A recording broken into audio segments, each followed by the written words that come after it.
Chapter 51. Snake Valley. After coming out from the Instance Dungeon, Lu Li had planned to boost to earn some money. However, he figured that the gains would not make up for the losses. In Dawn, being 3 levels higher than monsters reduced Express by half, while being 5 levels higher gave you no Express at all. Azure Seabreeze was now LV8 and out-leveled the elites and bosses in the Instance Dungeon by 3 levels.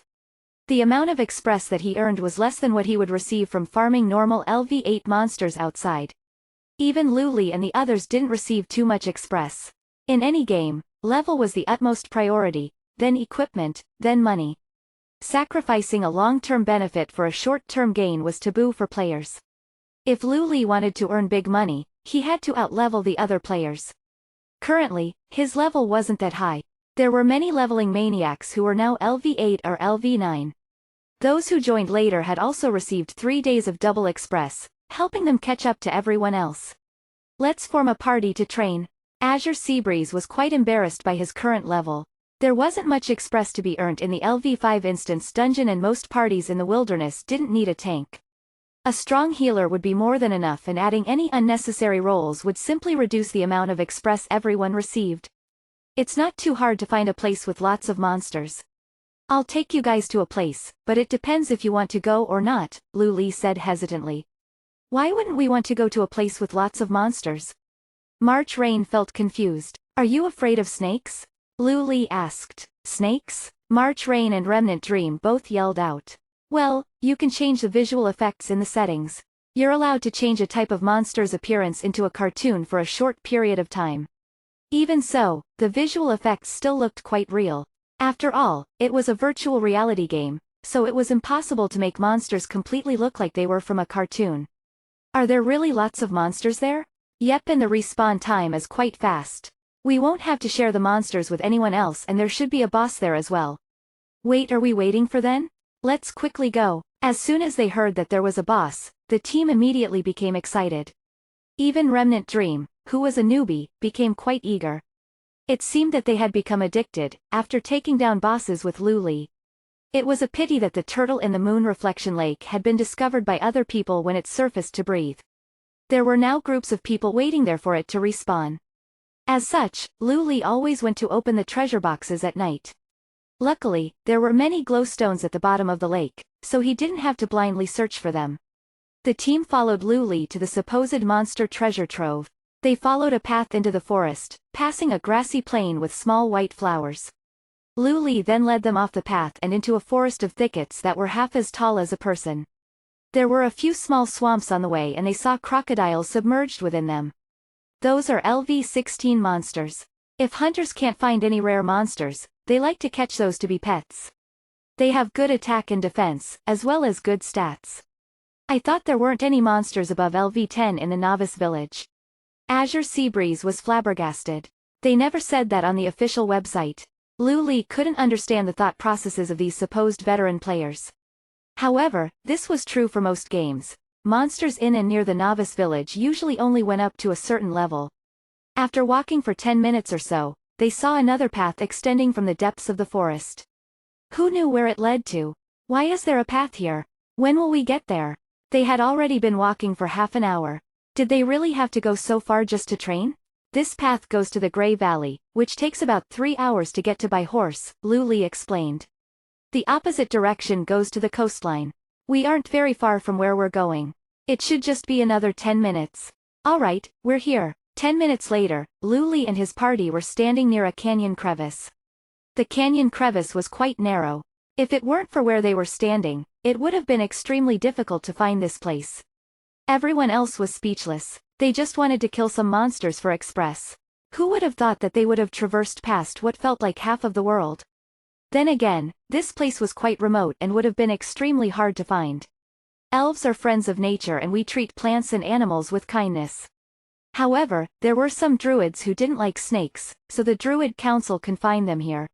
As such, it's called the Snake Valley, Lu Li said as he squeezed into the canyon crevice. The party followed him through. What greeted their eyes when they got out was completely different to what they had expected. Everyone imagined the Snake Valley to be an eerie and terrifying place, filled with blood, bones and venomous snakes. In reality, the Snake Valley was quite a beautiful place. There were trees with jade green leaves, lush grass and colorful flowers. Birdsong echoed throughout the valley, and it was even more beautiful here than outside. Most of the snakes in the valley use venom attacks, which deal a lot of damage. Don't worry though, they drop something called snake bile, which is used to create antidotes, Lu Li said. When he learned alchemy, the system had given him 3 recipes. The first was for basic health potions, another was for basic mana potions, and the other was for basic antidotes. All of 3 of these could be created at LV0. While he hadn't practiced any alchemy yet, creating antidotes would be a good way to raise his proficiency. Lu Li had not come here only to kill snakes, but also to find a type of grass called snake trust grass. It was an important ingredient in upgrading the Supreme One Ring. It could also be used for creating intermediate health potions. Although snake trust grass could be found in other places, it was abundant in places where venomous snakes resided. Where are the monsters? How could there be snakes in such a beautiful place? Lu Li didn't say anything. He rushed into the valley and soon, there were 3 large snakes chasing him, all as thick as a child's arm. The sharp cries of 2 girls rang out. Evidently, they hadn't changed their visual settings yet. Azure Seabreeze had good mental fortitude and reaction speed, and he quickly attacked the 3 snakes. Everyone else started to nervously attack. The visuals in Dawn were simply too realistic. There was no difference between these snakes and snakes in the real world. These snakes were called Black Ring Snakes and were LV10. Their attacks were devious and they were hard to hit. However, they had low defense and not much HP. It only took a few hits to kill them. Thus, they were very suitable for Lu Li's party to farm. This was made especially easy with Lonesome Flowers Blizzard. As soon as they were slowed, killing them became as easy as slaughtering sheep. The only troublesome thing was their venom, which they could rapidly spray. The range was quite far and it had a large area of effect. This attack was also almost impossible to dodge and dealt a great amount of damage. Azure Seabreeze and Lu Li could only rely on potions to survive. Eventually, the 3 large snakes were killed, dropping a snake bile, as well as some copper coins. Taking into account the number of potions they had used, the party had suffered a marginal loss. The express here is so good. We're getting way more than we did in the elite level instance dungeon. Azure Seabreeze instantly fell in love with these gruesome snakes. He charged forward to draw the aggro of more snakes, while Lu Li took the opportunity to create a basic antidote. Basic antidote cures LV10 and below poison effects. Grants immunity to poison for 15 seconds. Crap, why are there suddenly so many of them? Help! Suddenly, there were more than 10 black ring snakes chasing after Azure Seabreeze. Don't heal him, just run, Lu Li called out, as he grabbed the terrified March Rain and Remnant Dream. Lu Li, you traitor! I thought we were brothers. Azure Seabreeze was furious. He felt that he could still be saved. After all, there were only 10 little snakes. I'll visit your grave and pay my respects. Hurry up and run, the poison can stack. The poison can stack? Azure Seabreeze's face went green and he tossed out any plans of fighting. He, too, started to desperately run. The poison effect dealt 50 damage every 3 seconds. If that could be stacked, it would simply be too terrifying. Chapter 52, Party Annihilation. Training in the Snake Valley was quite efficient and easy. It was just bad luck that Azure Seabreeze had drawn the aggro of a massive group of black ring snakes. Remnant Dream, who was the lowest level out of all of them, had just leveled up to LV6, while everyone else filled up their express bars by around 50% in a mere 2 hours. After nearly clearing out the current wave of monsters, Lu Li entered stealth to scout out the boss and look for more snake trust grass. Snake trust grass was fairly rare and it took Lu Li quite a while to find 2 of them.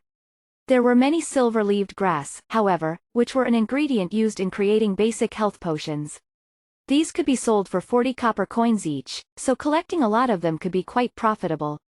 When they went back, Lu Li planned on buying some peacebloom flowers to create basic health potions. He could use them for himself, while raising his alchemy proficiency. 2 hours after they had started training, Lu Li finally found the boss. Gallagher. That was the name of this venomous python that was covered in colorful blotches. It was as thick as a tire and was about half as tall as a person when it raised its head. Its mouth was extremely wide and contained 4 pointed fangs, making it look incredibly monstrous. It was LV12, and had 35,000 HP. This thing could probably swallow me in one gulp. Azure Seabreeze wasn't afraid of snakes, but he definitely didn't want to be eaten by a massive one like this. Go and test the waters for us. Lu Li only knew that this was a boss. As for how they were going to fight it, he had no idea. Goddamn, so you reveal your true colors.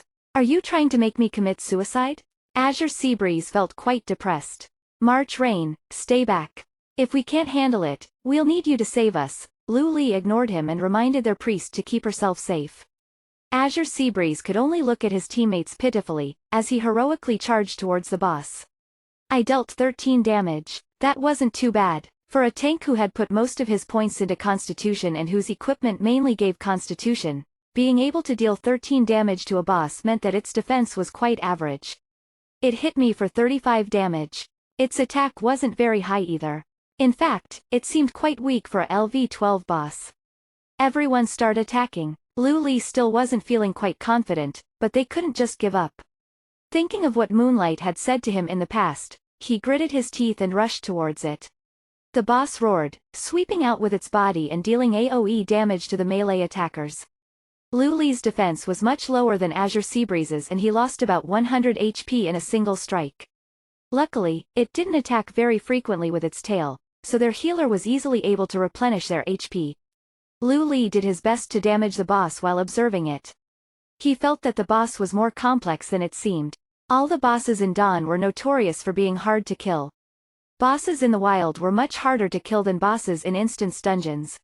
Even large parties could be completely wiped out by a single boss.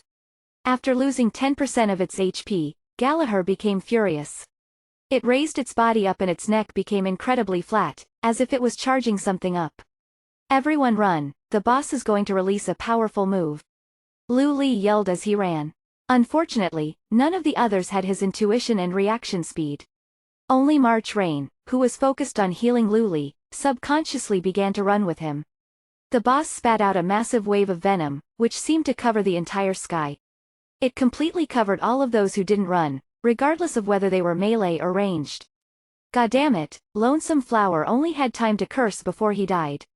Next was Remnant Dream. She could only helplessly blink as her world turned black. The antidote bottle in Azure Seabreeze's hand fell to the ground as he yelled, "R!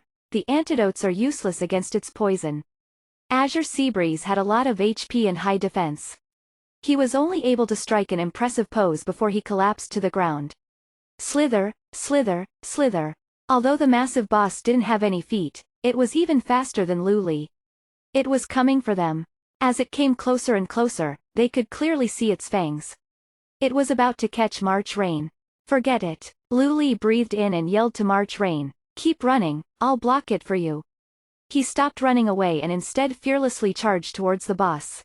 "No, I won't run. If you all die, then I'll die with you." March Rain actually stopped running. Lu Li almost spat out blood as he furiously yelled, "Do you think you're in a drama or something? You've got revive, so you can save us all.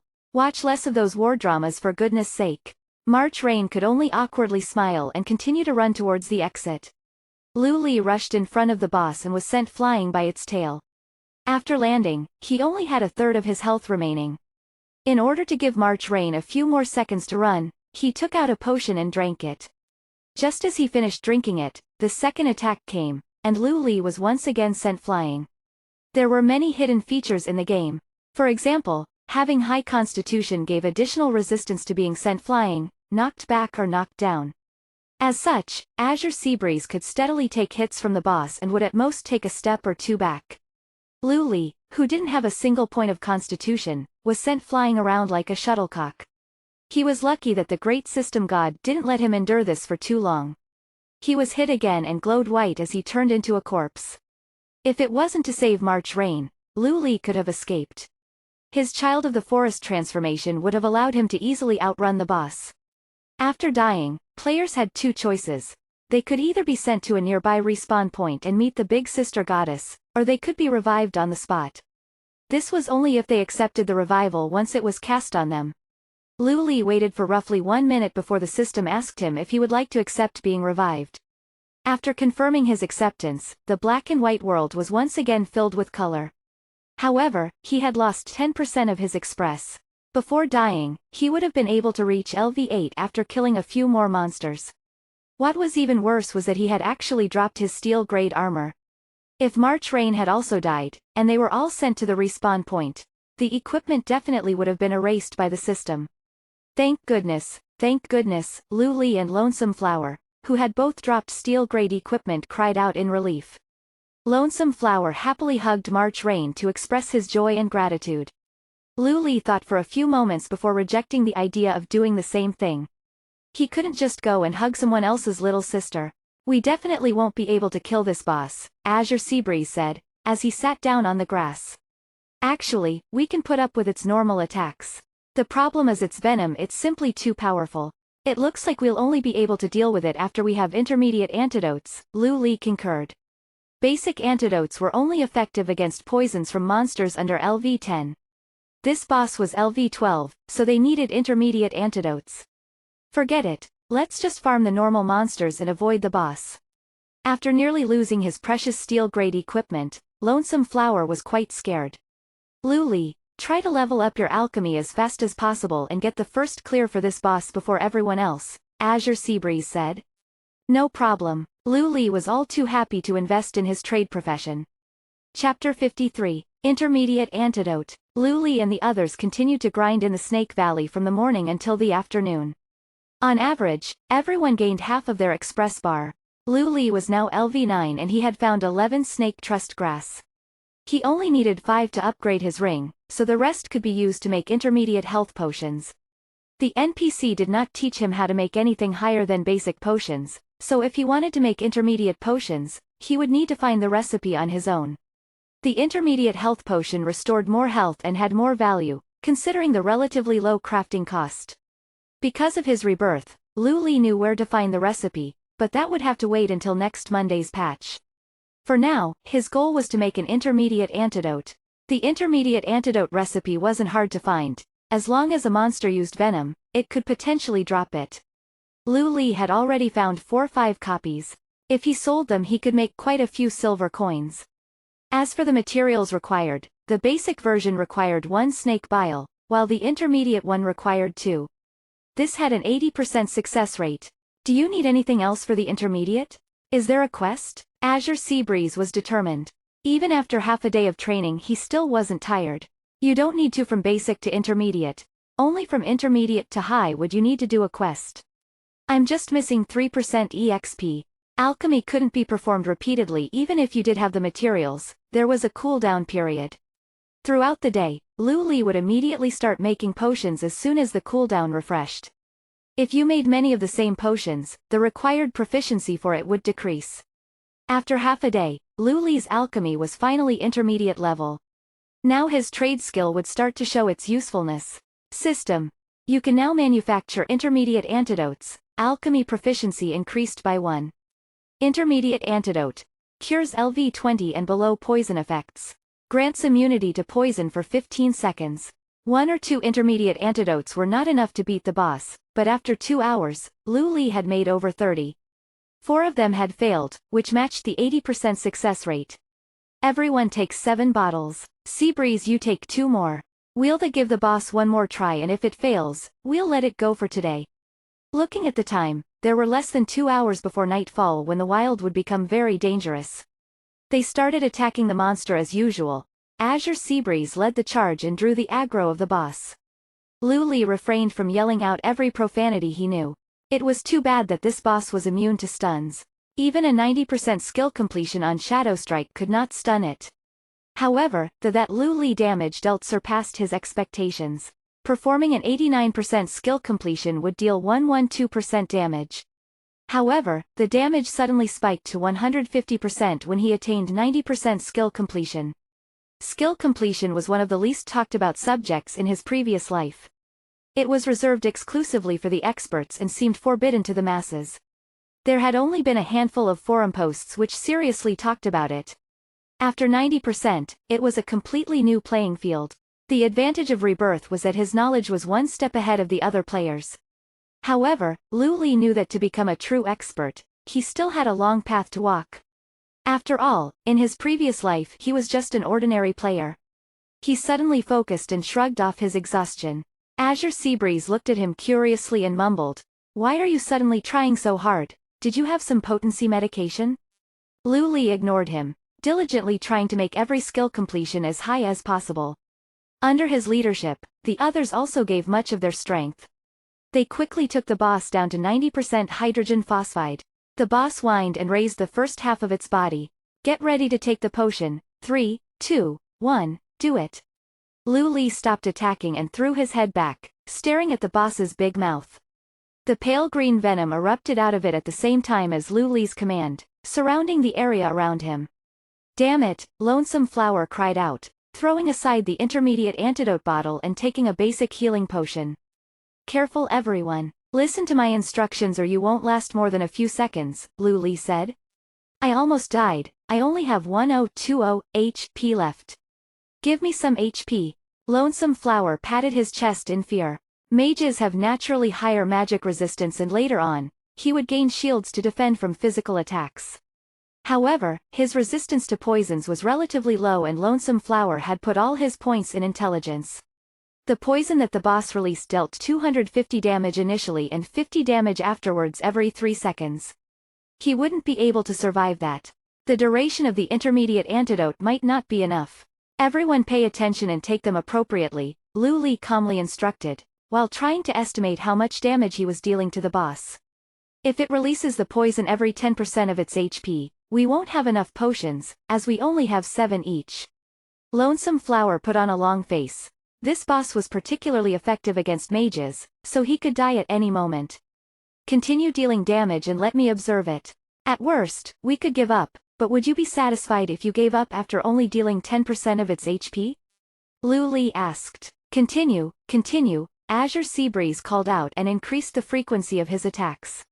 Wild bosses would definitely drop a steel armor. They had been grinding for this boss the whole day and Lu Li had even learned intermediate alchemy. If they gave up now, it would be incredibly unsatisfying. The second spray of poison was about to go off, right when the boss's HP was reduced to 80%. Lu Li saw the boss draw its body back and immediately shouted, "Everyone except for healer and main tank, run." Lonesome Flower had long anticipated these words and he took many more steps than even the thief. With the threat of the boss's poison, the normally slow mage ran as fast as his short legs could take him. As for Lu Li and Remnant Dream, the 2 agility occupations, they ran even faster. March Rain had added points into Constitution and Intelligence, while Azure Seabreeze had added all his points into Constitution. These 2 lost less than 50% HP when hit by the poison, so this strategy didn't need to be explained by Lu Li. In reality, they were fighting this boss really early. After a few weeks, when this portion of the map became known to the public, several guilds would send their elite parties to farm this boss. They would not have the same flexibility of being able to leave the fight whenever. To successfully beat a boss in Dawn, one had to be aware of their competitors. Basic materials could be used from early to late game and could be quickly snatched after the boss had been beaten. The old turtle at Moon Reflection Lake was only a level 3 boss, but over 100 players were now there, waiting for it to spawn. The third time it released the poison, Lonesome Flower ran too slowly, so he took an intermediate antidote and a basic heal potion. He barely made it through this dangerous phase. This was not the only way. He could have exchanged some equipment with Azure Seabreeze. This would net him about 100 HP and increase his defense, improving his survivability. Of course, this would mean abandoning his offensive mage build. He would have less damage than Remnant Dream. Remnant Dream's pig died after the third wave of poison. If she wanted to revive it, she would need to wait another 3 minutes. If they had to solely rely on Lu Li to hit the boss, this would take a long time. Chapter 54. Thrilling Strike. Eventually, Azure Seabreeze came up with a great idea. Lonesome Flower would fight until the boss's HP was down by 9% before running. As the boss's attacks were very consistent, this would keep him completely safe. They fought the boss all the way down to 50% HP using this strategy. This time the boss changed its pattern. Not only did it release poison, it also flung its tail immediately after. Remnant Dream thought she could bear the poison, so she didn't run this time. Unfortunately, the poison and the tail whip was too much and the little hunter yelped as she fell. Her steel crossbow also unfortunately dropped. Lu Li's situation was better. He still had some HP left after taking the antidote. As well as this, he had many steel equips on him. What do we do? Lonesome Flower asked as he ran back. Pick up her things, we will continue. After we finish fighting, we'll revive her. Lu Li did not falter, calmly continuing to deal damage. It was just one person and not the whole group. The sky was darkening and they didn't have time for another try. There was only Lu Li and Azure Seabreeze left, but they were still quite strong. After a few minutes, the boss reached 41% HP and was about to spurt poison again. Lonesome, you go, I'll be right behind you. March Rain, protect yourself. Azure Seabreeze prepared to take the potion. Lu Li now planned conservatively. After all, they only had 4 members left and couldn't lose anyone else. If he knew that this would happen, he would have invited Moonlight. Lonesome Flower didn't mind and took off. He didn't look back to check on the others, as he didn't want to die. March Rain thought for a bit and also retreated, but the boss's last 2-hit combo also took her out. She remembered Lu Li telling her that the priest must never die. Even if the group was annihilated, there needed to be someone to loot the corpses. Azure Seabreeze shook his head and sighed. How come I get abandoned every time? We have complete trust in you. Seeing that the boss was about to spray the poison, Lu Li turned around and dashed off. If the boss could speak, it would definitely scold them. It had never seen such terrible thing. If they wanted to fight, they should stand and fight. Azure Seabreeze was covered in an oily green mess, but he was still standing strong. He wasn't even knocked aside by the tail. After this, they continued to DPS the boss. When it reached 21% HP, Lu Li was waiting for the signal, but he didn't expect it to open its mouth and take a deep breath. The suction was powerful. Other than the main tank, no one would leave the boss's side. It'll suck us in first before spraying the poison? What a shameless boss, was a thought shared by everyone. No matter how much they struggled, the 4 of them were stuck within 8 yards of the boss. Then, with one thick green spurt, they were all covered in poison. In the mist shone a white light, where Lonesome Flower had turned into a corpse. March Rain was drinking an antidote and a healing potion, while simultaneously healing Lu Li. The heal saved Lu Li's life, allowing him to survive the tail attack that came from the boss afterwards.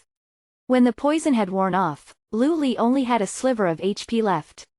March Rain was also the same, while Azure Seabreeze was doing slightly better with about 20% hydrogen phosphide. Stand firm, give yourself and Seabreeze HP. Lu Li loudly reminded March Rain.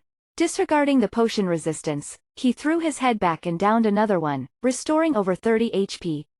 It was good that the Supreme One ring had some lifesteal. Usually, the 4-5 HP was negligible, but now it was actually quite important. A healer, a main tank and a DPS. Lu Li's downed party members, Lonesome Flower and Remnant Dream, were still in the fight, unable to leave their corpses. They could only helplessly look on. Keep going, we won't not give up. Lu Li sounded steady, he was unwavering, he had not complained and he was not exhausted. He was grateful for his past experience as a gold collection member. That boring, desperate and time-consuming job made his impatient self slowly become the Lu Li he was today. 19%, 18%, 17%, 13%, 12%. I don't need to hide, don't worry about me. Take care of your own HP. Last time, he hadn't died to the poison, so this time he was definitely prepared for it. The boss took a deep breath once again, sucking in everyone within 8 yards before spurting poison and whipping its tail. Lu Li didn't immediately drink the antidote, instead waiting for a little over 2 seconds. Just after this, he drank the antidote and the damage that was about to be dealt was immediately cancelled by the system. The poison damage was for 20 seconds, while the antidote lasted for 15 seconds. If it was used early, the potion would lose its effect early. With 2 ticks to go, this totaled 100 damage. By waiting 2 seconds before drinking the antidote, there would be less than 5 seconds of poison left when it wore off. This meant that he only took 1 tick of poison, which was 50 HP. However, after this attack Lu Li's HP was only a little bit more than 50. If the tail whip was a little stronger and he didn't have this 50 HP, he would have died. Even though he had passed this wave of attacks, he couldn't relax.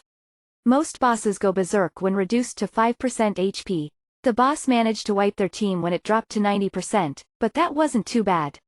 If the boss annihilated them at 5% HP, even the most confident person would feel a little depressed. Lu Li and Azure Seabreeze made eye contact and laughed bitterly, hoping for some kind of divine intervention. Its HP was now 1750, which was 5%. The boss had really gone berserk. The big snake turned red and was maliciously pounding against Azure Seabreeze. Its tail began to pull at people, even tossing March Rain aside at one point. Its attack damage and attack frequency increased. Luli and Azure Seabreeze were surprisingly relaxed. As long as it didn't spray any poison, a damage increase wouldn't kill anyone. This wasn't a problem. Night elves have a skill called Shadow Meld, which would instantly give them stealth. To Luli, this was perfect for him to escape. However, for warriors like Azure Seabreeze, it was used to reduce aggro. Azure Seabreeze, who was now at 20% health, cast Shadow Meld. After being dragged around twice, Luli also cast Shadow Meld. The boss now faced March Rain and rushed towards her. Luli and Azure Seabreeze pursued the boss from behind, when they saw that March Rain was about to be hit. The main tank cast Taunt to redraw the boss's aggro. March Rain looked like she didn't even see the boss charging at her, instead taking a step back and giving Azure Seabreeze some health. Her calmness was incomparable. System. Players Luli, Azure Seabreeze, March Rain, Lonesome Flower and Remnant Dream have successfully achieved the first clear on a wild boss, Galahur. Chapter 55. Rager Equipment Set. In addition to the system announcement, Luli also received a large amount of Express. There was so much that it was hard to believe, but when he thought about it, it was to be expected.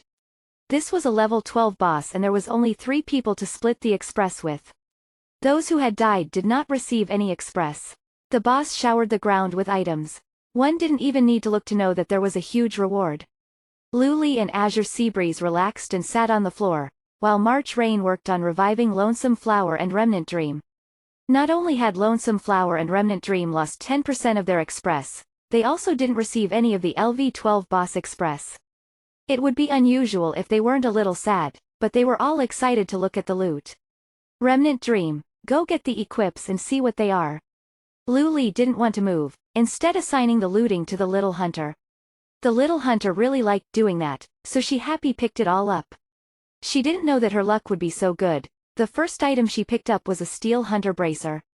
It had a level 10 requirement, but added 8 agility and 2 constitution. It perfectly matched her needs.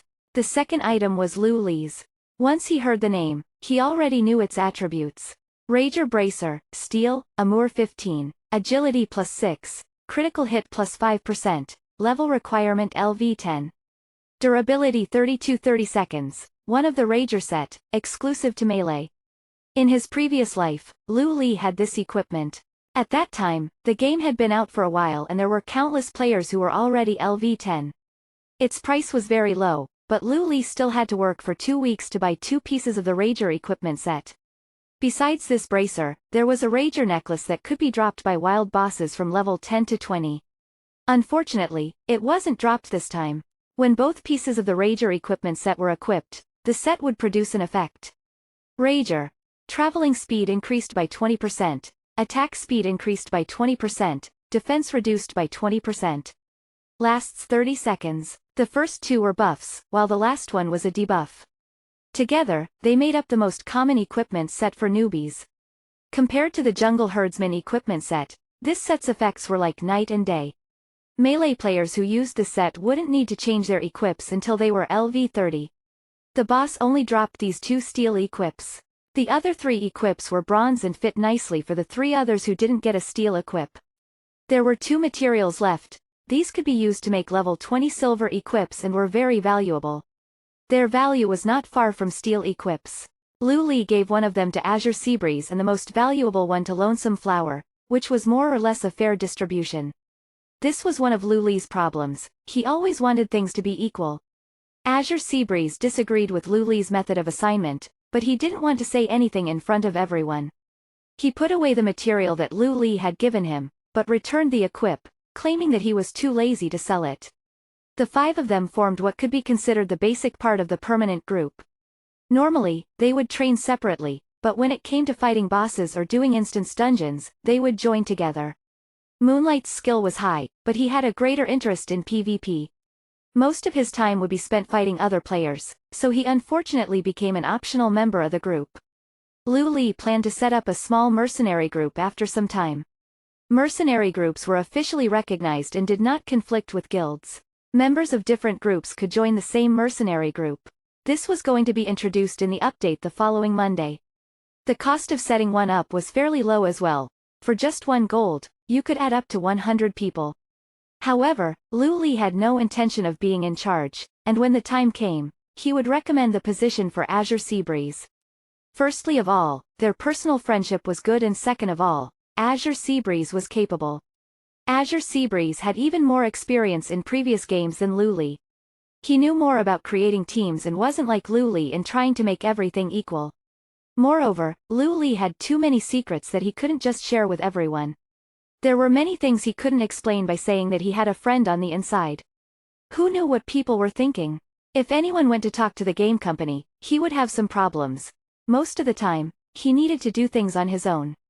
After gathering some money by taking advantage of Rebirth, he would be able to save enough to treat his sister's illness. He could also go to the battle area and practice his PvP techniques. After fighting the boss, it was already nighttime. The party members started channeling their Hearthstones to return home.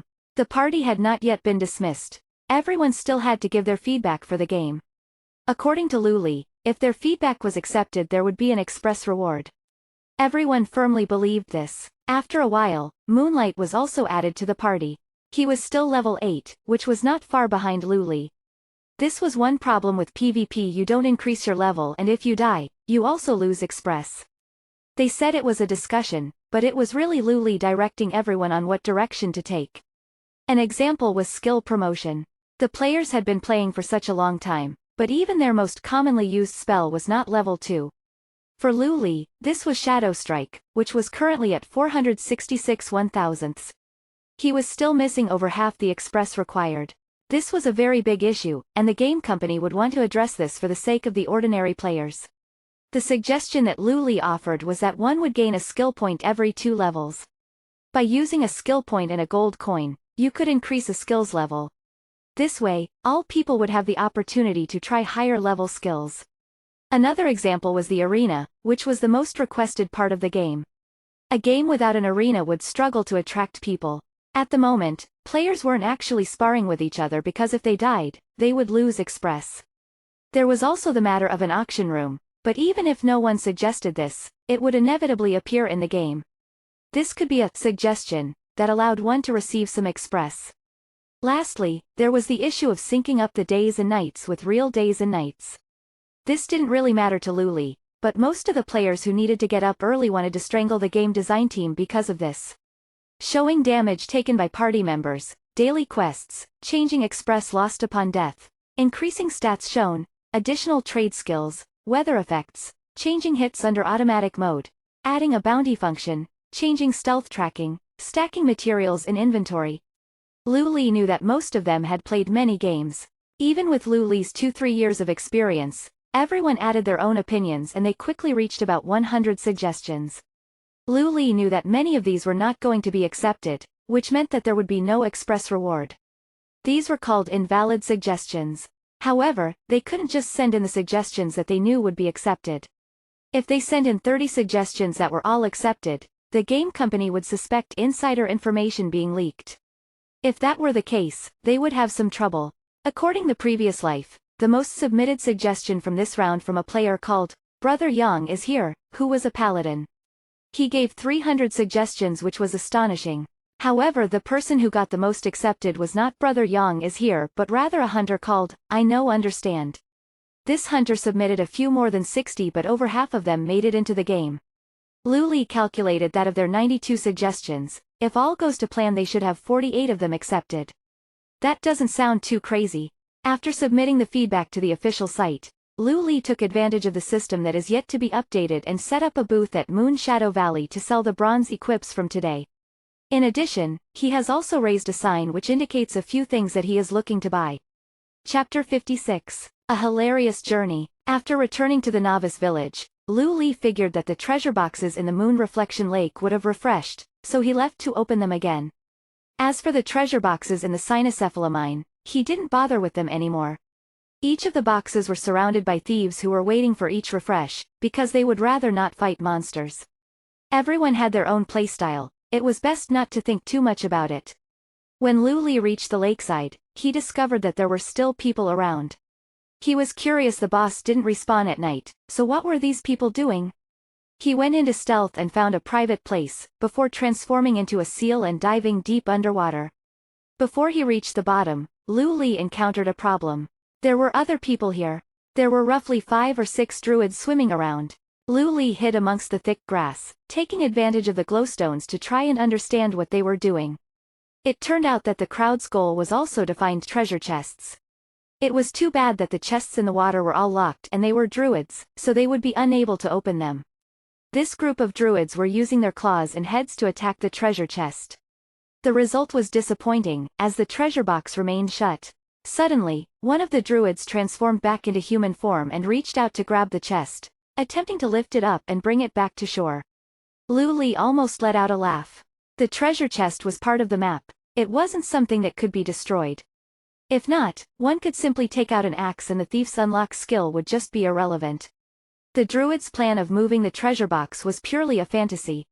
The greedy druid that had transformed into a human quickly paid the price. He was probably about to drown and desperately tried to swim to the surface, but there was no time left. Lu Li had previously calculated that the distance between the surface and the bottom was about a 3-minute swim. It was quicker the other way, requiring only 1 minute to swim from the bottom to the surface. However, in 30 seconds he would start losing HP. The greedy druid quickly changed into a corpse and the other druid's skills were about to time out as well. They looked at each other and all floated to the top together. It turned out that when they were waiting for the boss to respawn, a druid went into the water to look for it and happened upon a treasure chest. The druid that saw this didn't say anything and waited for everyone to leave at night. He then called over his guild members to tell them about it. Unfortunately, this didn't go as planned, as they were unable to open them. Lu Li was curious as to why these few players thought they could get what was inside the treasure chests. Did they want to drag the treasure chest ashore and break it open with a rock? After they left, Lu Li dashed towards the treasure box. He saw the whole thing unfold and went straight towards it and cast unlock. 1 bronze equip and a piece of silk cloth. The second treasure chest was slightly better. There was a bronze equip and a skill book. Slit Throat. Instant cast, uses up all combo points and attacks the throat of the target dealing 1 plus 20% asterisk combo points. If the target is below 20% HP, this attack will definitely be a critical hit. Skill Proficiency 1/1000th. Lu Li was surprised. This was the thief's version of the warrior's execute. This skill wasn't necessarily rare because everyone could learn it. When one reached level 20, there was a relatively easy thief quest in Warsong Valley that became available. The reward of this quest the Slit Throat skill book. From that time on, all the thieves had an ultimate skill. Currently, he was level 9 at 40% express. He tried to learn the skill and the skill book vanished from his hands in a flash of light. Lu Li didn't move for a few seconds. He didn't dare to believe it, quickly opening the skill panel and confirming that Slit Throat was in it. There was a shining label on it, Ultimate Skill. He was filled with joy. He wasn't even level 10 and he had learned a level 20 skill book. Slit Throat was a very strong skill. Although its regular damage couldn't compare with backhand backstab, it crit against targets at low health. The probability of it being a critical was very high. Someone in his past life had used the skill over 1,000 times to test it. He found that the critical rate was around 70%. If he was PvPing another player, they would be as good as dead once their HP reached 20%. Only an idiot would sell this skill book.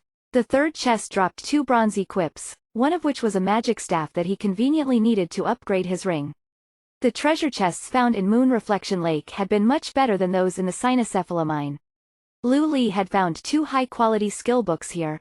However, he wouldn't be able to maintain a monopoly on this area for much longer. Since other players had found out about this, they would sooner or later find a way to open these chests.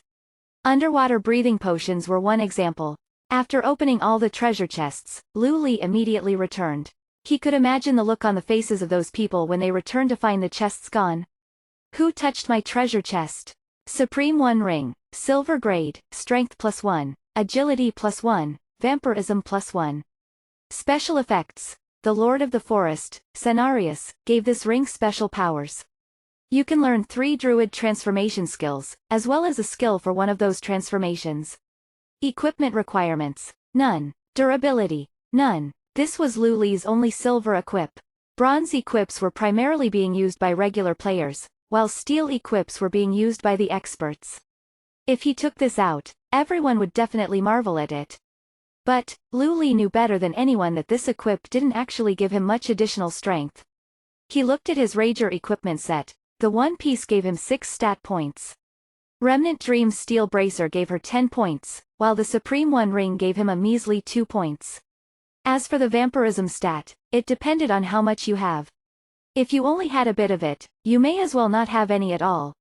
The special effect was no doubt the best part, but it couldn't be used in battles. The final boss in the LV10 instance dungeon on regular difficulty could drop rings. The attributes of these varied, but even the worst one would give an additional 3 to 5 points. This meant that Lu Li's attributes would be the worst when that time came. As such, he needed to upgrade the Supreme 1 ring to the Supreme 2 ring as soon as possible. The Supreme 2 ring was overpowered. The upgrade needed to be done at a sacrificial altar with 7 other materials. The 7 jade spider webs, a charm heart and 5 snake trust grass were things he had already found. He now needed 3 bronze ingots, which could be attained by a blacksmith combining copper and tin ore. Bronze ingots weren't very rare. He just needed a few copper and tin ore which would cost around 60 silver. If Lu Li bought it with 1 gold, it would probably be accepted as a fair deal. Additionally, he needed 6 green agate, which was found when mining and was considered to have a high value. The use of green agate was quite widespread, but the Moon Shadow Valley didn't have a mining trainer nor many mining resources.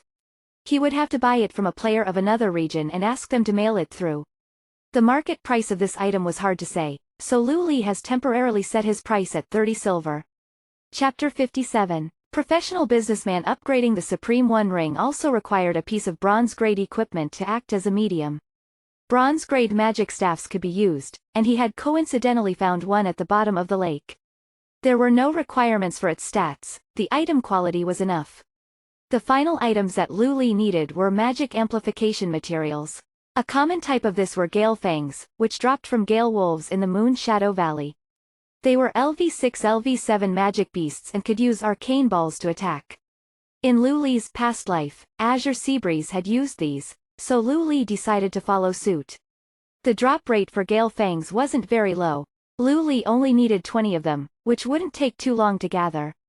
This piece of equipment's stats are pretty good, but it's a bit expensive. Can I buy it using Gale Fangs? I have 30 or so, a thief asked him, as he pointed at a piece of leather armor that Lu Li was selling. Sure, Lu Li was unable to decline an offer to instantly obtain so many Gale Fangs. Even if he suffered a bit of a loss, it was still acceptable to him. Bronze-grade equipment now only sold for around 2 gold coins, and the time he would save could be used to earn even more money. Now, Lu Li was only missing the bronze ingots and green agate. Hey brother, do you want to buy green agate? A passing-by druid asked, when he saw Lu Li's sign. That's right, Lu Li replied. Are you willing to pay a bit more? Green agate isn't easy to find and mining takes a lot of effort. Sometimes it takes hours to find a single green agate and there's quite high demand for it. There are a lot of trade skills that need it. It seemed that this person was a businessman. He sounded extremely eloquent and convincing. Any newbie would have been won over by his words. How much do you want? Lu Li casually asked. 3 gold coins for one. It was audacious of him to ask for such a large amount of money. He probably assumed that Lu Li was quite rich, based off what he was selling. Sorry, I'm not interested, I'll continue to wait for offers. Lu Li coldly laughed to himself. Did this guy think he was an idiot? There isn't much green agate over in the Night Elf territory. The monsters at the Cynocephala mines are all quite high-leveled, so not many people are brave enough to mine there. I only have a few green agate and they were all mailed to me by my friend from the Dwarf Mountains, the druid continued, as he tried to persuade Lu Li. 50 silver coins for one is already a fair price. The price over at the dwarf side is probably the same, but I just don't know anyone over there, Lu Li replied. He wasn't completely out of options yet. He could ask Drinking Alone for help, but owing a favor for a few gold coins wasn't quite worth it. How about this? 6 green agate for 10 gold coins. You must be an expert, seeing as you're selling so many bronze-grade equipment. I'm guessing that you have the money to afford it. I'm called Shen Wanson, how about we be friends? The druid's seemingly kind and amicable smile started to look more and more vulgar. Shen Wanson was a prominent businessman in the early Ming dynasty who was incomparably rich. For a player to name himself after that man showed quite a bit about himself. Your asking price is a bit too high for me. If you really want to be friends, I'm willing to buy 6 green agate and 3 bronze ingots for 10 gold coins. If I need any materials in the future, I'll definitely come to you first, Lu Li said resolutely. That's not too good. Although he said this, Shen Wanson was seriously considering the offer. As someone who had his sights on being the biggest businessman, he was much more acquainted with the selling prices than Lu Li. Green agate could be bought for 35 silver coins at the dwarf novice village, and even the most expensive prices wouldn't go over 40 silver coins. As for bronze ingots, if it weren't for tin ingots, which were required to make bronze ingots, being so rare, they would be worth less than 1 gold coin. Shen Wanson asking a dwarf friend to buy some for him would cost him about 50 silver coins per agate. Altogether, these things would cost him less than 7 gold coins. Lu Li offering him 10 gold coins was incredibly profitable for him. Well, if you don't want to sell it, that's fine. There was no way that Lu Li would accept a higher price. 10 gold coins was equivalent to $6,000, 7,000 in the real world, which was half a month's rent for him. I'll sell. Brother, you're quite a quick-tempered one. I'm guessing you want to be friends then? Shen Wanson asked with a grin. Do you have the goods on you? Lu Li asked. Of course not, my bag's way too small. It's in my postbox, I'll go get it immediately. Just wait a few minutes. Shen Wanson didn't waste any time. After adding Lu Li as a friend, he ran off to get the goods. The bags in Dawn were simply too small. A professional businessman like Shen Wanson would take advantage of the mail system by leaving items in there, without having to worry about the system erasing them.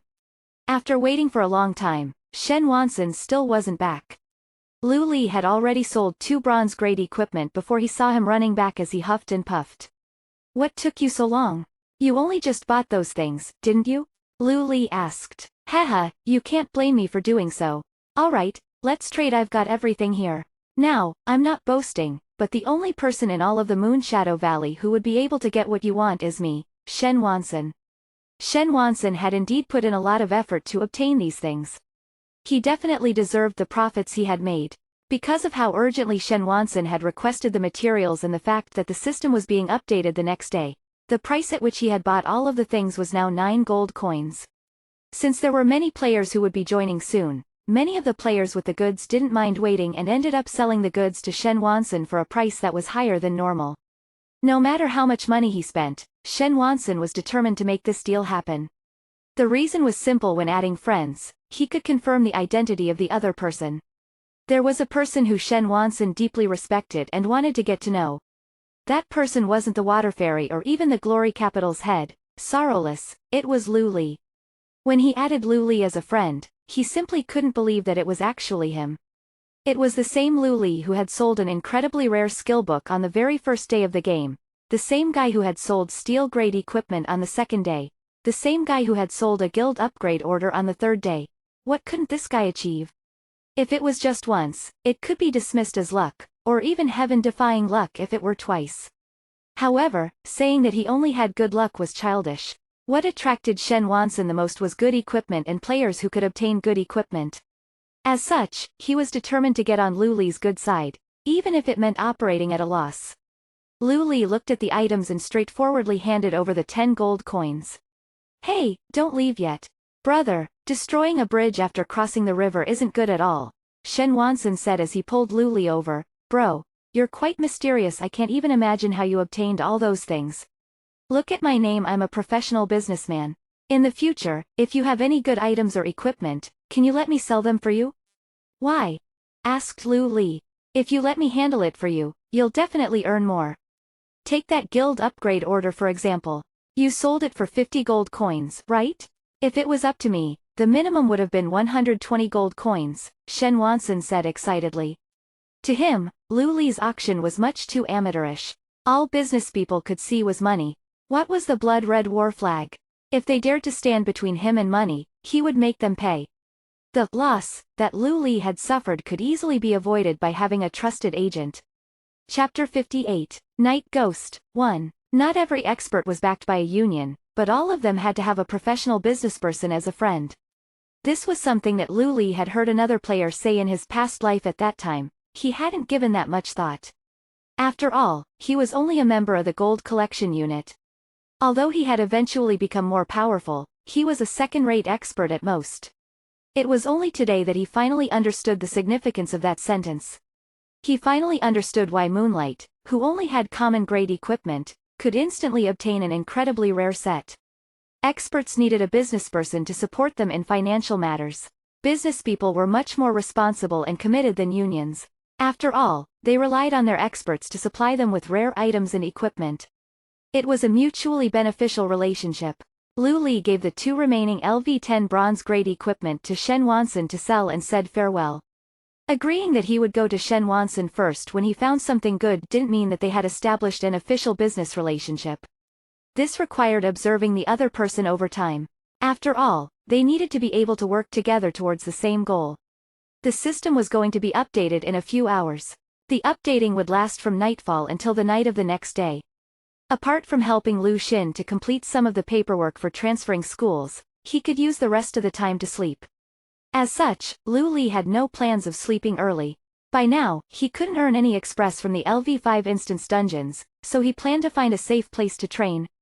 Training alone, especially at night, wasn't as efficient as when they had been training as a group in the Snake Valley. However, gaining a little bit of express at a time would add up. At the very least, it would be more than he would receive from sleeping. There were many players who had the same thought. The wilderness was quite busy and screams could occasionally be heard. Evidently, there were night crawlers around.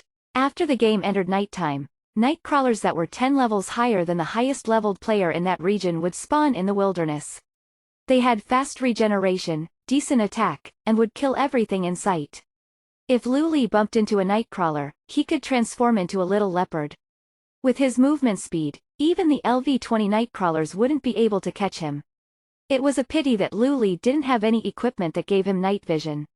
He could only stumble around in the dark, following the route he had taken when he went to obtain the Supreme One Ring. He walked up the familiar path to the back of the mountain. There were 2 types of monsters there. The injured wild wolves and the old wild wolves. They all had average attack and defense and were suitable for Lu Li to train on. In the forest, there were packs of wolves, each containing 20 members and at least 1 elite-grade monster. According to the system settings, the alpha wolf of this pack was the victor of many death battles, with the loser of each being chased out. Each loser eventually became an injured wild wolf. As for the old wild wolves, these were wolves that had been evicted from the pack because of their age. They were all between LV-8 to LV-10 and traveled alone. They were much easier to deal with than other wolves. There were many trees growing close to each other here and their leaves covered the sky, reducing visibility.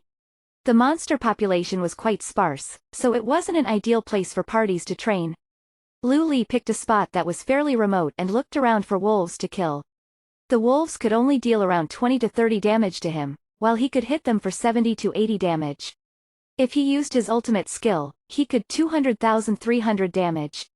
The Supreme One Ring's normally unnoticeable vampirism effect was now a great help. Lu Li essentially didn't need to drink any potions at all.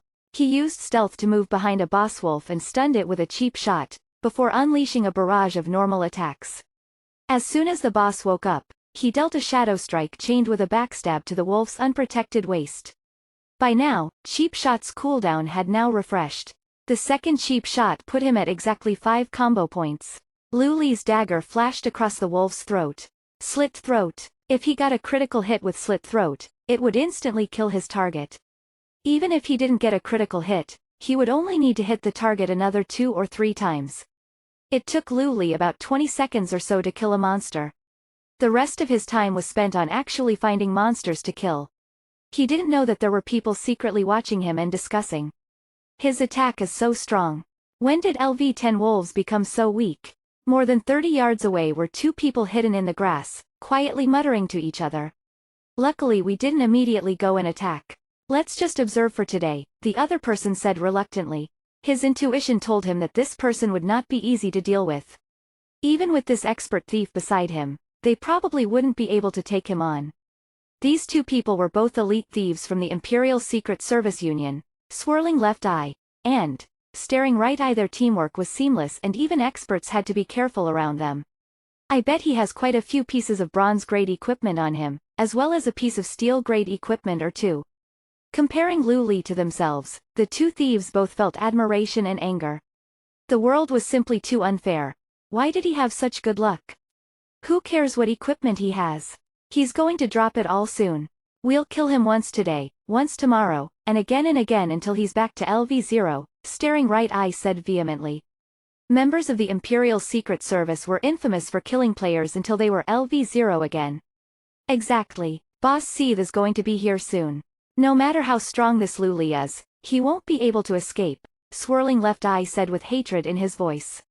He had been in the fight with Lu Li a few days ago and was killed in a mere few moments, becoming a stepping stone to Lu Li's fame. From that time onwards, the Imperial Secret Service hadn't stopped monitoring Lu Li.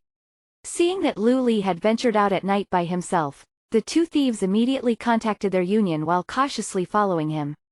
They had been planning on finding an opportunity to kill Lu Li, like when his health was low from fighting monsters. Who would have thought that Lu Li's health would never drop in the slightest and that he would be able to clear the monsters so quickly? His equipment was much better than theirs, so they gave up on the idea of attacking him and instead waited for everyone else. The monotonous process of farming monsters caused Lu Li to become less wary of his surroundings and he didn't notice himself being observed. He also didn't notice 10 or so players entering the area around him. A fireball quickly flew towards Lu Li's back and he only had time to turn around. The fireball exploded and if it wasn't for the game settings, it probably would have burned him and the entire patch of forest. Lu Li did not immediately enter stealth, because he would be damaged again in 3 seconds from the fireball's burn. If he went into stealth immediately, he would be revealed as soon as he took the burn damage again. Many other attacks were launched at him and 10 or so shadows sprang towards him. The warrior in front raised the sword in his hands. Once he entered his attack range, he would instantly use charge. As long as they could stun this despicable thief, they could lock him up until they killed him. There was no sense of justice or fairness, only murder. Lu Li had to die, no matter what.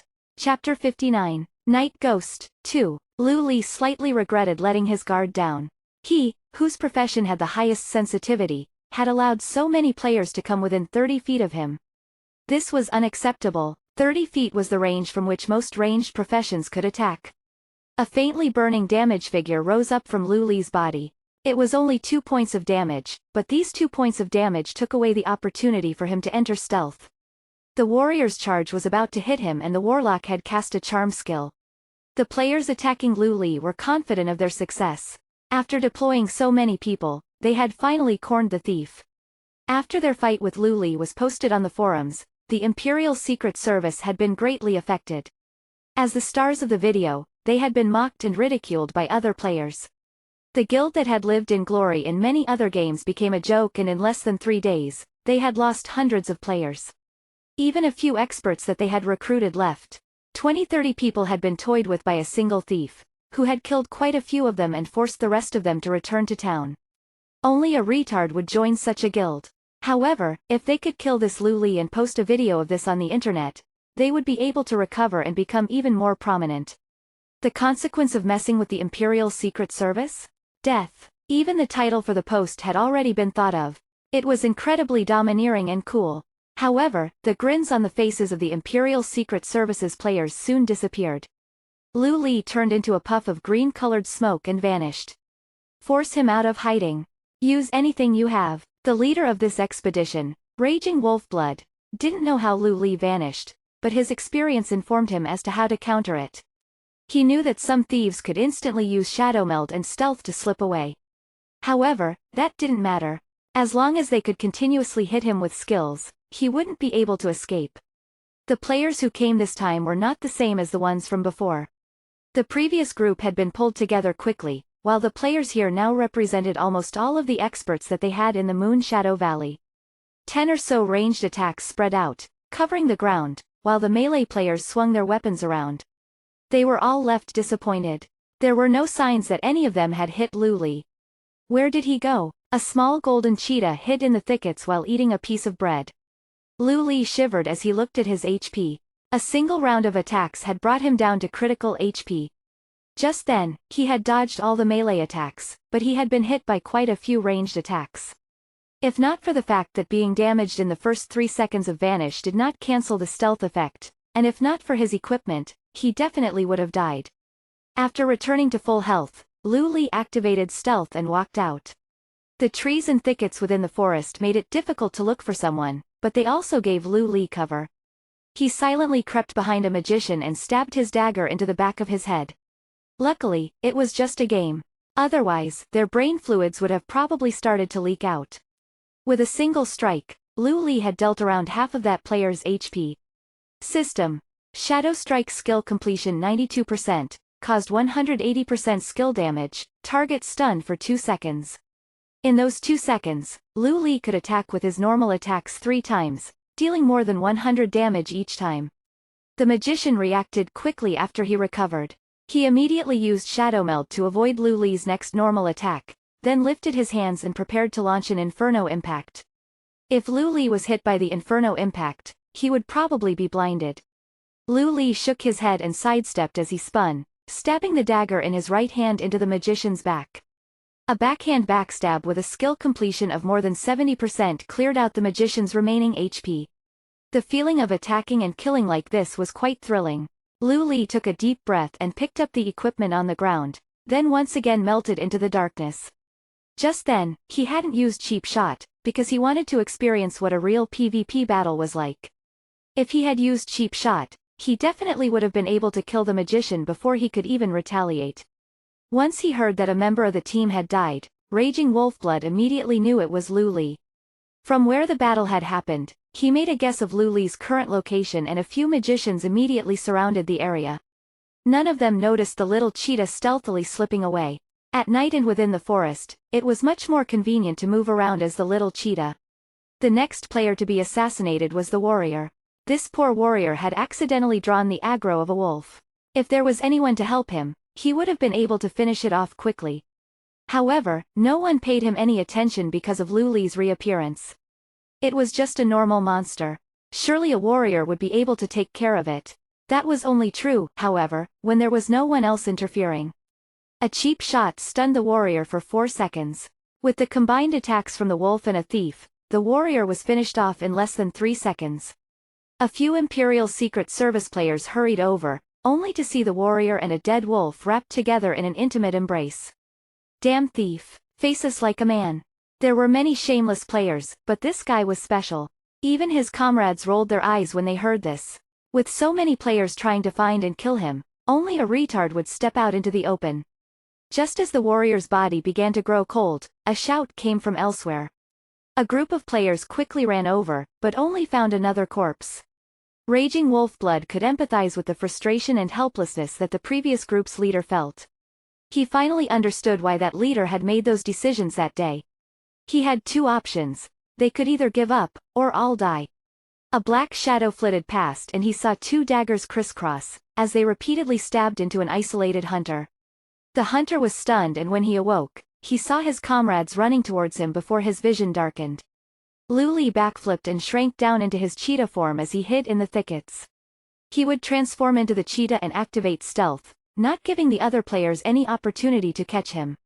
He was a night ghost, the phantom of the forest. Let's go. Raging Wolfblood closed his eyes as he sighed and gave the order to retreat. Should we revive our fallen players? Someone asked. A cry of surprise sounded out from the distance, then abruptly stopped. After a few moments, Swirling Left Eye's voice sounded in the chatroom. It was 2 of us against 1 of him. Right Eye even launched the first attack, but we failed. Boss, we should retreat. Everyone, start channeling your teleport. If you meet this person in the future, don't fight with him. Raging Wolfblood did not waste any time, telling everyone to immediately leave. Had they underestimated their enemy? Or were the time and location unfavorable towards them? Even if they could choose the time and location and bring a team of elite players, how could they defeat this incredibly stealthy night ghost? Chapter 60. Slight Disappointment. Lu Li sent off another thief with a slit throat and picked up the dropped equipment. Just as he was about to enter stealth, he saw a group of people gathered together with a gentle light surrounding them. There were people channeling their hearthstones?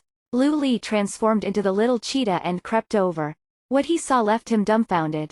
30-40 people were huddled together, channeling their hearthstones. The scene actually looked quite spectacular. Wait, just as he was about to interrupt them, Lu Li suddenly stopped. For so many people to channel their Hearthstones together, it had to be a trap. Perhaps, they would cancel the channels and launch a volley of attacks at him as soon as he appeared. What an insidious leader! Just as Lu Li was about to celebrate how wise he was, the players that were channeling their Hearthstones all disappeared. They left? Lu Li stared in shock for about 10 seconds before walking over. There was not a single player left, and the system had restored the grass to its normal condition. It was as if they had never been there and the battle that Lu Li had just been in was simply a hallucination. Lu Li's daggers danced around in his hands like butterflies. After thinking for a while, he shrugged. He could only accept that those people had retreated. Such lack of dedication. He didn't feel relieved, but rather, quite disappointed. 200 years ago, there had been a ridiculous TV series that spent 5 minutes opening and introducing the characters, and another 5 minutes closing with a preview of the next episode. Another 10 minutes were spent on repetitive fighting and only the remaining 10 minutes contained the actual plot. That wasn't the point though. In that TV series, there was a phrase that was very relevant to what just happened. I didn't even use my strength but you've already fallen. Were these people just playing around? Lu Li had seen and heard about quite a few PvP battles in Dawn, all of which were incredibly exciting and thrilling. No one cared about the potential loss of express or equipment. The only thought in their minds was kill. Take, for example, the battle that had caused Moonlight's name to rise to prominence. He had fought from morning to night and every person involved had dropped many levels. Furthermore, his equipment that was worth hundreds of thousands of gold was all lost. So why then, had things turned out like this? The last time he had encountered the Imperial Secret Service, they had also fought for a while before huddling together to channel their Hearthstones. These two groups of people were quite similar. Could it be that they were also from the Imperial Secret Service? If the Imperial Secret Service players knew that Lu Li had figured out their identity not because of their fame, but because of their cowardice, they probably would have committed suicide out of shame. The Imperial Secret Service players weren't bad by any means. For example, if they were to fight Moonlight, it would be possible to kill him by overwhelming him with numbers, despite his skill or equipment. After all, even though Moonlight was a war god, he had been killed many times and Lu Li would often hear of him being killed. However, Lu Li was different. He was a thief, a very crafty thief. Last time, he had hidden away for many minutes before doing anything to find a good opportunity. When everyone thought that he was gone, he had suddenly reappeared and killed many players. After killing someone, he immediately disappeared. The same thing had happened this time. Lu Li's equipment were better, he was more skilled, and he was more cunning. Apart from the initial volley of ranged attacks that he was hit by, the Imperial Secret Service players couldn't even touch him. This sort of battle had caused them to despair. They were facing a night ghost, an untouchable phantom. As such, Raging Wolfblood had quickly given the order to retreat. Otherwise, their numbers would be continually whittled down until their entire group perished. After killing 5 players, Lu Li had obtained 2 pieces of bronze-grade equipment and a piece of steel-grade equipment. He was quite satisfied with these rewards. The bronze-grade equipment were both for magic professions and he could sell these for money. The steel-grade equipment was dropped by one of the thieves he had killed at the end and had excellent stats. Spellbreaker's leather pants, steel, 10 armor, strength +4, critical chance +10%, level requirement, LV5. Durability, 18/25. This was a fantastic piece of equipment for a warrior thief. Upon seeing the 10% critical chance, Lu Li immediately equipped the pants. No matter if he was an agility thief or a strength thief, critical chance was something he could never have enough of. With this, Lu Li now had 1 piece of silver-grade equipment, Supreme 1 ring, and 6 pieces of steel-grade equipment, Spider Silk gloves, Swift leather boots, Weaver's leather armor, Spellbreaker's leather pants, Broodmother's kiss, Death's shadow. This placed him above almost all other players. Even experts with the support of big guilds probably would not have anything comparable. After all, no one else had killed 3 bosses in the wilderness, obtained the first clear for an instance dungeon and obtained a new record for an instance dungeon. This even included the equipment he had found from the many chests he opened every day. Lu Li did not change to a different place to train. After all, the forest was very suited to thieves, especially at night. If anyone wants to die, come at me. However, Lu Li did not let down his guard. This time, he kited the monsters towards the thickets before he started fighting them. If anyone attacked him, he could instantly dive into a thicket and escape. Currently, only druids could dive into thickets and bushes like that. No one would expect a thief to be able to transform into a cheetah. Lu Li farmed monsters until 12 a.m., filling up 70% of his express bar. The system notified the players that the update was about to begin and told them to safely log off. Otherwise, they would be responsible for any loss if they continued to play. After logging out, Lu Li was shocked to find that there were many people in his room. His 3 female landlords and his little sister who should have been asleep were all looking at him in awe. Luckily, he had a pair of boxers on. Shin Shin, what are you all doing here? Big brother, I heard that you committed murder in the game again. So cool, the little girl said with an expression of admiration. What the heck? Shouldn't little sisters usually have eyes filled with tears? Big brother, you committed murder. Let's run. I'll be with you forever. That's not called murder, it's called PvP, something that people do for fun. You have school tomorrow, so you should rest early, alright?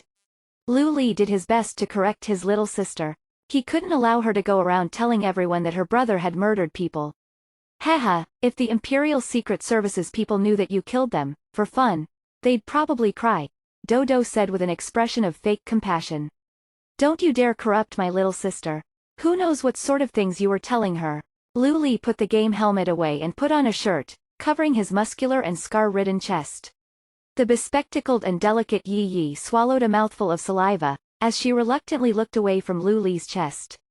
You're drooling, you pervert, Huan said as she nudged Yi Yi, feeling embarrassed because of her friend. She looked so prim and proper, but she acted like this. The video has already been uploaded to the forum and they got your face this time. Dodo jumped in front of Lu Li with an I caught you expression. Chapter 61. Videoed again. What video? Lu Li had an uneasy feeling. Were there so many bored people taking videos everywhere? Last time, it was during the day and there were many people passing by. It was only natural that the scene would be filmed. However, this time, it had been at night and in such a remote location. Who could have possibly taken this video? Indeed, the top thread on the forum had changed. The God Thief reappears, the birth of the night ghost. There was no other description in the thread, just a video. From the videographer's perspective, a group of 30-40 players sinisterly marched into the forest. They were made up of all sorts of professions and there were even close-ups of some players and their equipment. This is the Imperial Secret Services. Sorry, I'm stronger than you. He's quite skilled at PvP and is ranked in the top 10,000 in China's Steel Blood rankings, PvP rankings. This is... Dodo pointed out some of the players, introducing them to Lu Li. Top 10,000? He was so weak? Lu Li felt that he hadn't fought anyone who was particularly skilled last night. Only the 2 thieves at the end were relatively well known. The scene in the video changed to 2 thieves lying in the grass, silently watching another thief farm monsters in the distance. The thief who was farming looked incredibly efficient and powerful. One of them is called Swirling Left Eye and the other is called Staring Right Eye. They are a very scary duo and have defeated many people in the top 100 Steel Blood rankings, Dodo explained. Wait, this video seems fake, Lu Li said with a face of confusion. The scenes are changing too fast. Maybe there's something wrong with the angle, or maybe... What's the matter? I don't think anything is fake, Dodo said as she glanced at him. This video was made by the Imperial Secret Service, realized Lu Li. The battle was very entertaining, shot from different angles and edited by an expert to the standards of a Hollywood movie. The members of the Imperial Secret Service did not slander Lu Li in the video, but seemingly praised and flattered him. There were a few dodge moves that looked clumsy, but were edited by the Imperial Secret Service to look graceful. In the video, Lu Li was the main actor and all of the attention was on him. His face and head actions exuded a sense of fierceness and power. There weren't any other players present to be witnesses at the time, so it must have been the Imperial Secret Service who made this video of their own guild members being killed. Then, after some weird editing, they posted it on the forum for all to see. Did they not use an umbrella in the rain? Are their brains filled with nothing but water? Huan asked sarcastically. No, they're very clever. Even though the Imperial Secret Service players were not very skilled in PvP, Lu Li was impressed with what they had done today. Why, I think every one of them is stupid. The girls did not understand why Lu Li thought so highly of them. After defeating the Imperial Secret Service players last time, they lost a lot of their reputation, Lu Li speculated. This time they must have wanted revenge and initially intended to record a video of me being killed, but that didn't turn out as expected. Then why did they still post the video? Dodo asked. They want everyone to know that the person who defeated them is very strong. The stronger that person seems, the more understandable their failure is, Lu Li said. That's true. Maybe they're not as useless as they are known for. Huan nodded in agreement. Also, Lu Li rewinded the video, pointing at the robe of a magician. This is a steel-grade equipment from the Spider's Lair instance dungeon, with very good defense. However, it could only last a couple seconds against me. He didn't even have an opportunity to retaliate. What does this tell us? Wow, your attack is so high. Dodo exclaimed with a face of admiration. Your attack is high. Therefore, you must have a lot of good equipment on you, Yi Yi said calmly, collecting herself after being impressed by Lu Li. Exactly, they want to tell everyone that I have a lot of steel-grade equipment. In doing this, they not only explain the reason for being unable to defeat me, but they also encourage people to hunt me for drops, Lu Li said. Big brother, you must be in danger. Lu Xun held onto Lu Li's arms with a worried expression. Especially from those thieves who enjoy PvP for the fun of it. You must be careful in the future, because anyone could strike you from behind and take your equipment, Yi Yi said, taking joy in his misfortune. Lu Li felt slightly uneasy but ignored them. He yawned and said, Okay, are your curiosities satisfied? Everyone go back to sleep. Xin, you're going to a new school tomorrow. Do you want others to see your eye bags? Also, don't enter my room without my permission next time. Do you feel uncomfortable with a couple of beautiful girls coming into your room? Huan said teasingly. Tisk, you have a nice body, boy. Dodo approached Lu Li, wanting to caress his chest which remained visible under his shirt. She was an extroverted and naughty little girl, who seemed to be able to sense that Lu Li had no ill intentions towards them. You never go to the swimming pool and it's such a waste that it's just sitting there. We don't mind if you use it. We could even go together since we don't normally skinny dip anyway, Yi Yi said with evil intentions. Lu Li could not handle them anymore and chased them all out of his room. The next morning, Lu Li politely refused the three girls' requests to come along and took his sister to the #1 middle school to handle the admission procedures. The higher education megacenter was basically a small city. Several universities surrounded the central business district and the streets were filled with people. Lu Li felt deeply moved, coming here with his sister. He found it miraculous that the heavens had given him another chance. This time he would protect and guard his sister well. The #1 middle school had a great location, next to the best universities and had a great school environment. The students seemed to have more energy and spirit compared to the common district. I've made a call before. This is my sister's grade report. Lu Li had a clear goal as he entered the enrollment office. He handed the forms to the enrollment director, an old man dressed in plain and simple clothes who looked to be nearing his 60s. According to Dodo, he used to be the principal of a normal university and had been a teacher for his entire life. After his retirement, he continued to serve in the enrollment department at the #1 middle school. Grades like this from that place. Not bad, not bad. The old man was impressed. After this, he asked Lu Xun a few more questions, to which she all cleverly replied. Why do you want to come to #1 middle school? Our enrollment standards and our school fees are much higher than other middle schools? The old man asked sincerely. Our living standards have improved by quite a bit, so I wanted to give her a better education and environment. I know that #1 middle school has higher enrollment standards, but my sister's grades are not bad. She is very mature and is willing to put in the effort, Lu Li said. To strive to create a better learning environment for your sister is commendable. Have you studied at a school before? The old man's attention suddenly turned to Lu Li. Chapter 62, Real-Life Great Thief. I only attended 2 years of primary school. After that, things happened, and I haven't set foot in a school since, Lu Li said calmly. No one could understand how unfortunate that year was for them. Their parents left them and there were no relatives that were willing to foster them. The only orphanage near them was found to have been associated with a child abuse scandal. 8-year-old Lu Li and his baby sister had to persevere to survive. Not only did he raise his sister and send her to school, he did this without committing a single crime. Not only were your past records clean, you have even received many awards for the good deeds you've done, the old man said, with Lu Xun's social profile and their family's information in his hands. Done good deeds? Lu Li felt slightly uncomfortable with that phrase. There were many more good deeds he had done over the past years. However, favors would only be recorded by the Social Credit Bureau if they were submitted by someone. Many of the other good deeds that he had done over the past years had all gone without record. Ha ha, young man, don't mock the system. There are reasons for recording individual social credits, the old man laughed. We haven't accepted a student from the slum district for 13 years. Even if their grades were good, they were all sent to the number 7 middle school.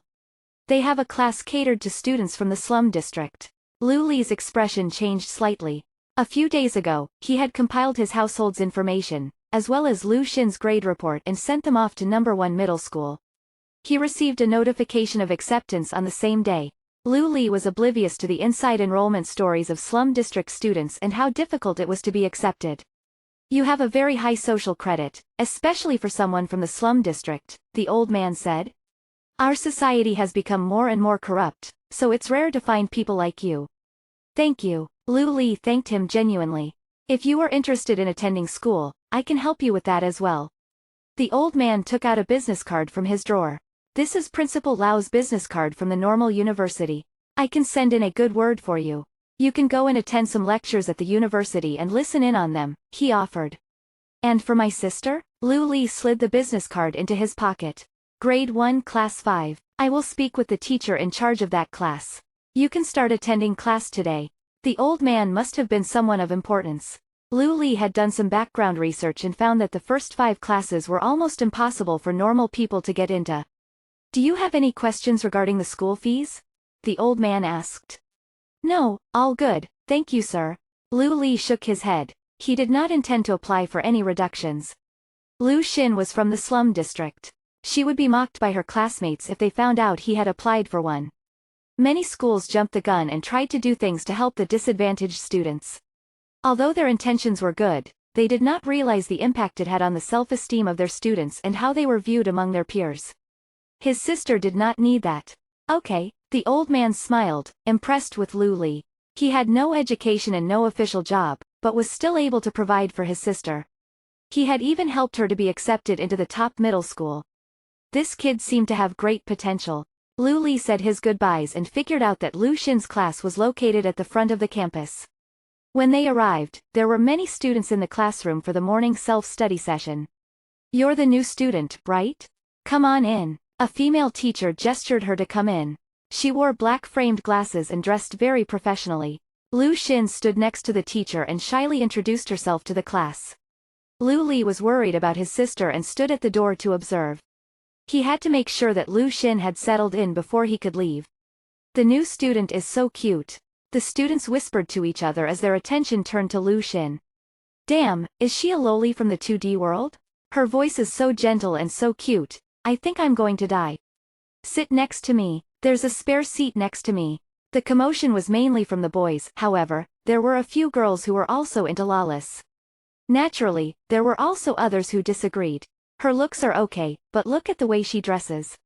It's so random and out of place, some girls commented sourly. It looks familiar, is that the CC brand from last year's catalog? No, it looks like the knockoff version. Wow, she's wearing imitations. The girls laughed mockingly to mask their jealousy. Number 1 middle school was catered to the rich district. Most students come from a wealthy background. Lu Xin's background instantly created a socio-economic divide between her and her classmates. The teacher said sternly, Lu Xin was accepted in our class by Principal Fan. I hope that you'll all get along in the future. If someone gives her a hard time, I will be contacting your parents.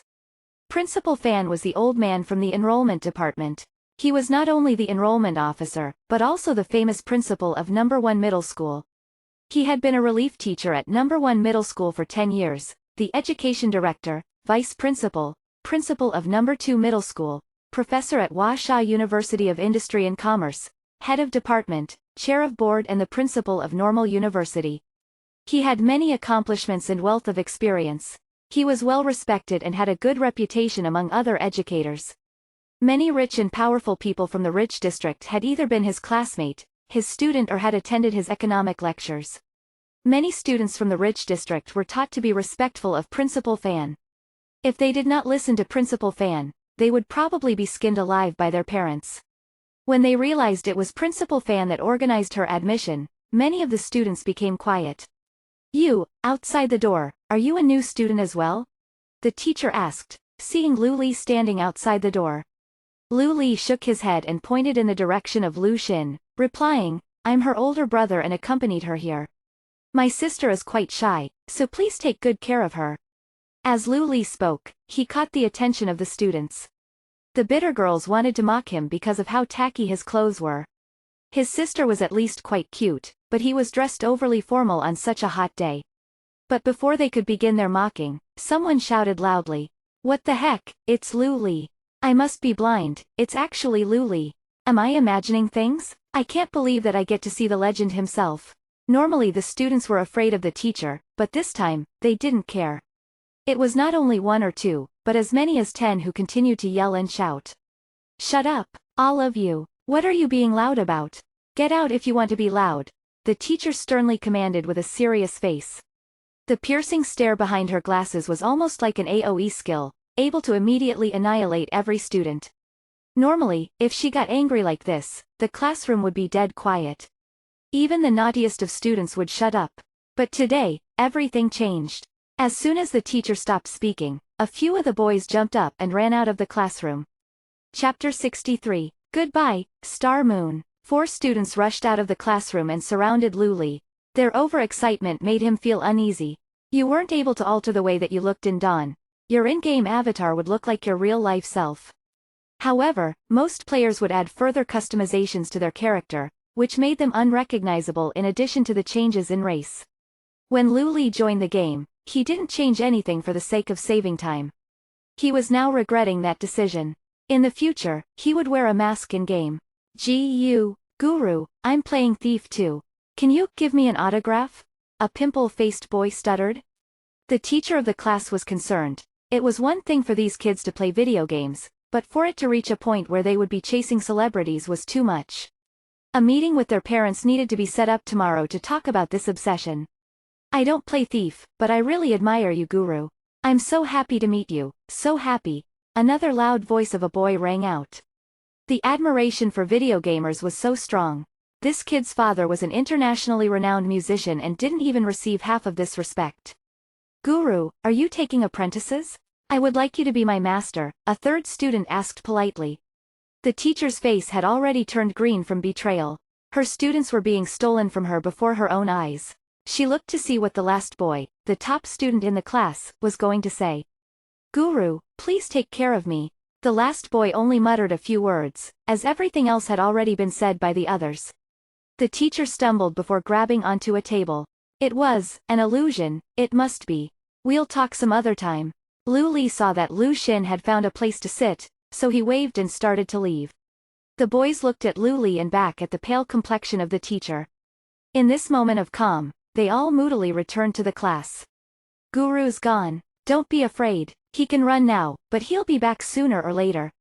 We're now Guru's little sister's schoolmates. It'll be easy to see Guru again. Lu Li left the campus and strolled along the street, shopping for the daily essentials. He also bought his sister 2 complete sets of good quality clothing. Everything from head to toe was branded, even the underwear. Now that he had more money, he naturally would give his sister better things. After dropping everything back home, Lu Li went to the Star Moon Union office. He imagined that there would be a group of people mocking him, but instead, he was greeted by only Square Root 3. Square Root 3 looked the same in-game and in real life. He was a handsome young man. The only difference were the glasses that he wore, which looked elegant and refined. I'm honored to meet you, Lu Li, Square Root 3 said, as he shook Lu Li's hand and invited him to sit. Here is the 60,000, as per the agreement. Lu Li passed the cash over saying, I'm thankful for this contract, which gave me the opportunity to enter Dawn. To this rich second generation, 30,000 wasn't even enough to take a stroll in the night markets, but to Lu Li, this was truly the start of his gaming career. When the game had just been released, there was no way for him to buy a game helmet. He had to join Star Moon Union as a gold collection member, but he didn't think that his contract would come to an end this quickly. I also appreciate this contract very much. Without it, Dawn would have one less expert. Square Root 3 passed on the money to a nearby accountant, who nodded before leaving. He then picked up the relief agreement and signed his name on it. He was the guild's legal representative and had the authority to sign this kind of contract. Lu Li didn't expect this, initially thinking that Square Root 3 had volunteered to see him. I've been in Star Moon for 5 years, ever since high school. At the time I was young and didn't know anything, but after so many years I now understand. Square Root 3 sighed emotionally, laughing bitterly. They told me to escape, because there was a bigger world out there, but I was unwilling. Lu Li understood what he was saying, but didn't respond. Everyone had to live with their own choices, no matter what they were. Star Moon Guild has many issues that can't be resolved. If you really tried to resolve them, the guild would probably be unable to go on. Square Root 3 sighed and continued, because of these issues, I won't convince you to stay. I only hope that if we need some help, you'll look at these papers and extend a helping hand. That's not a problem, as long as I'm compensated appropriately, Lu Li responded. What was originally a hostile meeting was instead carried out in an amicable and united atmosphere. Both parties recalled their initial struggles together, but now shared a fine outlook on their potential future business interactions within Dawn. In reality, Square Root 3 never wanted Lu Li to stay. Currently, most guilds were chasing after experts, the most popular of which was Lu Li. They weren't particularly interested in his PvP ability, in fact, they weren't interested in PvP experts at all. What were looking, however, were PvE experts. To the big guilds, Lu Li was a talented party leader. How else could he have attained the first clear of the spider lair and then broken the record by such a staggering amount? He had taken 3 wild boss first clears. No one was unconvinced of this. Some were even questioning the Chinese party leader rankings. Lu Li's ranking was one question that no one could answer. However, the most important thing was that Lu Li didn't have an official guild. He was open for anyone to attract him to their guild. Many people wished to be subordinates under Lu Li's party leading expertise, except for Square Root 3. After the few interactions that he had with Lu Li, Square Root 3 knew that Lu Li wasn't one to cater for public interest.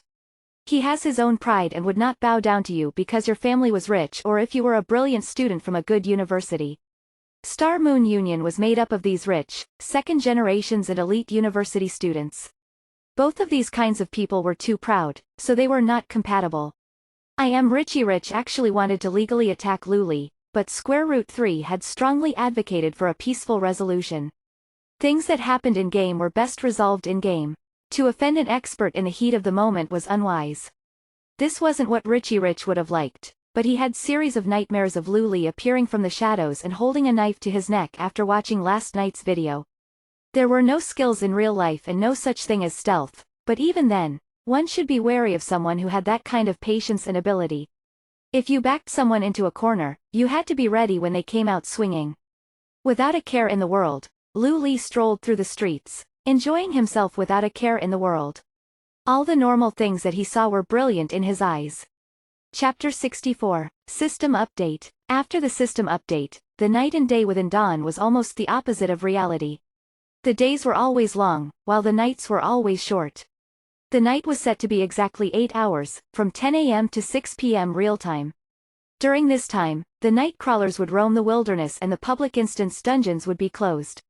Those who wanted to train had to do so in the wild and at the risk of death. In order to adapt to this reversed time, Lu Li forced himself to sleep well in the afternoon. After he woke up, he found his landlords at his door. What? Hey, I would say that we are considered beauties. How dare you speak to us like you saw a cockroach? Dodo's personality was unlike the meaning of her name, which meant reserved. Once she caught on to something, she couldn't keep quiet about it. Okay, I'm sorry, what seems to be the problem?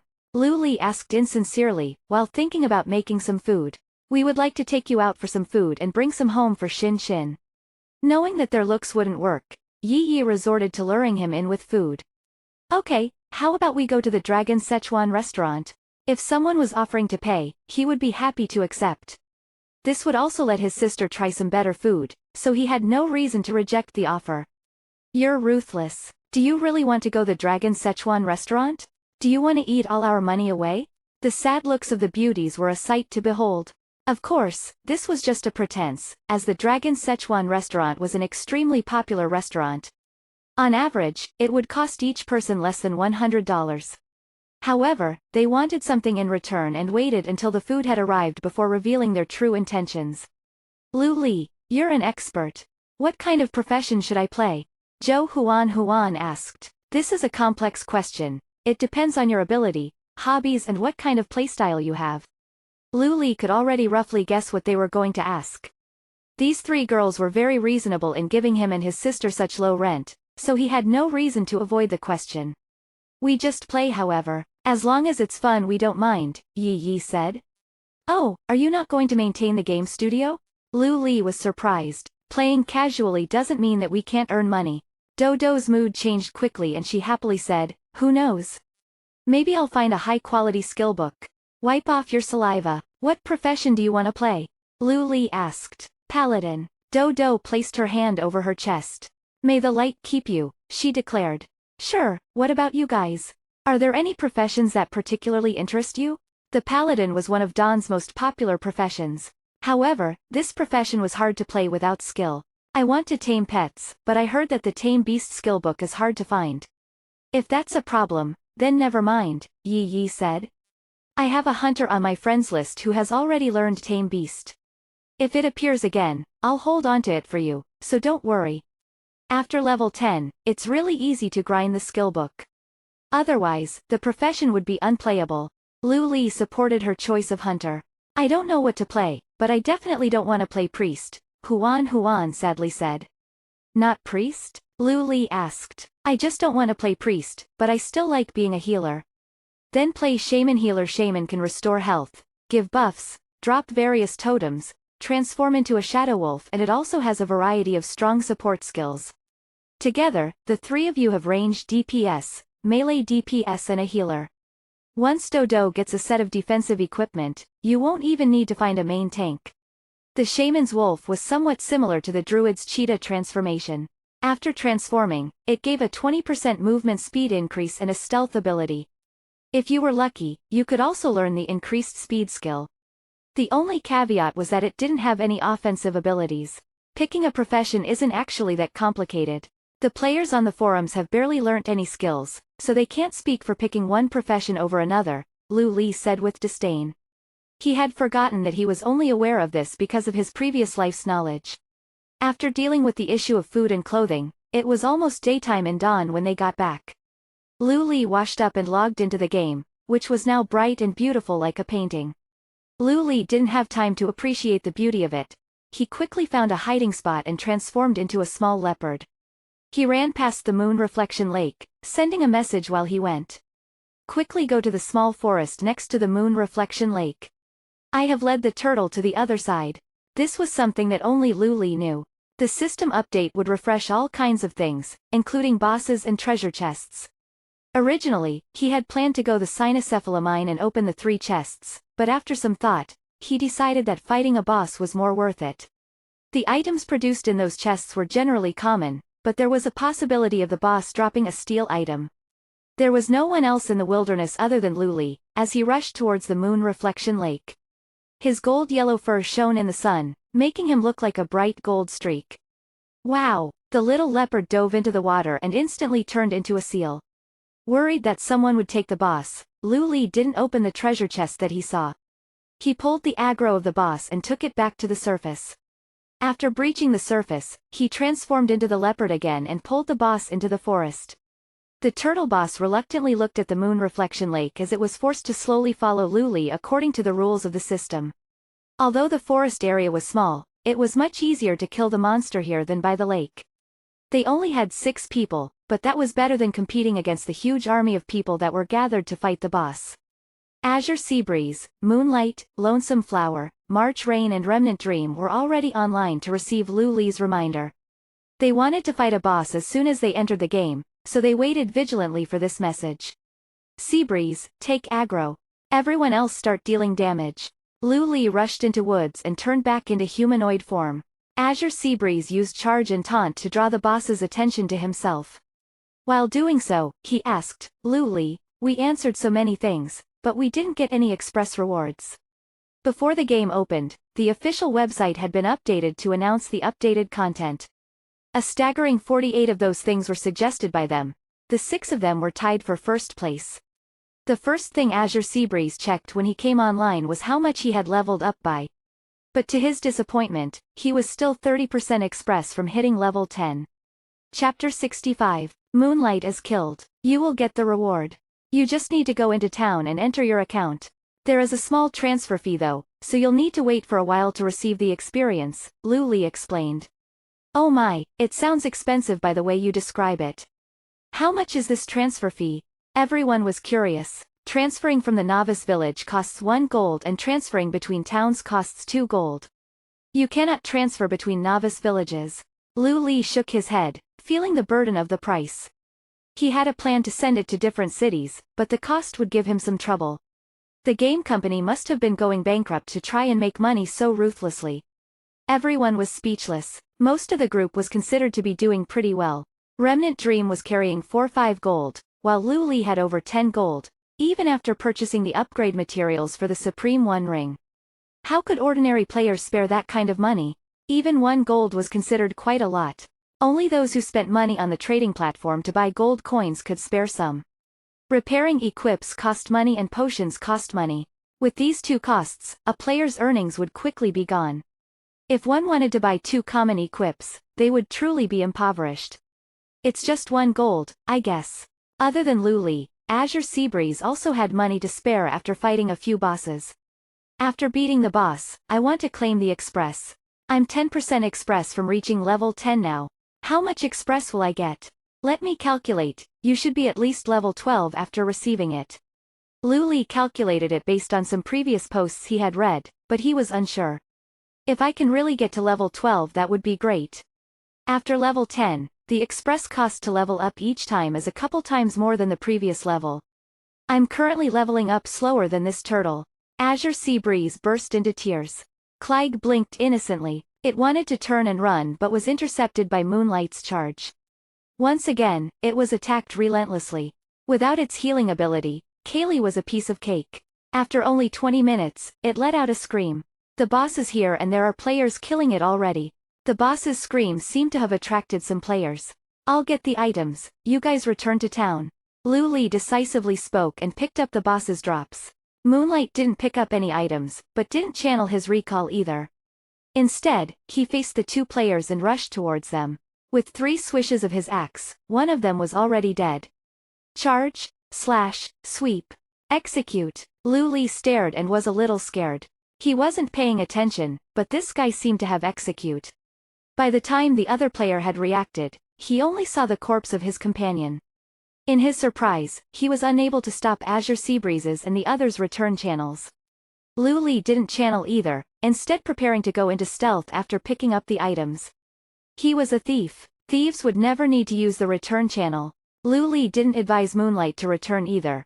He was a PvP maniac, so he wouldn't give up any PvP opportunity.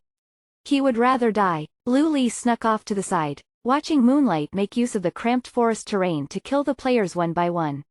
He had no plans whatsoever to help. It was too bad that he didn't have some melon seeds to snack on. Otherwise, this would have been perfect. Moonlight's technique was excellent. His positioning was always right and he moved around to avoid most of the non-targeting skills. The axe in his hands was constantly waving around. The Berserker was commonly dubbed as the king of physical attack, but tended not to kill people efficiently. However, after fighting for 3 minutes, Moonlight had already taken a dozen lives. When he cast Whirlwind, he took out 5-6 players who only had a bit of HP left. Nevertheless, the overpowered Berserker was not invincible. Moonlight's HP continued to decline, 80%, 60%, 50%. Oh no, he had been crowd-controlled. The next wave of attacks hit really hard and he was now at less than 10% hydrogen phosphide. Moonlight had no intention of running away, but at this point, only thieves and druids could possibly escape. Die! How dare you mess with the glorious paladins! Moonlight then fell as this was shouted. His axe dropped and didn't turn white with his corpse. The weapon dropped. It looked cool, had high attack and possibly some other effects. All the players excitedly held their breaths. Wow, so pretentious for such a small guild, Lu Li thought. The players who PvP'd with Moonlight were all members of the Glorious Paladins. They were well disciplined and left the drop equipped to the commander. Not one of the players went to pick it up. As the commander bent down and picked up the weapon, a thief with his face covered suddenly appeared before him. He picked up the axe and threw it into his backpack before slowly fading away. His attitude was way too casual, like he had picked up a coin from his bedroom floor. "What are you guys looking at? Go and flush out that thief." The commander was frozen for a full 5 seconds before roaring at his guild members. Even the Imperial Secret Service's elite players couldn't flush Lu Li out. For these slow reaction, second-rate ordinary players to do so was just wishful thinking. "I dropped my weapon." Moonlight sounded depressed. He had lost the high-attack Bloodseeker's axe that gave additional strength and swung smoothly. He could have dropped anything, but somehow this was the thing that dropped. "Hey, I just picked up an axe. Not sure if it's yours," Lu Li joked. "You really are something else. I'll wait for you in the village." Moonlight didn't offer any money, immediately sending a trade request. He spent all day PvPing, so he didn't have any money to give Lu Li. "Don't stay in the village, go to Snake Valley and fight snakes for the next 2 hours. Then, we can kill the snake boss before going to town," Lu Li said. Once the others heard about the boss, they forgot about everything else. Lu Li transformed into a small leopard and rushed like a gust of wind. He didn't take the road in case someone saw him, instead running through the bushes by the side of the road. Later on, when the Child of the Forest skill was more common, the small golden leopard would be a common sight and he would have nothing to worry about. "Lu Li, which town are we going to? I just saw a transfer representative and there are 126 towns where it could be sent to." Azure Seabreeze was worried about where to go. "Grey Valley of course," said Lu Li without hesitation. Chapter 66. Rattan City. Grey Valley and its surrounding areas were the most popular places for players between LV 1030. This area had 5 private instance dungeons to be explored, according to the town map. It also had the most complete set of trade profession NPCs and Dawn's only fishing master, who resided by the Iris Lake. The scenery was also beautiful, making it a paradise for casual gamers. From here you could reach the human and dwarf ports, the evil faction's outpost, Stranglethorn Vale and the Druids' sacred Moonlight Grove. This was also a popular PvP location, especially between the Light faction and the Evil faction in a contest for land. The blood of countless players flowed through the river. As well as this, the altar that Lu Li needed to upgrade his ring was in Grey Valley. He couldn't think of a reason not to go there. The other players wouldn't know all this at first and would travel to various places in the world. However, as the player base's knowledge deepened, they would slowly converge in Grey Valley to the point of overcrowding. Azure Seabreeze and the others had no reason to disagree, so they followed Lu Li to Grey Valley. Lu Li ran until his stamina depleted, before resting by the roadside. This was another feature added by the update. Sprinting, flying, fighting and completing instance dungeons all consume some stamina, which could be regained by resting. Additionally, alchemy could produce stamina potions and eating cooked food could restore stamina.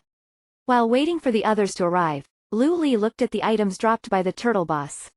The wild boss ended up dropping a steel item. Poison bow, steel, damage 1524, agility +3, special effect. Targets hit by this weapon will be poisoned. Level requirement 5, durability 28/28. Bows, crossbows and rifles were all part of Dawn's ranged weapons. The bow's attack was higher, while the crossbow and rifle had higher attack speed. Amongst these, the rifle with a sight attached had the highest accuracy. For players who weren't very good, the rifle was their choice of weapon. The poison bow was most suited to hunters, but other professions could use it as a means of ranged attack. The attributes of this weapon were similar to the crossbow that Lu Li gave to Remnant Dream.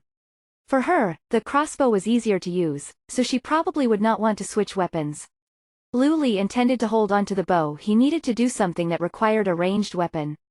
With it, his efforts would be halved for twice the result. This poison bow was a short bow, so it had outstanding attack and a far greater attack speed than that of a longbow. It also had a small frame, so it wouldn't hinder his movements if he carried it on his back. After asking Remnant Dream in the chatroom, the hunter decided not to change weapons. To her, operating the bow was a nightmare. Clegg only dropped 1 steel item, in addition to 2 bronze items, one of which was a druid jungle herdsman equip. Lu Li took the short bow and didn't participate in the rest of the distribution. A few of them had now reached Snake Valley, but they didn't immediately fight the boss. Instead, they farmed the ordinary snakes because they needed to find snake bile to produce antidotes. The lowest level member was currently Remnant Dream at LV8. Everyone else was now LV9 and approaching LV10. Only Azure Seabreeze had long since achieved this milestone, but the experience of leveling up after this was truly horrible. He had been farming snakes for over 2 hours now and had only gained 3% express. Lu Li was collecting snake bile while fighting the monsters, creating antidotes whenever the cooldown refreshed. After making quite a few intermediate antidotes, they started fighting the boss. Snake King Gallagher wasn't a boss that could be dealt with in greater numbers. Its poison attack had been dubbed the full screen, but Lu Li had intermediate antidotes which were taken on his command. This made the 35,000 HP boss rather satisfying to fight. After the Snake King fell, Lu Li's express jumped to 85%. However, he hadn't been paying much attention his express, as his full attention was on the items that Gallagher had dropped. It dared not to drop a Rager Pendant. Only with a complete equipment set would the Rager Pendant have a special effect. Without the set, it was just an ordinary equip. Gallagher had been killed twice now, but both times, the Rager Pendant hadn't been dropped. Lu Li wasn't very frustrated, as all level 10 to 20 bosses had a decent chance of dropping them. The loot wasn't nearly as good as the first clear. The only noteworthy item was a pair of steel mage shoes that were pretty average. They didn't even give movement speed. Lu Li passed them to Lonesome Flower and gave the rest of the 4 bronze equips, including those from the turtle, to Azure Seabreeze to sell and split between those who hadn't received a steel equip. As for the 2 materials that the boss dropped, they were both unanimously given to Lu Li. Later, the group prepared to leave Moon Shadow Valley. For some, this small night elf forest village gave opportunity, but for others, only disappointment. For Lu Li, this place was now part of the past. There was a broader world beyond. In town, there were auction houses, the arena, more instance dungeons, more quests, even more NPCs and many business opportunities. As long as it only cost 1 gold to leave Moon Shadow Valley, Lu Li's and his group wouldn't miss this bit of money. Azure Seabreeze waited for everyone on the teleportation channel, while Lu Li went ahead to another place. There was something that Lu Li initially only had a 50% chance of getting, but now he stood an 80% chance. Rattan City, a small town in the heart of the evil faction, celebrated its first guest. Look, it's an elf. Wait, it's a sinful thief, a despicable bandit, a dirty robber. Guys, help me catch him. A dwarf goblin guard jumped up and down but dared not move forward to attack, choosing to keep shouting instead. Lu Li remembered that because he had attacked the goblin businessman Crawley, his goblin reputation was negative. Rattan City happened to be a typical goblin town. The 2 or 3 level 60 goblins were careful not to come over. Their timidity was nothing like their great greed. Is this how Rattan City treats adventurers? Lu Li braced himself and took a step forward, not showing a shred of fear. We only welcome friendlies, the guards shouted angrily. But you, the jungle stalker, attacked a great businessman. Mr. Crawley has spread your reputation throughout the goblin world.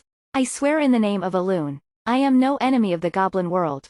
Lu Li explained while rubbing 2 pieces of gold in his hands.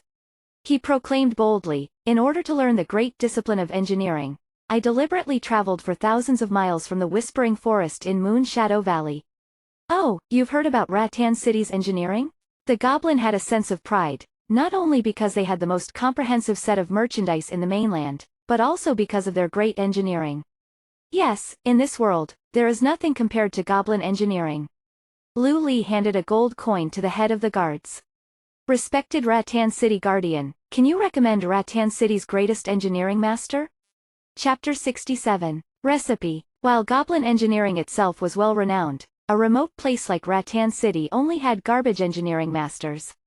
However, learning the basics of engineering was the same everywhere. It was only when you were specializing that would need to choose an appropriate mentor. To gain back some goblin reputation, Lu Li would have to bite the bullet and learn some engineering from Rattan City. The guards brought Lu Li across the wooden deck. Along the way, he could see the unfavorable looks that the NPCs gave him. This was the effect of his hated reputation. After reaching the shore, they traveled to a house with 2 mechanical dolls placed by the door. A goblin's body was like that of a dwarf, so their houses were tiny to Lu Li. He needed to bend over to enter the house, but fortunately, there was a sofa that could accommodate his butt. Only after he sat down could he straighten his neck. Oh, Gabby, why did you bring this elf to me? The goblin engineer looked at him curiously. When he turned around, Lu Li could see his magnified eyes behind his glasses, a truly horrifying sight. Although he is an unwelcome robber, he brought some gold to atone for it, the head guard said with a smile. Oh, do you want to study engineering? The expression of the goblin engineer improved, but he was still preoccupied with his work. He pushed a semi-new book towards Lu Li. 5 gold. Lu Li almost coughed up blood. Everywhere else, studying a trade skill would only cost 50 silver. This greedy dwarf was charging 10 times the price. However, he didn't have a choice. He wanted to gain back reputation, so he needed to pay them. He was also under the surveillance of a LV-60 NPC. The only thing he could do was obediently pay the money. System. You have received the goblin's goodwill. Your reputation is now neutral. System. You have discovered Rattan City, receiving 200 express. Lu Li was relieved after hearing the system announcements. At least these NPCs would not oppose him anymore. Goblins were always polite to people who were rich. The head guard gave Lu Li a salute and walked off with his gun, satisfied. Lu Li opened the engineering skills book. The title page was written in blue ink, describing an outline in goblin language. He couldn't understand it at all, but this was a virtual game, so he didn't need to. After he used the skill book, it disappeared. The goblin engineer didn't observe the way that Lu Li did his learning. He was working on his experiment and told him, if you don't need anything else, please leave. I'm very busy right now. Respected master, do you have a recipe for sale? Good or bad, each trade skill trainer had her own unique recipes. Lu Li knew that this trainer was no exception. Oh, it's over there on the side. 3 gold for each one. If you want one, you can pay me directly, but don't expect me to explain it to you, despicable elf. Because his reputation was only neutral, the goblin engineer's attitude was still unfriendly. Lu Li wasn't angry, he walked over to the dusty oak table. There were a few thin parchments on it. Blueprint. Blue fireworks, used for entertainment. This was not a unique formula. The mainland sold a similar one, so this definitely wasn't worth 3 gold coins. Blueprint. Fine handmade guns. These had average damage and the required materials weren't cheap. The weapons were only bronze anyway. Lu Li shook his head and put down the drawing. He looked at another 2 and was completely disappointed. It seemed as though this goblin engineer was only an intermediate level. These blueprints were all for low-level useless items. He didn't have any expectations when he picked up the last one. Master, are all the blueprints here for sale? Lu Li put in effort to calm his frenzied heartbeat, lest the goblin engineer saw his excitement. But he was needlessly worrying. The goblin engineer didn't even care enough to look back, impatiently scolding him. Pick one, leave the gold coins and get out of here.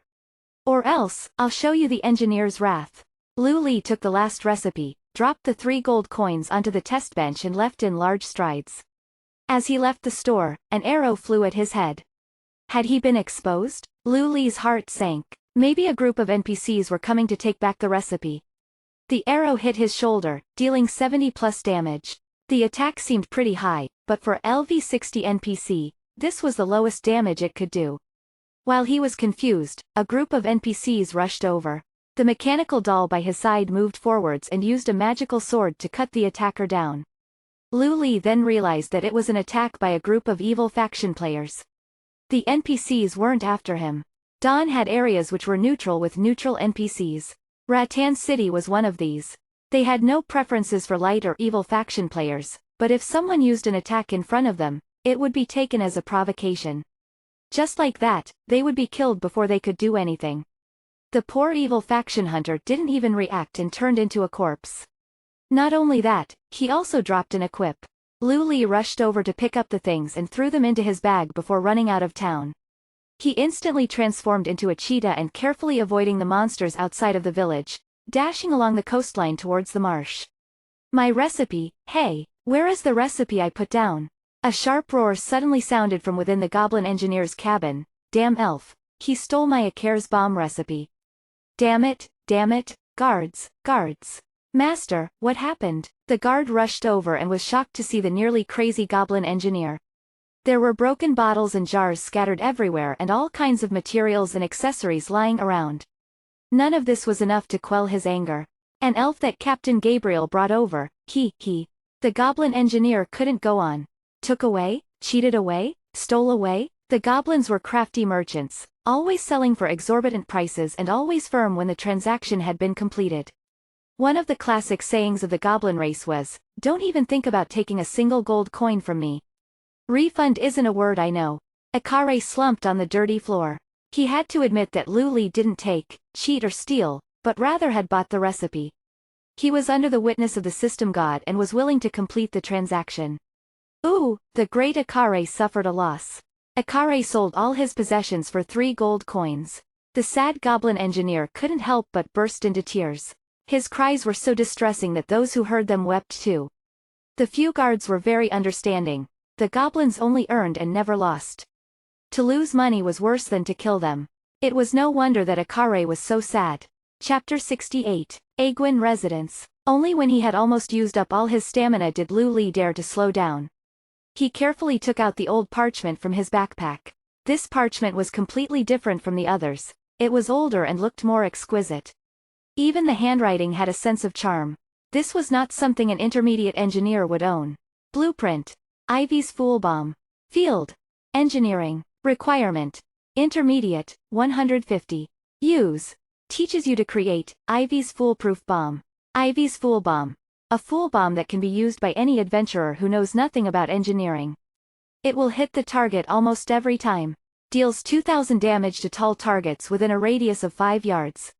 Lu Li had only seen Ivy's Fool Bomb once in his past life.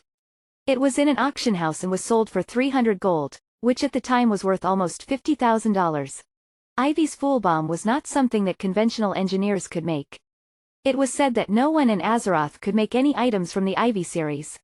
Ivy was a legendary master engineer who had accidentally killed himself over 1,000 years ago, attempting to create a super bomb that could level the Karo Mountains.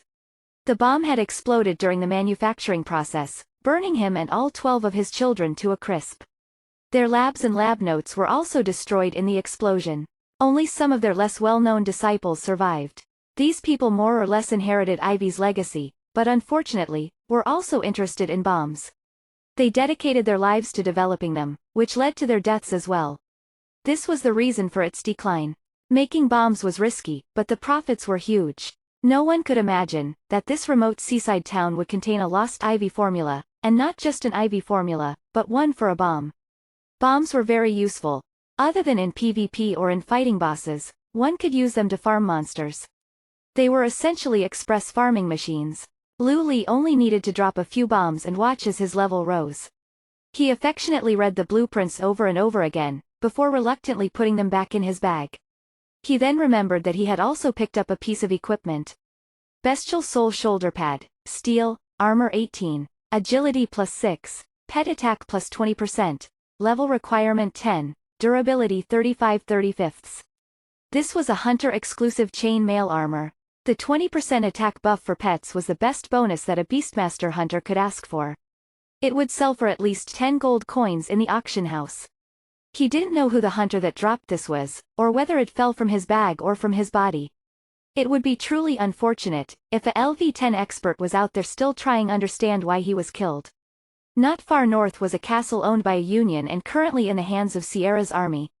Sierra was the daughter of Admiral Cordillaz. Under the guidance of the prophet Medivh, Mage Jaina Proudmoore led the fugitives of Lordaeron to a city on the east coast of Kalimdor. Lu Li had come here to find a secluded great prophet. In his past life, he had completed a quest where he heard an NPC tell a story about Aegwin that mentioned this. She, Aegwin, was sent to Kalimdor and built a beautiful hut along the shore near Rattan City, as she waited for death to come. Then, she constructed an astral well, from which she saw the end of her son, Medivh.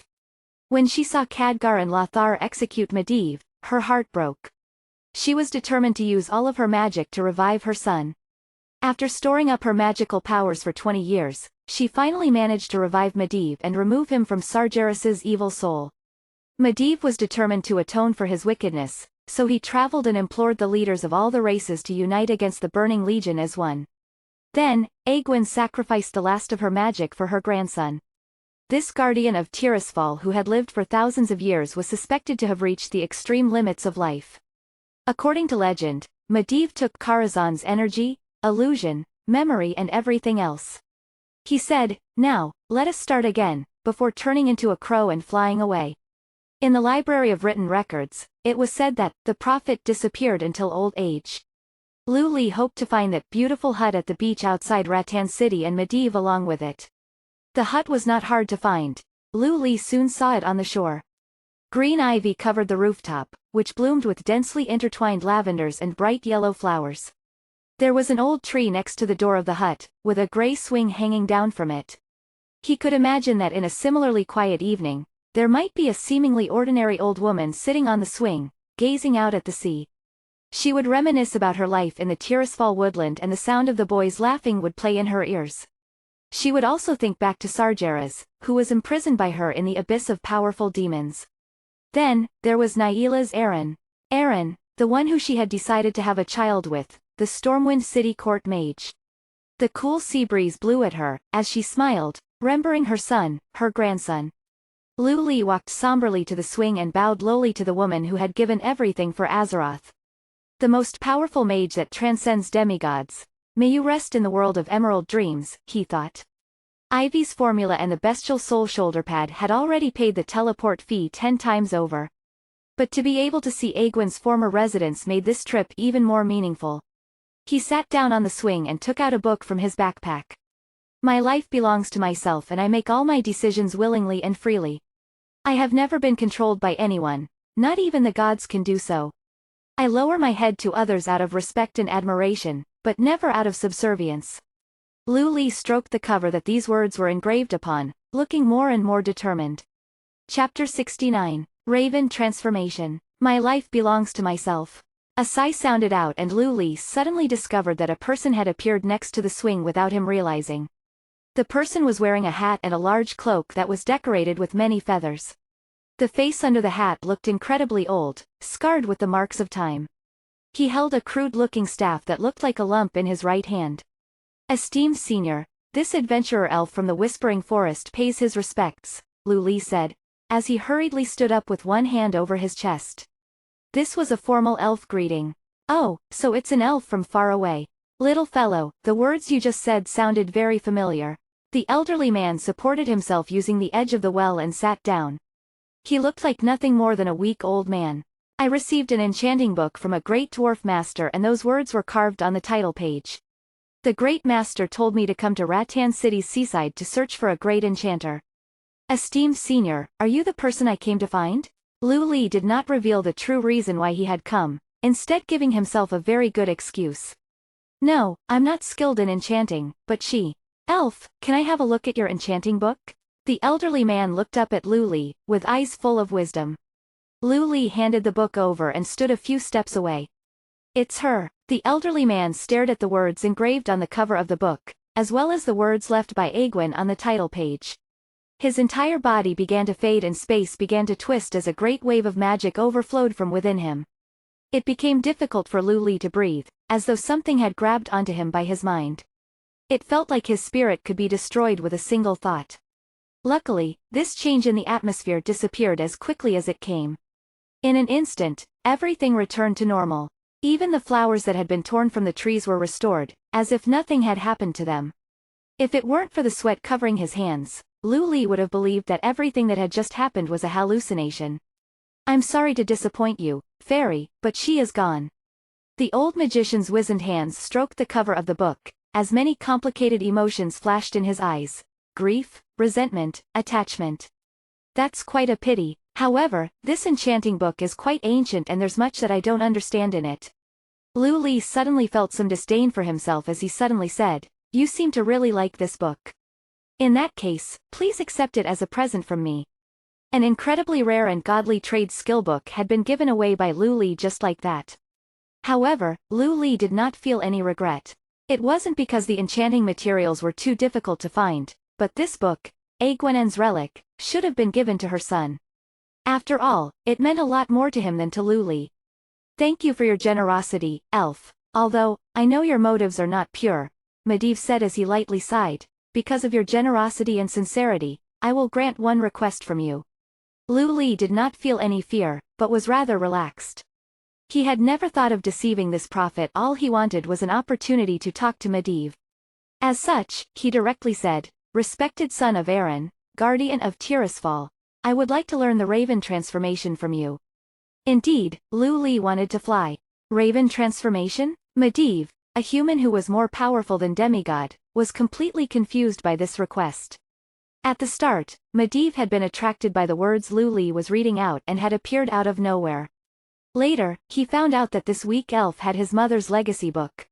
Finally, that elf had actually gifted this priceless enchanting book to him, for a simple transformation skill in return. He didn't ask for Atiesh, great staff of the Guardian, nor did he ask for the Raven God's cloak or for any incredibly powerful spells. He had asked for the Raven transformation skill. Was it difficult to turn into a raven? Not at all. In a LV50 private instance dungeon, players could meet a projection of the Raven God and receive a flight skill book. When druids reached LV60, they would receive a flight-related quest. Although it was quite difficult, the majority of the druid players would be able to receive a flight skill book. These included the Raven transformation, the Bat transformation and many others. The only caveat was that it could only be obtained after reaching LV50-LV60. If Lu Li wanted to fly now, only this elderly man in front of him could help him. Even Archdruid Malfurion Stormrage, the Lord of the Night Elves, could not teach him a flight skill so casually. It's a pity that you're not a magician, Medivh said as he shook his head. Lu Li's heart sank. In his past life, he had read some guides that said that Medivh could turn into a raven. Moreover, in order to develop this skill, it was said that Medivh had studied the druid's transformation skills and fought with the raven god Anzu. Even though Anzu was a demigod, he had been beaten black and blue by Medivh. He had been beaten so badly that Medivh was able to use the feathers he had dropped to create a legendary grade cloak. I can only teach you the modified crow transformation. Are you still willing to exchange, elf? The elderly man spoke slowly. It turned out that it wasn't that Lu Li couldn't learn the skill, but that there were some issues involved in teaching it. Thank you for your generosity, Lord Magician. I am willing. Lu Li had no other choice. He had already given away the enchanting book. The elderly man would probably insta-kill him if he changed his mind. In Dawn's lore, Medivh had done many good things, but had also committed many evil deeds. Medivh did not give him a skill book. Rather, he simply pointed towards Lu Li's forehead and a system announcement popped up. System. You have learned the skill Crow Transformation. Crow Transformation. Fake channel for 30 seconds and consume 500 HP to become a raven, allowing you to fly for a limited period of time. Flying consumes 10 HP per second and being attacked while in flight will cancel out the transformation. Level 1/5. This skill was quite flawed. The original skill was an instant cast, whereas this one needed to be channeled for 30 seconds. The original skill also cost nothing, whereas this one costed a base of 500 HP in addition to 10 HP per second. The original skill allowed one to fly indefinitely, whereas this one only allowed him to fly for a limited period of time. What was even worse was that he would fall from the sky if he was hit by anything. As for the level 1/5, this was something introduced in the update. It didn't mean that players could not increase their proficiency of a skill. This was still hidden. Every 2 levels, a player would receive 1 skill point, SP. Using SP and gold coins, the corresponding profession's instructor could raise the level of their skills. Of course, if one had the patience and determination, they could raise their skill levels through practice and training instead. All in all, Lu Li was quite unhappy with this skill, but he couldn't voice his dissatisfaction. Medivh looked easygoing, but that was because he did not display his might. This archmage who had been killed, then revived by his mother, could obliterate Lu Li with a sneeze. My transformation skill requires mana, but you don't have any mana within you. As such, I could only modify the skill before giving it to you, the elderly man said, trying to comfort him. I received a badge many years ago. Hopefully it can make up for the deficiencies of the skill, so I will gift it to you as well. Chapter 70. Rankings. Bloodstained Badge, Silver, Constitution +10, recover 1% HP every 3 seconds when wearing the badge. Has a certain chance to activate 30% damage conversion. Level requirement, LV10.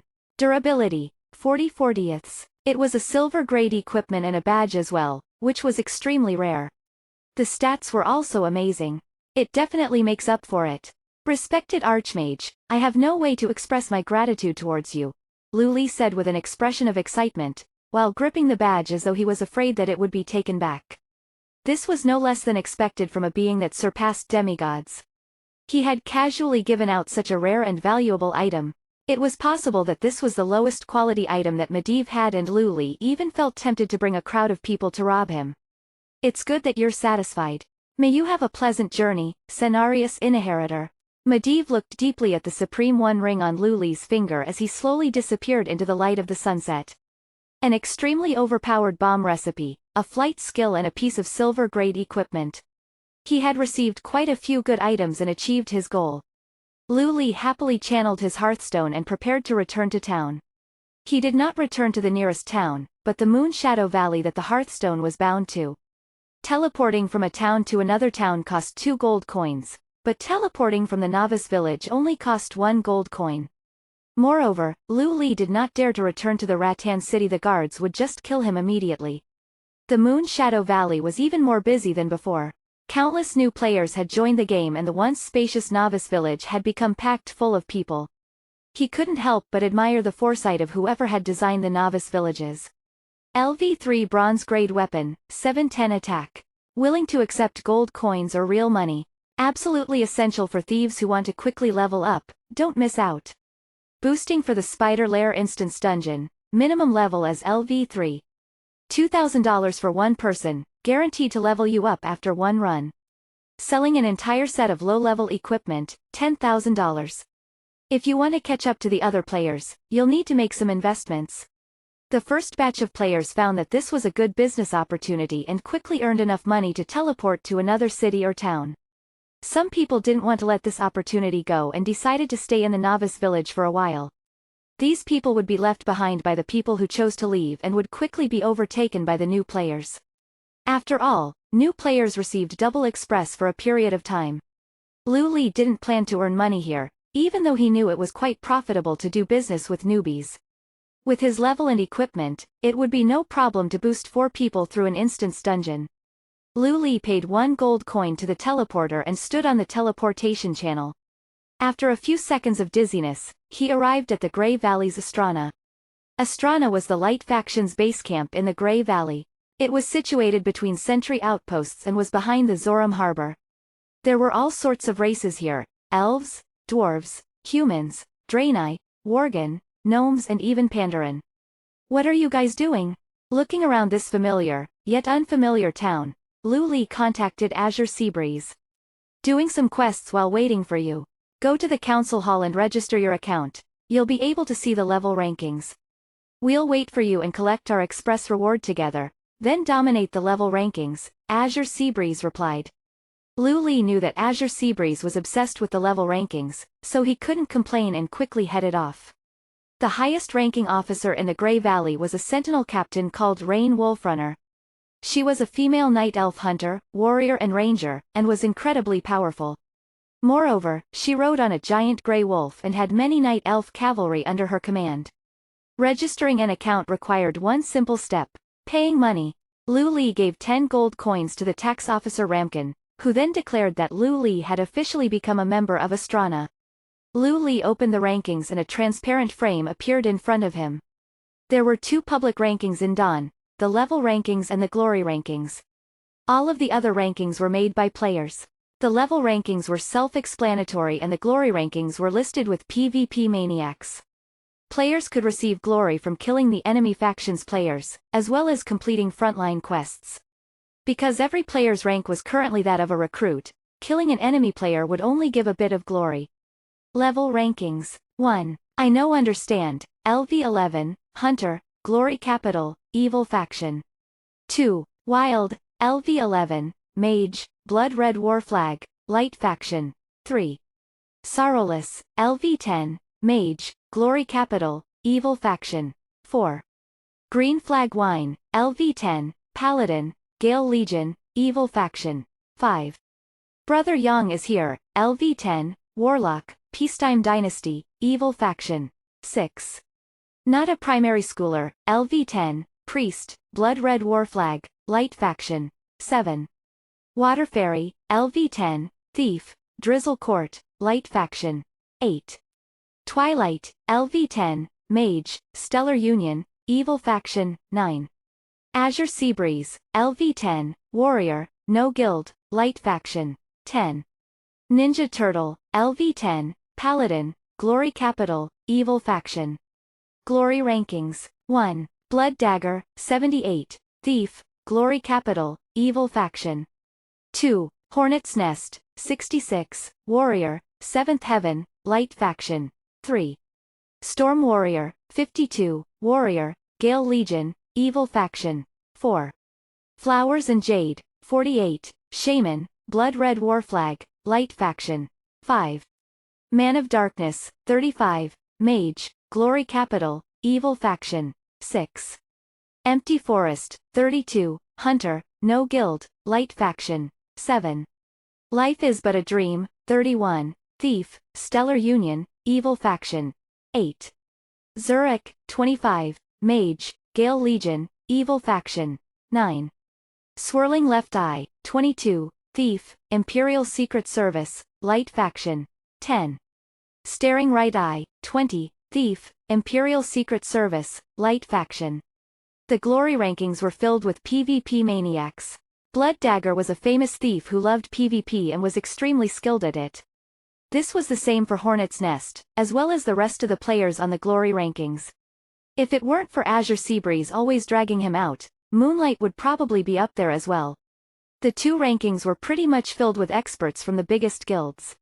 It was no wonder they would be able to take the top spots in the level rankings with so much help. The two opposing factions were evenly matched in the glory rankings, but the Light faction was slightly behind in the level rankings with only 4 players there. The guildless Azure Seabreeze was particularly eye-catching. This made him look quite special. The reason he could make it onto the level rankings was simple: he was a leveling maniac and Lu Li had taken him to kill many bosses. It would be strange if he couldn't make it onto the level rankings. Lu Li looked at his own rankings. Because he had not killed any of the enemy faction's players, he had not yet entered the glory rankings. He was currently ranked 66th in the level rankings, but had not spent much time training. To him, this was quite a pleasant surprise in his past life. He wouldn't have even dared to dream of being in the top 100. Furthermore, the 3rd to the 52nd ranked players were all LV10. Lu Li was only about 10% away from reaching LV10 and was just a sliver behind these players. Chapter 71. Dominating the Rankings. While there weren't many other players around, Lu Li went to the inn to bind his Hearthstone to Astrana. In the future, if he used his Hearthstone, he would appear in Astrana instead of the Novice Village. However, the inn did much more than bind Hearthstones. If one logged off in the inn for 6 hours, they would receive double express for 1 hour the next time they logged in. This was another feature of the new update. The game company used all sorts of methods to force players to rest and encourage them to strike a good balance in their daily living. Perhaps this was one of the reasons why Dawn became more and more popular. It was likely that no one knew that a new board of directors, comprised of people from various countries, was slowly being formed. In the future, Dawn would be controlled by these people. A few weeks later, a player called Dancing Flower Beauty would become a representative for China's magnetic hovercar company for $5 million. This was the first time the virtual world began to influence the real world. Companies in the real world began to enter into the game world and guilds began to seek sponsors, forming strong partnerships. From that point, the game began to integrate itself more into the real world and vice versa. Companies rented shops in the game, shifting the focus of investments from equipment shops, potion shops and item shops to hotels, cinemas, shopping centers and offices. More and more people turn their lives and work towards the game. As for labor in the real world, technology had advanced so much that most labor was done by robots. Lu Li, over here. Azure Seabreeze waved, catching the attention of Lu Li, who was slowly walking around. Lu Li walked over and entered with the rest of the group into the council hall. The NPC who gave out the express rewards was located there. We'll show those mortals our power. They thought they were so great, but they'll all be crying once they look at the level rankings, Azure Seabreeze excitedly said. No matter what you want to do, I'm going to hide my name, Lu Li said as he shook his head. Lu Li liked to keep a low profile and did not like to be at the center of attention. If he wanted to, he could probably find a representative contract which would earn him hundreds of thousands, if not millions, of dollars. If he was lucky, he could become a star in the game world and earn even more money. Hide your name? Azure Seabreeze was completely dumbfounded. It was not as though there were no players who hid their names. There were around 7-8 of them in the top 100, but everyone in the top 10 chose not to hide their names. The update also introduced a world channel, where many people paid money to try and become famous. Everyone was famous, why would anyone hide their name? One's name, profession, level and guild were all great for advertising. I also want to hide my name. March Rain always followed what Luli said. Whatever he said was bound to be correct. Lonesome Flower harumphed and indicated that he would also hide his name. Remnant Dream did not really mind, she was too preoccupied with grooming her new pet leopard. Moonlight didn't say anything, but also decided to hide his information. Azure Seabreeze looked around in shock, as he clapped his hands together, saying, "Right, hiding our names would be better. Think about how mysterious it would be if the top players on the level rankings all hid their names." In order to seem mysterious, Azure Seabreeze also endured the pain of hiding his name. And thus, the group went to collect their express rewards. All they had to do was tell the administrative officer why they had come. After their identities were confirmed, they immediately received their express bonuses. Azure Seabreeze, who was nearly at LV11, directly shot to LV12. Luli, who was 10% away from LV10, shot halfway through LV11. Lonesome Flower and March Rain, who were also LV9, shot to LV11, just behind Luli. Moonlight and Remnant Dream had both just reached LV9, but because of how much express they received, they also made it to LV11 and entered the top 10 rankings. As such, there were great changes to the level rankings. 1. Unknown player, LV12, Light Faction. 2. Unknown player, LV11, Light Faction. 3. Unknown player, LV11, Light Faction. 4. Unknown player, LV11, Light Faction. 5. Unknown player, LV11, Light Faction. 6. Unknown player, LV11, Light Faction. 7. I know understand, LV11, Hunter, Glory Capital, Evil Faction. 8. Wild, LV11, Mage, Blood Red War Flag, Light Faction. 9. Sorrowless, LV10, Glory Capital, Evil Faction. 10. Green Flag Wine, LV10, Paladin, Gale Legion, Evil Faction. All 6 of them were now in the top 10 rankings. It seemed that I Know Understand and Wild had barely reached LV11.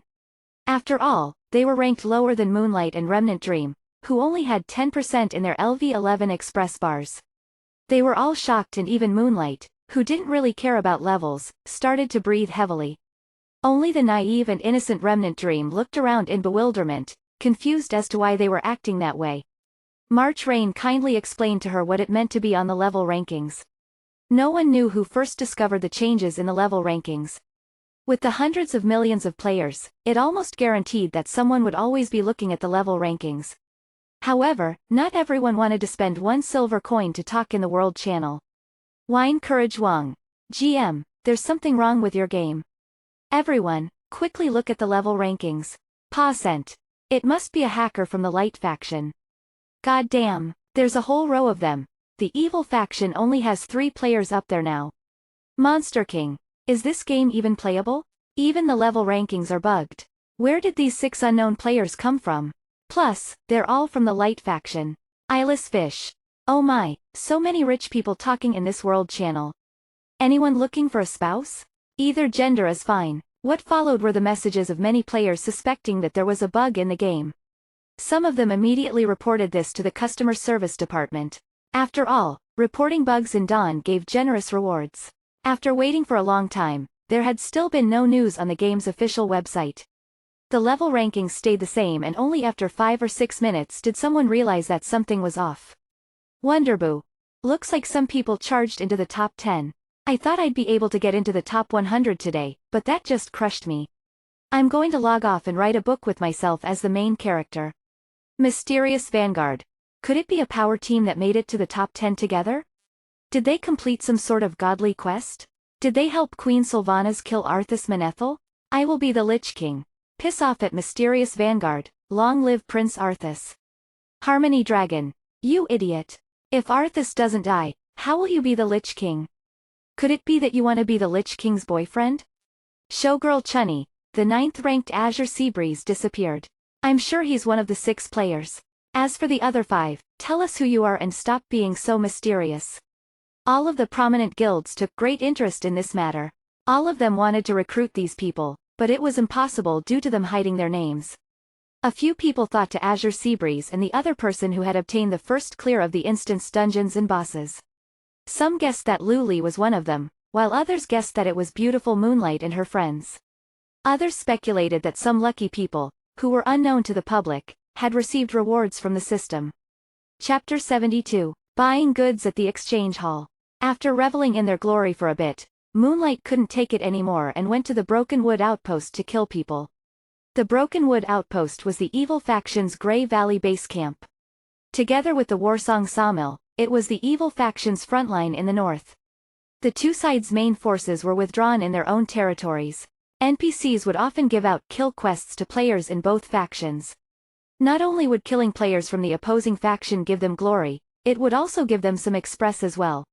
From the Broken Wood Outpost to the Forest Treehouse, players from both sides engaged in ferocious battle. Lu Li looked at the time and recommended that everyone go and clear the Spider Lair instance dungeon. Although they couldn't receive any express or set any new records, there was still a possibility of getting steel-grade equipment. Selling 2 pieces of steel-grade equipment could net them 10 or so gold coins. Not all of them had a full set of steel-grade equipment either. Main tank. Warrior Azure Seabreeze, 3500 plus HP, 6 pieces of steel-grade equipment, number 1 on the level rankings. Healer. Priest March Rain, 1600 HP, 5 pieces of steel-grade equipment, number 4 on the level rankings. DPS. Thief Lu Li, 1500 HP, 2 pieces of silver-grade equipment, 8 pieces of steel-grade equipment, number 2 on the level rankings. DPS. Mage Lonesome Flower, 1100 HP, 1 piece of silver-grade equipment, 6 pieces of steel-grade equipment, number 3 on the level rankings. DPS. Hunter Remnant Dream, 2000 HP, 4 pieces of steel-grade equipment, number 6 on the level rankings. Almost all of Remnant Dream's steel-grade equipment had been found in instance dungeons cleared with Lu Li. The best equipment she had found from training with strangers was of a bronze grade. It wasn't that they hadn't found any steel-grade equipment, but that the leaders of the groups were dishonest. They had told her that the steel-grade equipment was bad and convinced her to give it up. Cheating players was commonly seen. Lu Li remembered the steel-grade chainmail armor that he had picked up from a player in Rattan City. He took it out and gave it to Remnant Dream. She didn't understand what was so good about it, but was still overjoyed. Now, Remnant Dream had 5 pieces of steel-grade equipment the same as March Rain. Considering equipment alone, Lu Li's team was quite incredible and far superior to even the elite groups supported by large guilds. They even had 3 pieces of silver-grade equipment, that barely any of the player base had even seen. This sort of team could easily destroy the Spider Lair instance dungeon. There was no need for them to kill the 8 guards one by one, they could decimate the group in one go.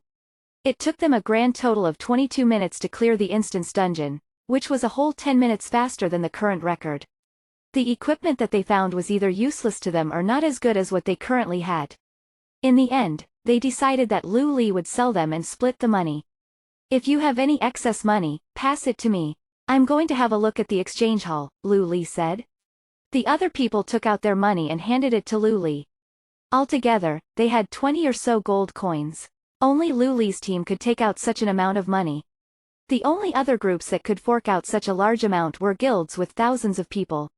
It was not difficult to earn money in Dawn, but there was a high cost to survive. The game company had brilliantly devised a system that maintained a general balance in the economy. Exchange halls were only available in towns or cities. Players could consign many items to sell and could also view and buy items consigned by other players. The consignment method was very simple. A player could set a minimum price, as well as a maximum price. The lowest items would be auctioned first and the person with the highest bid would win the item. If no one bought the item over a period of time, it would simply be mailed back to the owner. A player could also directly buy an item by paying the maximum price, the buying price, set by the owner. Some people did not set a maximum price, making it so that it could only be sold by auction. Lu Li looked through most of the equipment and listed his for a slightly lower price than the market price. Afterwards, he used the search function to see if any of the materials he wanted were being offered. Lava Essence Soul, none. Variant Scorpion Eggs, none.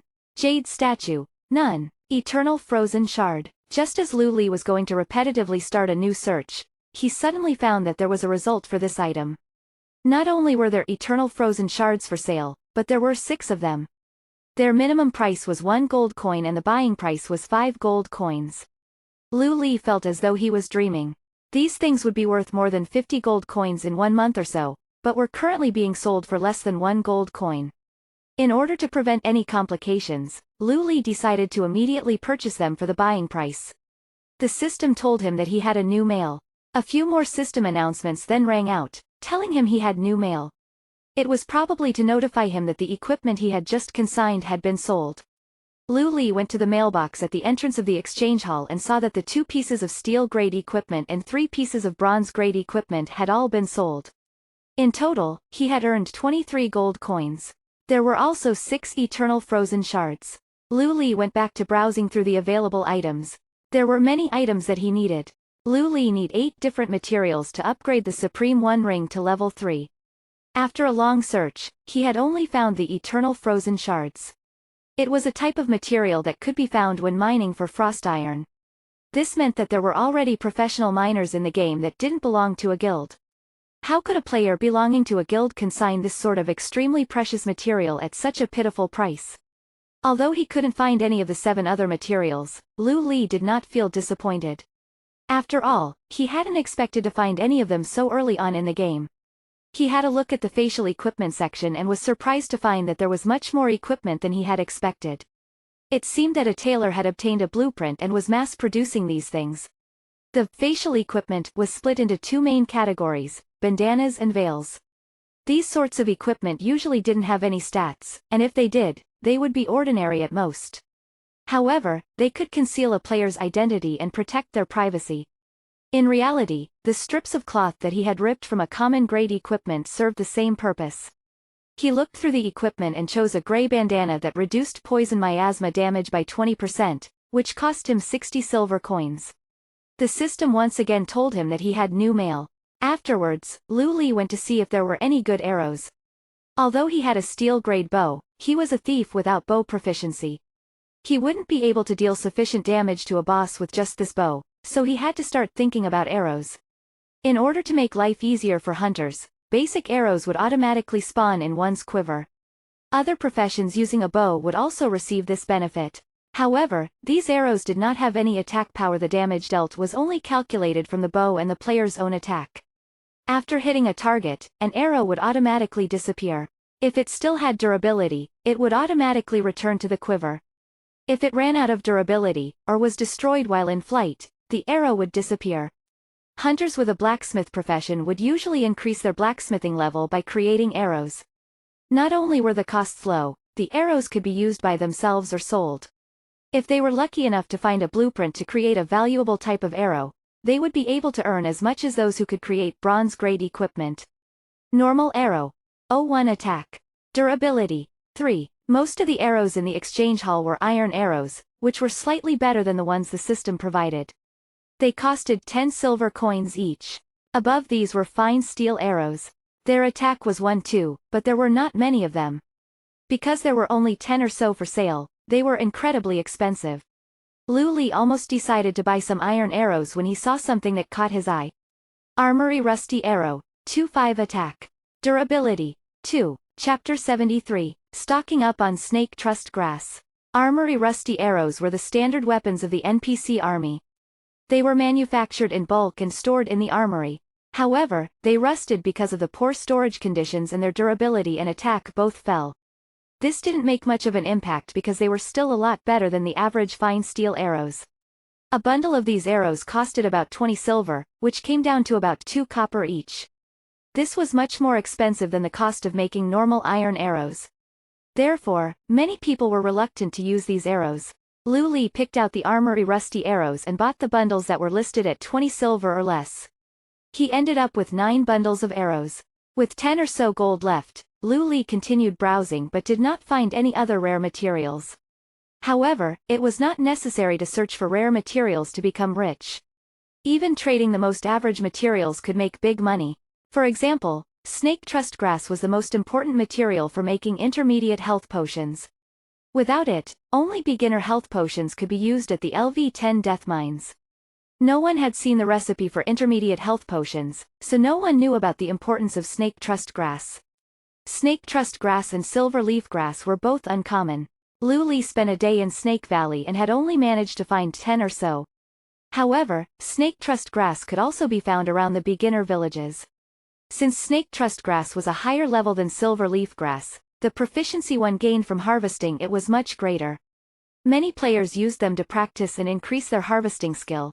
Since it would be a waste to sell them at the shops, players would list them in the auction hall at very low prices. They hoped that stupid merchants would see the snake trust grass bundles and buy them. Lu Li compared a few other popular materials on the market and decided to buy the snake trust grass. He bought them not because of their importance, but because of their low price. There was also too much stock in the exchange hall. Thousands of snake trust grass had been listed on the market. Some were listed separately, while others were in a set. Each set contained 20 units of snake trust grass and could be sold for 40 copper in NPC shops. At the auction hall, they were listed for about 10 times that price, 400 copper or 4 silver. When the recipe was released into the game, a set would cost about 3 gold. The profit Lu Li made would be much more than just 10 times. It was too cheap. Lu Li continued to buy and buy and buy. Altogether he bought more than 100 sets.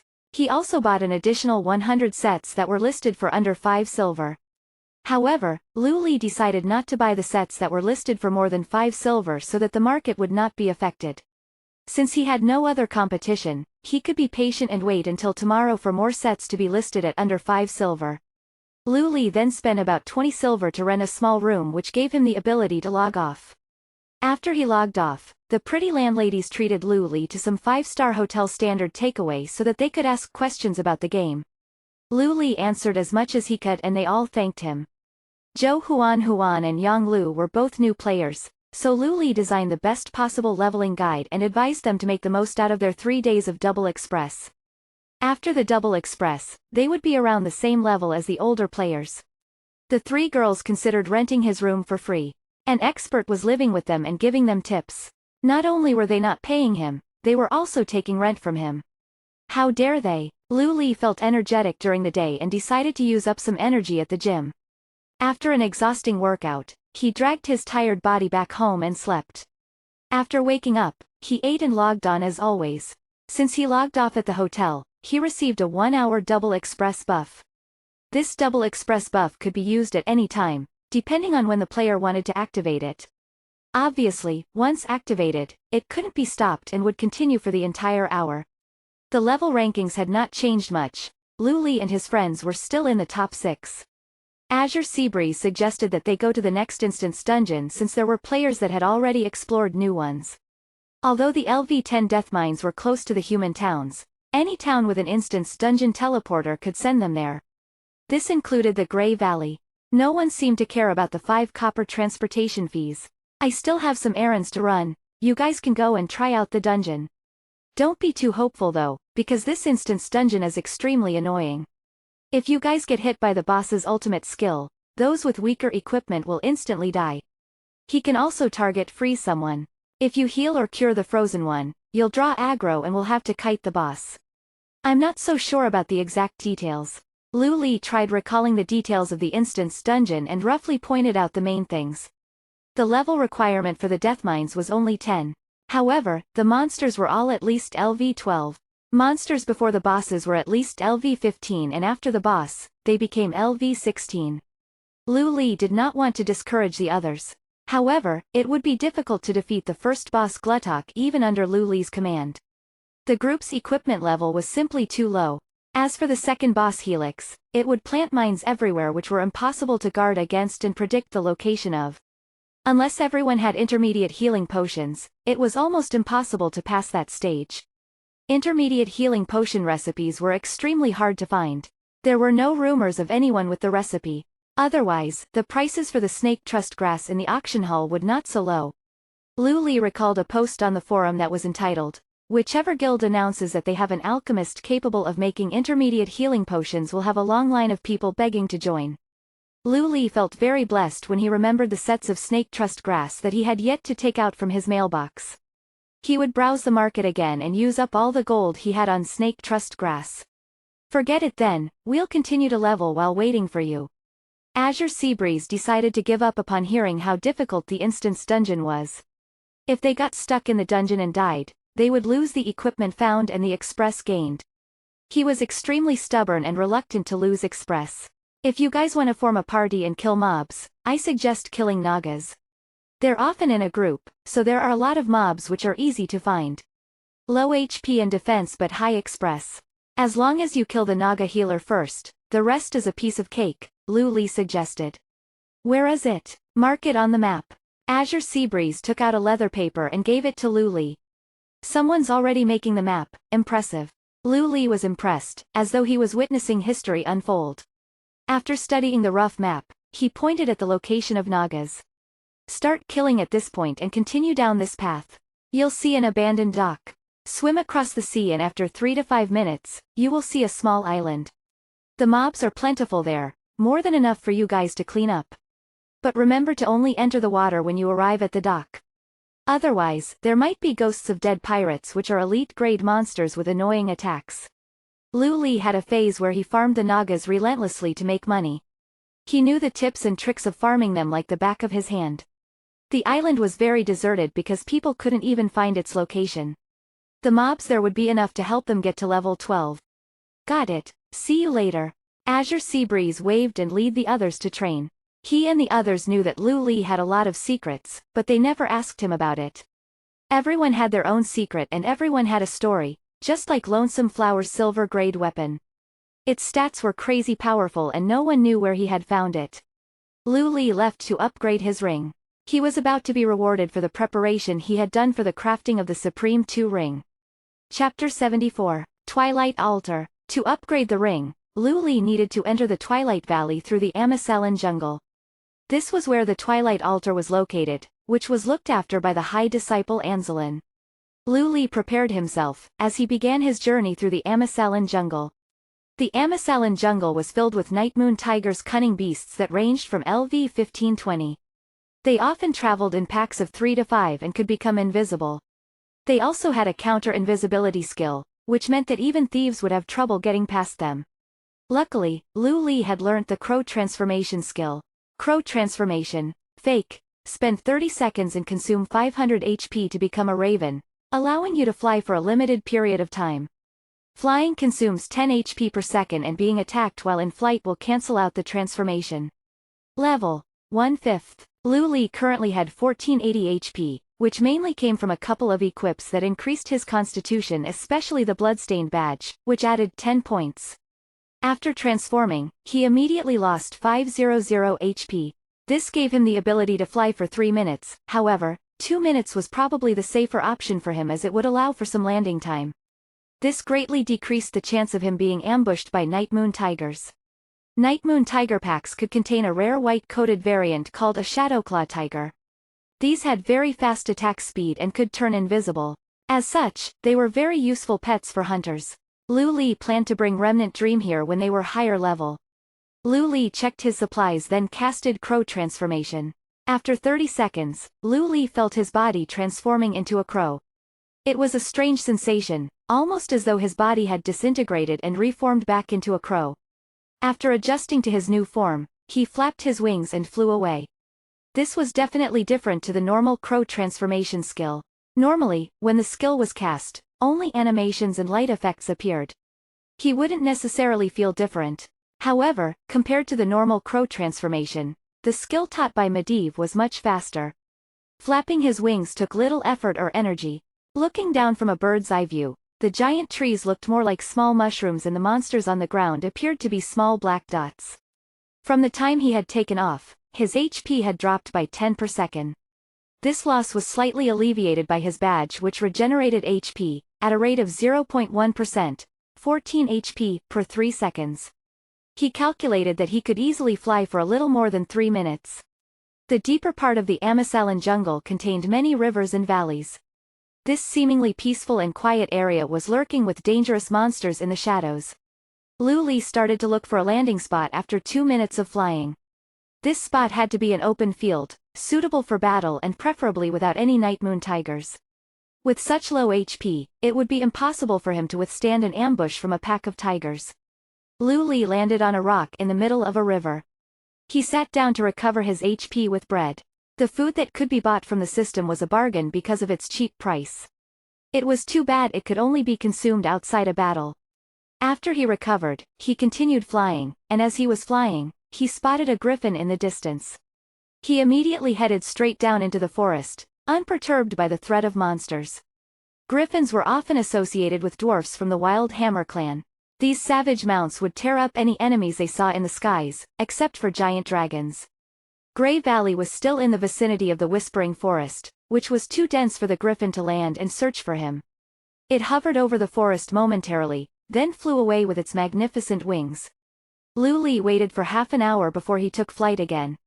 His efforts had paid off. After recalling the route from his memory, Lu Li finally entered the Twilight Valley. Immediately, he began his search for the Twilight Altar. The Twilight Hammer was an infamous evil cult organization within Dawn. They searched ruins and historic relics from around the world to find information that suggested the existence of the ancient gods. They firmly believed that Azeroth would one day be ruled by the ancient gods again. As such, they built the Twilight Altar to collect energy from the earth, which they hoped the ancient gods would use to return triumphantly from the abyss. Not long after, Lu Li saw the 4 tall towers that surrounded the altar. He hovered over the altar for a while and landed right in front of High Disciple Anzelin. As he transformed back, his body blurred and the outline of his elf form appeared from within the distorted light. "Elf, this is not a place you should be." Anzelin did not summon his Twilight fanatics to prepare for battle. Perhaps Lu Li's entrance was too out of the ordinary. Instead, he only appeared to be slightly alerted. "Successor of Gujar's willpower, why do you not greet a friend from afar?" Lu Li questioned while laughing. "I bring greetings from Duke Ravenholt, wishing that your god will return soon." Lu Li was referring to Gujar, the creator of the Twilight Hammer who had many identities. Duke Ravenholt was the head of Ravenholt Manor. The Ravenholt Manor that he had established was also known as the Assassin Guild. The Thief Guild consisted of the most powerful thieves and assassins. Lu Li was pretending to be a member from the Assassin Guild. "You, a puny elf? How did you gain Ravenholt's trust and grace?" Anzelin was quite intelligent and had been appointed to the role of summoning Watercore. He was one of the senior members of the Twilight Hammer. The Assassin Guild was the most mysterious and secretive organization in Dawn. Few had seen Ravenholt in person and some did not even believe in his existence. Naturally, many thieves and assassins saw him as their leader who was well respected. Their standards for accepting members was very high. The fact that Lu Li brought personal greetings from Ravenholt suggested that he was an official member and not just one of the minions. Lu Li showed them his ring and said, "My dear Twilight members, I'm sure you're familiar with this. The Supreme Ring. Are you associated with Malfurion?" Although Anzelin was only a LV50 boss, the sound of his voice was still terrifying. Lu Li was pleased that he had pretended to be a member of Ravenholt's Manor. The Twilight Hammer's arch-enemy was the Ring of the Earth and the Cenarian Circle. Malfurion was the leader of Cenarian Circle. He said calmly, "I swear in the name of Ravenholt, I have never seen Malfurion and have never been blessed by him. I cannot tell you how I obtained this ring, but I am simply proving to you my capabilities."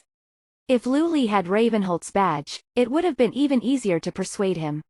It was too bad that they were so difficult to obtain. "I acknowledge your strength. Speak, elf, why did you come here?" Anzelin asked fearfully, his eyes fixated on the Supreme Ring. He wasn't sure how Lu Li had obtained it, but he could not help but respect him.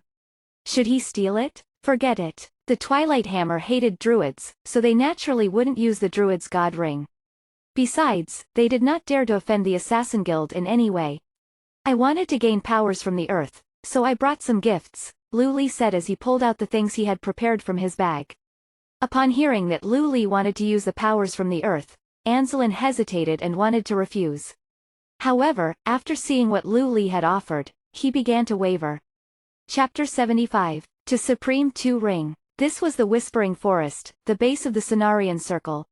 The Twilight Hammer's power here was almost negligible. High Disciple Anzelin was summoning the Watercore, preparing to attack Meisnera's guard post. However, the scarce supplies had seriously affected his working efficiency and Lu Li had just taken out exactly what he needed in exactly the right amount. "I don't have to use your altar, but you seem to be missing these things." I'm afraid that. Lu Li seemed like he was about to walk away. All right, you cunning elf. I accept your gift. Please put the Earth's power mediums onto the altar. Anzelin quickly called Lu Li and agreed to the deal. The altar absorbed some of the Earth's power. The soldiers that were summoned were a little weaker, but without these materials, who knew how long it would take to create enough of them? This in itself was a dilemma, as the Twilight Hammer's high disciples wanted to attack as soon as possible. Yet, they underestimated the earth power that the ring needed. Lu Li stretched out his hand and the ring automatically detached from his finger, slowly floating to the top of the altar. As Anzelin continued his spell, a golden energy was drawn out from the altar and gathered around the ring. 2 minutes later, Anzelin's forehead began to sweat. Why wasn't it done yet? After another 2 minutes, Anzelin's face started to pale.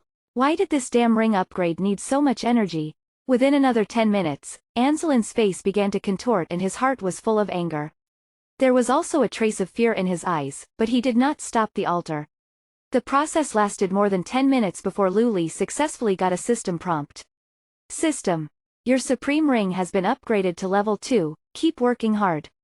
Supreme 2 Ring, Gold, Strength plus 10, Agility plus 10, Critical Chance plus 20%, Vampirism plus 20%. Special Effect. The Lord of the Forest, Cenarius, gave this ring special powers. You can learn 3 Druid transformation skills, as well as 2 skills for one of those transformations. Equipment requirement. None. Durability. None. This was very worthy of its gold status. Lu Li didn't need to say anything about the 20 bonus attribute points, which alone were already worthy of gold grading. The most important thing was the 20% critical chance, which was its most unnatural attribute. Lu Li's Rager Bracer and Steel Equips only added 5% critical chance. Even then, it was exclusive to melees and used by people from LV10 all the way to LV30. This ring added 20% in one go. Additionally, the 20% vampirism was much stronger than before. When paired with his bloodstained badge, he wouldn't need to take potions under normal circumstances. Thank you for your generosity, may your god protect you. See you later Anzelin. Lu Li had no intention of crossing the bridge. It was not that he didn't want to, but that he couldn't beat it. A LV30 boss was no laughing matter. I do not wish to see you again, fallen elf. Go back to the darkness. Anzelin wasn't so polite. He looked at the cracks forming on the altar heartbrokenly, trying to think of a solution. His Ravenholt Manor identity held him back. Otherwise, he would have personally killed this kid. Lu Li didn't directly return to the city. He remembered that there was a chest near the Twilight Valley. In his past life, there were thieves that fought over this chest because it wasn't an ordinary bronze chest but a higher-level steel chest. The steel chest had a certain probability that it would drop silver equipment. However, he didn't know its specific location. After all, he wasn't a thief and so he didn't expect to pass by it. Twilight Valley had humanoid monsters known as Twilight Fanatics. They were once Anzelin's subordinates, but they had long since lost their minds and would attempt to kill anyone they saw. Lu Li didn't want to tango with them either, flying directly above them. Based on his vague impressions, he narrowed his search to an area within the Dylan Ruins. The Dylan Ruins was filled with rundown buildings. All that was left was the mural that tragically played witness to their history. There were many Twilight Fanatics wandering around in the area, which would pose a problem if they weren't dealt with. Lu Li carefully used stealth to sneak up behind one and was about to kill it when he suddenly realized something. The humanoid form could be stolen from. If you were a thief and you didn't steal anything, how can you be called a thief? Dawn's thieves were similar to assassins, but they used traditional gaming terms. The stealing aspect of the profession seemed to be a little lacking. You couldn't steal from players, non-human creatures, friendly units. The only creatures you could steal from were these humanoid monsters, such as the Twilight Fanatics. Stealing gives a certain chance to obtain coins and equips from a humanoid body. Results in aggro. Cannot be used against players or non-hated NPCs. Lu Li carefully got close to the Twilight Fanatic and used the steal skill on the monster. System. Stealing failed. The Twilight Fanatic turned its head and pointed its magic staff at Lu Li. Lu Li wasn't angry. His strong stats and regeneration allowed him to effortlessly deal with this LV-15 monster. The express gained was also very good. The next few times he encountered this monster, he would try to steal from them. His luck was good for one time where he stole 5 copper coins, but all his other attempts failed. System. You steal a piece of rag. System. You steal 5 copper. System. As he continued to steal, his success rate slowly increased. Although the steal skill didn't fall under the category of upgradable skills, practice certainly did make perfect. Between a rookie and a god thief, there was definitely a difference. The chest could only be come across by chance, so Lu Li relaxed by practicing his steal skill and farming. This was how the afternoon came to pass. As he opened up the level ranking list, he saw that the top of the list hadn't really changed. After all, everyone was desperately leveling. Azure Seabreeze and the rest must have followed Lu Li's pointers. As long as they chose a good location and the monsters were good for farming, there was no reason for anyone to be able to catch up. On the other hand, the glory rankings had shifted.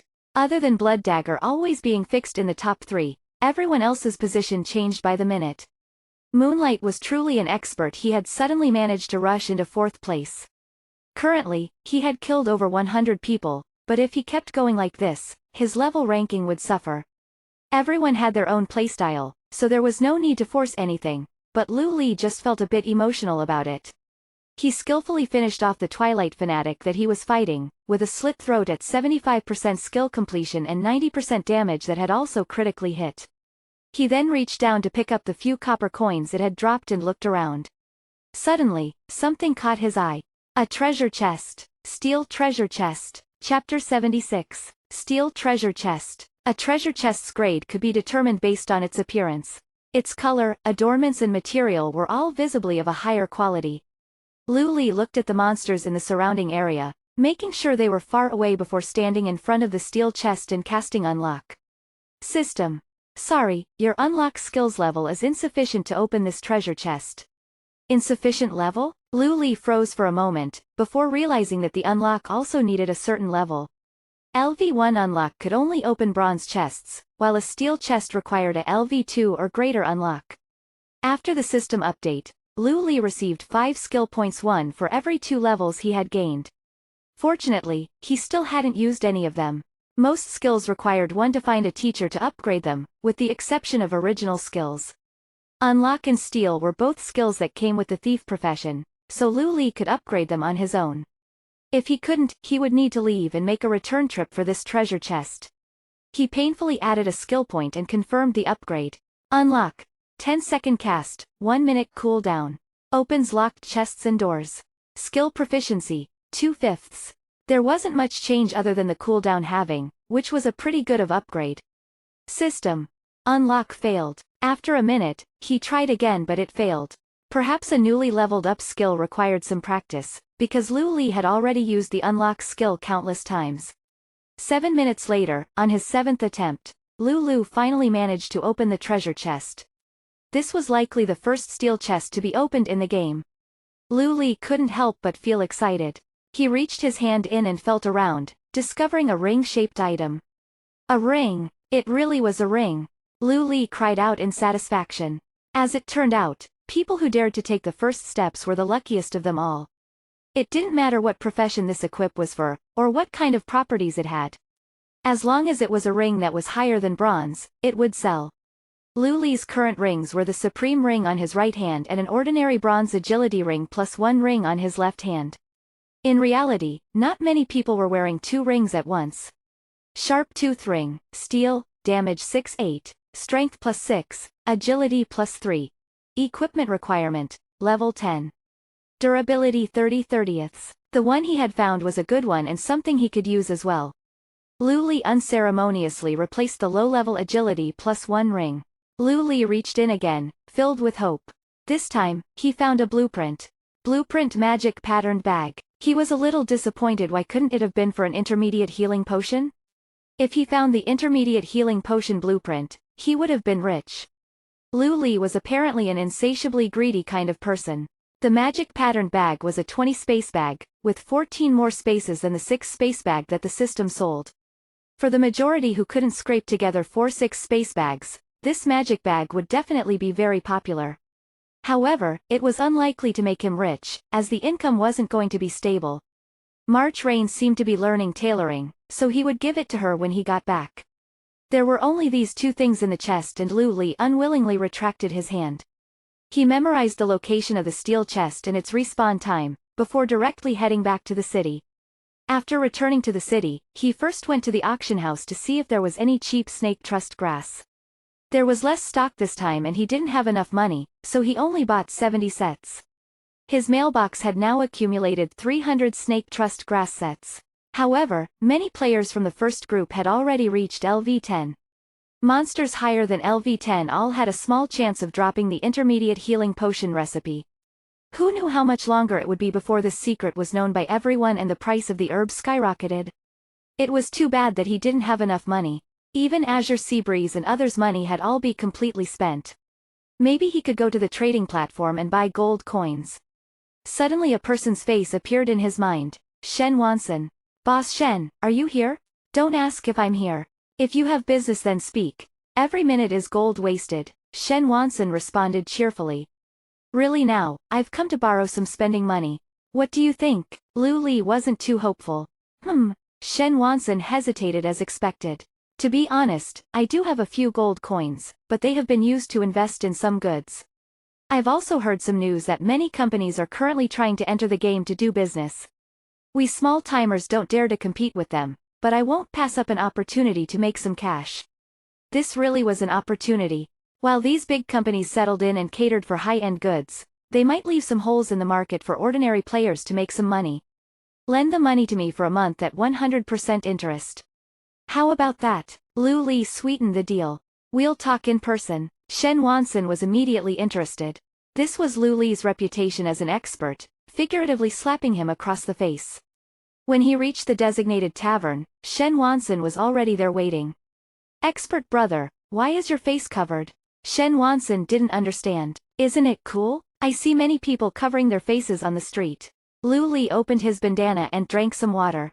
Sure, but it's inconvenient. I guess what expert brother is doing is justified though. You won't to be recognized on the street, right? Shen Wanson wasn't sure if he was supposed to be jealous or pleased at his misfortune.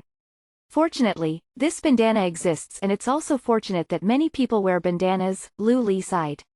Bandanas were made by tailors. Their price wasn't very high and those who liked being mysterious would buy one to give off that air. You could often see masked people on the street. What are you planning on doing that gives you the confidence to loan with 100% interest? After a few formalities, Shen Wanson went straight to the main point. This Lu Li shook his head without speaking. Hey, I have 2 gold collection offices under me, in addition to spending all my time collecting goods at the trading platform. So far, I've gathered around 180 gold. Shen Wanson had reason to be proud. To have this kind of net worth only after a week of the game opening was no small feat. Shen Wanson specialized in short-term investments, buying low and selling high. He also knew that gold could slowly decrease in value, so if he wanted to earn money, investing in goods that were guaranteed to increase their value was the best way. But what kind of items increase in value? Equipment was definitely a no-go. His colleagues, in an attempt to stock up in bronze equipment, had made an absolute mess. Since the spider lair opened, countless strategies have been developed. New players could join an ordinary player's party to fight the 2 bosses, which caused the number of bronze equips to surge. What was originally valued at 20 silver coins couldn't even be sold at 10. Lend 50 gold coins to me and I'll tell you the secret. This is a ludicrous sale, how about that? Lu Li laughed. He wasn't worried whether the other side would agree, as he knew this kind of businessman. Once they tasted blood, they would never let it go. However, Shen Wanson subverted his knowledge, shaking his head with a serious expression. Maybe we can cooperate in a different way. Chapter 77. Collaboration. Maybe we can work together in a different way. The words that came out of the businessman's mouth were surprisingly sincere. Lu Li looked at him in surprise, asking, "What do you propose?" He had already said that it is a big business deal and that he only needed to borrow a sum of gold. He was even offering to pay 100% interest. Was Shen still unsatisfied? Greed was a really bad habit. Shen Wanson explained, "I propose we work in a collaboration. Let me control the money and I'll pay you dividends. How about that?" He was a businessman, born into a business family. Although the 3 generations before him did their business in secret, he still knew the one universal truth: never take a once-off deal. Lending the money to Lu Li for his business opportunity for a double repayment seemed fair, but it didn't help to develop their relations. Everyone just made their own money and had nothing to do with each other. In the future, they might not come to look for him anymore. Even worse, they might find another person to do business with. Only by working together with an elite expert would Shen Wanzan feel like he was truly making business. Lu Li didn't think this far. He considered Shen Wanzan's proposal and found that it would be more convenient if he did it. He wouldn't need to spend leveling time to visit the exchange hall. After finalizing the terms of their agreement, Shen Wanzan wrote up an electronic contract. Under the witness of the great system god, this also had a legal effect in the real world. The main idea of the contract was that Shen Wanzan would invest 100 gold coins into whatever Lu Li specified and that they would split the profits evenly. If his specified good didn't double in value within the next month, then Lu Li would give Shen Wanzan his silver badge. Guru, tell me what I'll need to buy. Shen Wanzan changed his tone, now directly addressing him as Guru. Do you know about healing potions? Lu Li asked. Do you want silver-leaved grass or peacebloom flowers? As a qualified businessman, Shen Wanzan understood the game, at least to the point where the basic heal potion was made of peacebloom flowers and silver-leaved grass. How could I be asking for the basic healing potion? Lu Li shook his head, continuing, those don't earn any much money. We need to make the intermediate ones. Intermediate healing potion? Shen Wanzan stared blankly at Lu Li. Guru, do you know how to make intermediate heal potions? He had complete faith in his mind. Lu Li had already ascended to a divine level. None of these strange things seemed strange to him anymore. If the guru could make intermediate healing potions, they could make a mountain of gold. I don't know how to make it. This one phrase cast doubt into Shen Wanzan's mind, but what Lu Li said next reversed this. But, I do know where I can get the intermediate healing potion recipe. Are you asking me to buy its ingredients? Shen Wanzan trembled with excitement. Guru, quickly tell me what kind of ingredients. Snake trust grass. Lu Li took a sip of his tea and wrote those words on the table. Shen Wanzan's lip trembled before he wiped them away with his sleeve. In silence, he stood up, bid Lu Li goodbye and turned away. Every minute was worth dozens of gold. This was now more true than ever. Gee, still impatient as ever. Lu Li shook his head, picked up his tea and drained it. He was about to leave before he was stopped by the waiter. Sir, you haven't paid. What? System. Players Sorrowless, I know understand, Ninja Turtle, and another 20 players, have gotten the first clear on Wild Boss Wild Boar King Cassidy. What again? After stepping out of the tavern, Lu Li opened the rankings. I know understand, who was a fair bit behind, had now overtaken Moonlight at 6th place. Wild Boar King Cassidy was a LV15 boss. Glory Capital needed to bring more than 20 people to beat it, which meant that the express each person received was drastically lower. Otherwise, he would have rose another rank. It wasn't that Lu Li hadn't fought the Wild Boar King before, he was just incapable of defeating it. At the boss's command, all the monsters in the area would attack. Only 20 people were mentioned, but in taking this boss, Glory Capital had used over 300 players. Lu Li touched the short bow on his back. Seeing as there was still time, he could go and kill Death Knight Benedict. Death Knight Benedict could be found in the Morningstar Tower in the Land of Ghosts.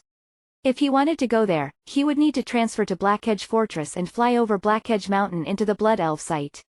Going all the way to someone else's land to fight a boss sounded heroic, but he had no other choice. No matter how overpowered one was, there were only a handful of bosses one could solo. The special thing about Dark Knight Benedict was that he was not very smart and he didn't self-heal. Most of his skills were melee ranged, so as long as Lu Li positioned well, he would be able to eventually shoot him down.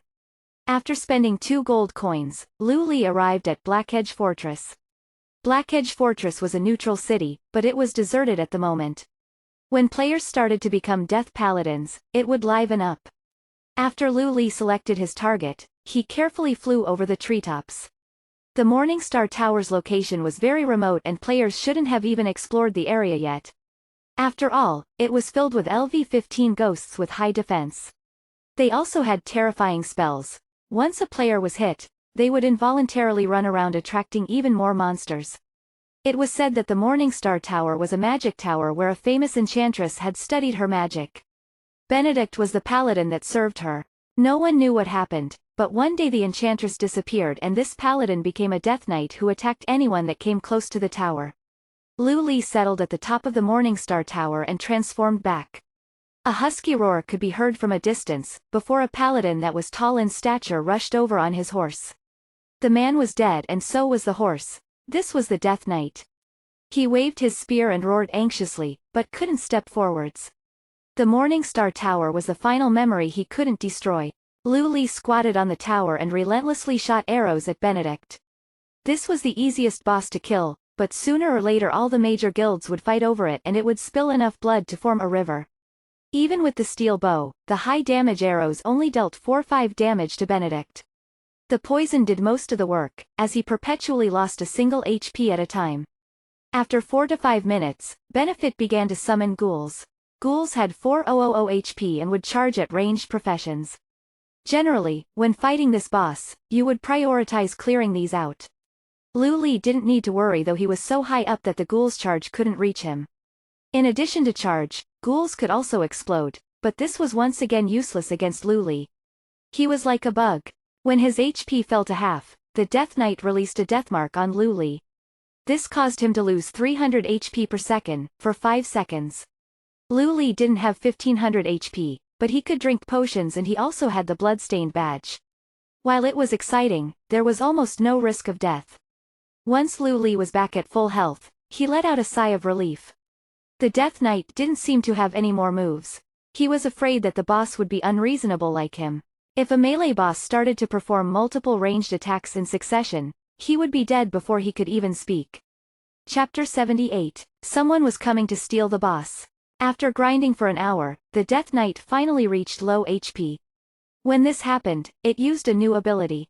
Desecration. A field is created at the foot of the caster. All who stand in it have their movement speed reduced by 50% and take 1000 shadow damage every 2 seconds. Needless to say, this was an overpowered skill. One tick of the shadow damage would drop Lu Li past half HP. Fortunately, his reactions were quick and he immediately changed locations when the skill was cast. However, he still had to take at least one tick of the damage. At 5% HP, the boss went berserk, releasing skill after skill that left potholes in the ground. While Lu Li was fighting the boss, he suddenly stopped attacking and listened attentively. His expression was grave. There were other people. He stood up on the tower and looked around the perimeter, spotting a party of a dozen people who were quickly clearing out mobs. It seemed that their goal was to reach the tower as well. The loud cries of Death Knight had most likely alerted the nearby players that were farming. "There's someone standing on the tower," a sharp-eyed player said as he pointed at Lu Li. "How did he get up there?" a blood elf mage asked while casting spells. "Not sure, but it doesn't matter. It sounds like the boss isn't dead yet, so if we quickly get there we can steal it from him." "There's no way we can't steal it, given that there are so many of us." The one who said this was a female hunter. Judging by her skilled arm movements alone, she was probably twice as good as Remnant Dream. After a couple of glances, Lu Li stopped staring and sped up his ranged attacks. The Death Knight's constitution was high and he was completely covered in armor. There wasn't much difference in hitting any part of his body, so Lu Li didn't need to find a weak spot. The boss only had 2000 remaining HP, but the group of people were getting close. If they were clearing monsters, then the waves of mobs would be pulled away. Just as Lu Li thought this, the mobs were pulled away and the evil faction players got closer and closer to the Morningstar Tower. The thought of killing the boss only with the bow was now just wishful thinking. It was time to just attack. Lu Li jumped off the tower and rushed at the boss. System. Shadow Strike skill completion 93%, resulting in 210% skill damage and stunning the target for 1 second. A 64 red damage value floated up. This was 10 times the damage of the bow and arrow. System. Backstab skill completion 81%, resulting in 92% skill damage. Target's armor is broken. The armor break on this kind of high defense boss was very useful. Before that, Lu Li's attacks only dealt damage in the tens, but after the armor break effect, normal attacks dealt 20-30 damage. The boss hit Lu Li, 350. He downed a health potion and before the armor break was lost, he quickly cast Shadow Strike again. System. Shadow Strike skill completion 95%, dealing 300% skill damage and stunning for 2 seconds. This was manual mode. Upon reaching a completion rate of 95%, he could deal 3 times his normal damage. He knew that even before his rebirth, there weren't many people who were able to do such a thing. There were less actions required for Shadow Strike, and it was Lu Li's most practiced skill. With a bit of luck, he had managed to pull off this amazing blow.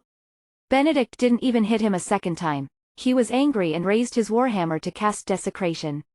What was astonishing was that Desecration appeared even at the feet of the people standing 100 yards away. Not for a second did they think that the boss would target them in his spell. The whole party was standing on the Desecration area of effect, which dealt 1000 damage every 2 seconds. They immediately started losing members. 4 or 5 white lights shone out. Damn it, the boss is dead. The group left, afraid of taking another tick of Desecration. Those who were lucky discovered that many had fallen, including their boss, the 9th-ranked player Sorrowless, who was Glory Capital's leader. However, it wasn't over yet. Desecration caused each of them to move 50% slower, allowing the monsters that they were pulling started to quickly catch up to them and cause all sorts of chaos. Lu Li stood in front of the boss. Obviously, he couldn't escape, but after he had activated the skill on his shoes, he could barely feel the effects of the slow. Swift leather boots, steel, armor 8, agility +4, effect, swiftness, movement speed increased by 10% for 10 seconds. 120-second cooldown. Cannot be stacked. Equipment requirement, level 5. Durability 30/30ths. After 10 seconds, the swiftness effect dissipated and Lu Li was hit by the boss twice, taking more than 700 damage. He had survived the whole ordeal. The boss was now down to less than 500 HP. Quickly, the boss is about to die. Pull this wave of monsters away. No, understand, you go interfere with the thief fighting the boss. After their boss had died, another member immediately assumed command. The number 1 guild did not have an undeserved reputation. Lu Li's eyes narrowed as he stepped off the ground and launched himself up, swiping his dagger from left to right. System. Slit throat skill completion 85%, dealing 100% skill damage and a bleed effect. Critical. The initial blow dealt 147, followed by a stream of about 10 20s. After the critical hit, Benedict went into a weakened state where his attack and defense were greatly reduced. He seemed to know his life was ending and looked back at the Morningstar Tower, quietly awaiting his death. Shadow Strike, Backstab, Shadow Strike, Slit Throat. The boss had fallen. Level up. System.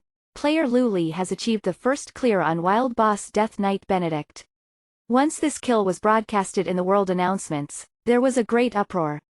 This time, Lu Li was the only name on the announcement. Jade Flower Lover. Oh my, he soloed a boss. Saltless Exchange. Guru Lu Li is overpowered. Sorrowless managed to kill a wild boss too. Great Chin Pioneer. Sorrowless my ass.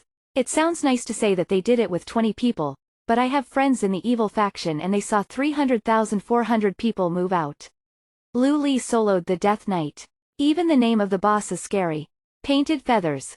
We the Light faction have Guru Lu Li. What does the evil faction have?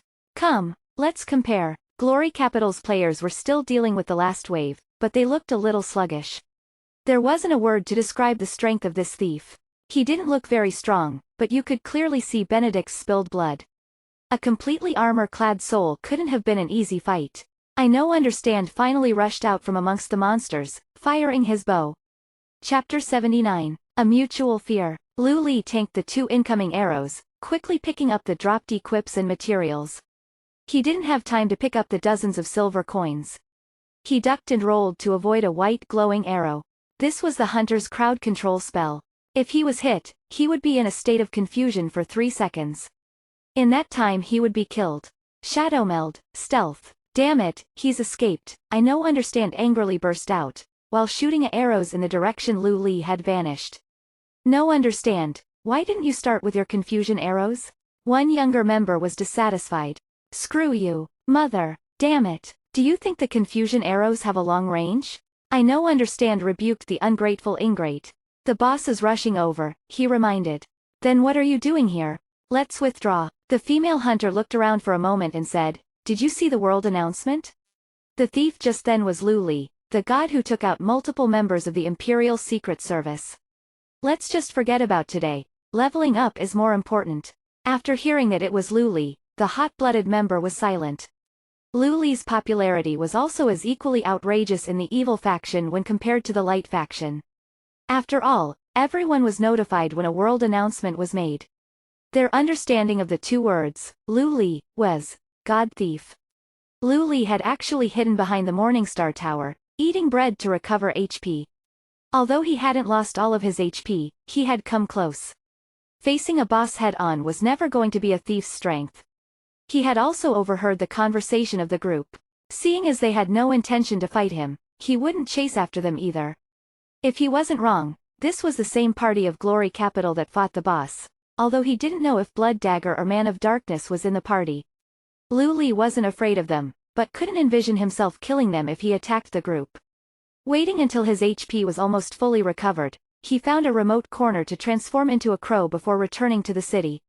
After returning to Astrana, Lu Li could finally relax and check out what the boss dropped. There were some rare materials, an intermediate health potion and 3 pieces of equipment. Protectors promised chestplate, plate armor, steel equipment, plus 7 strength, 20% increase to all holy damage. Level requirement, 10. Low-level equipment was becoming less and less valuable, so Lu Li intended to immediately sell this one. Shadow shin guards, cloth armor, steel equipment, plus 8 intelligence.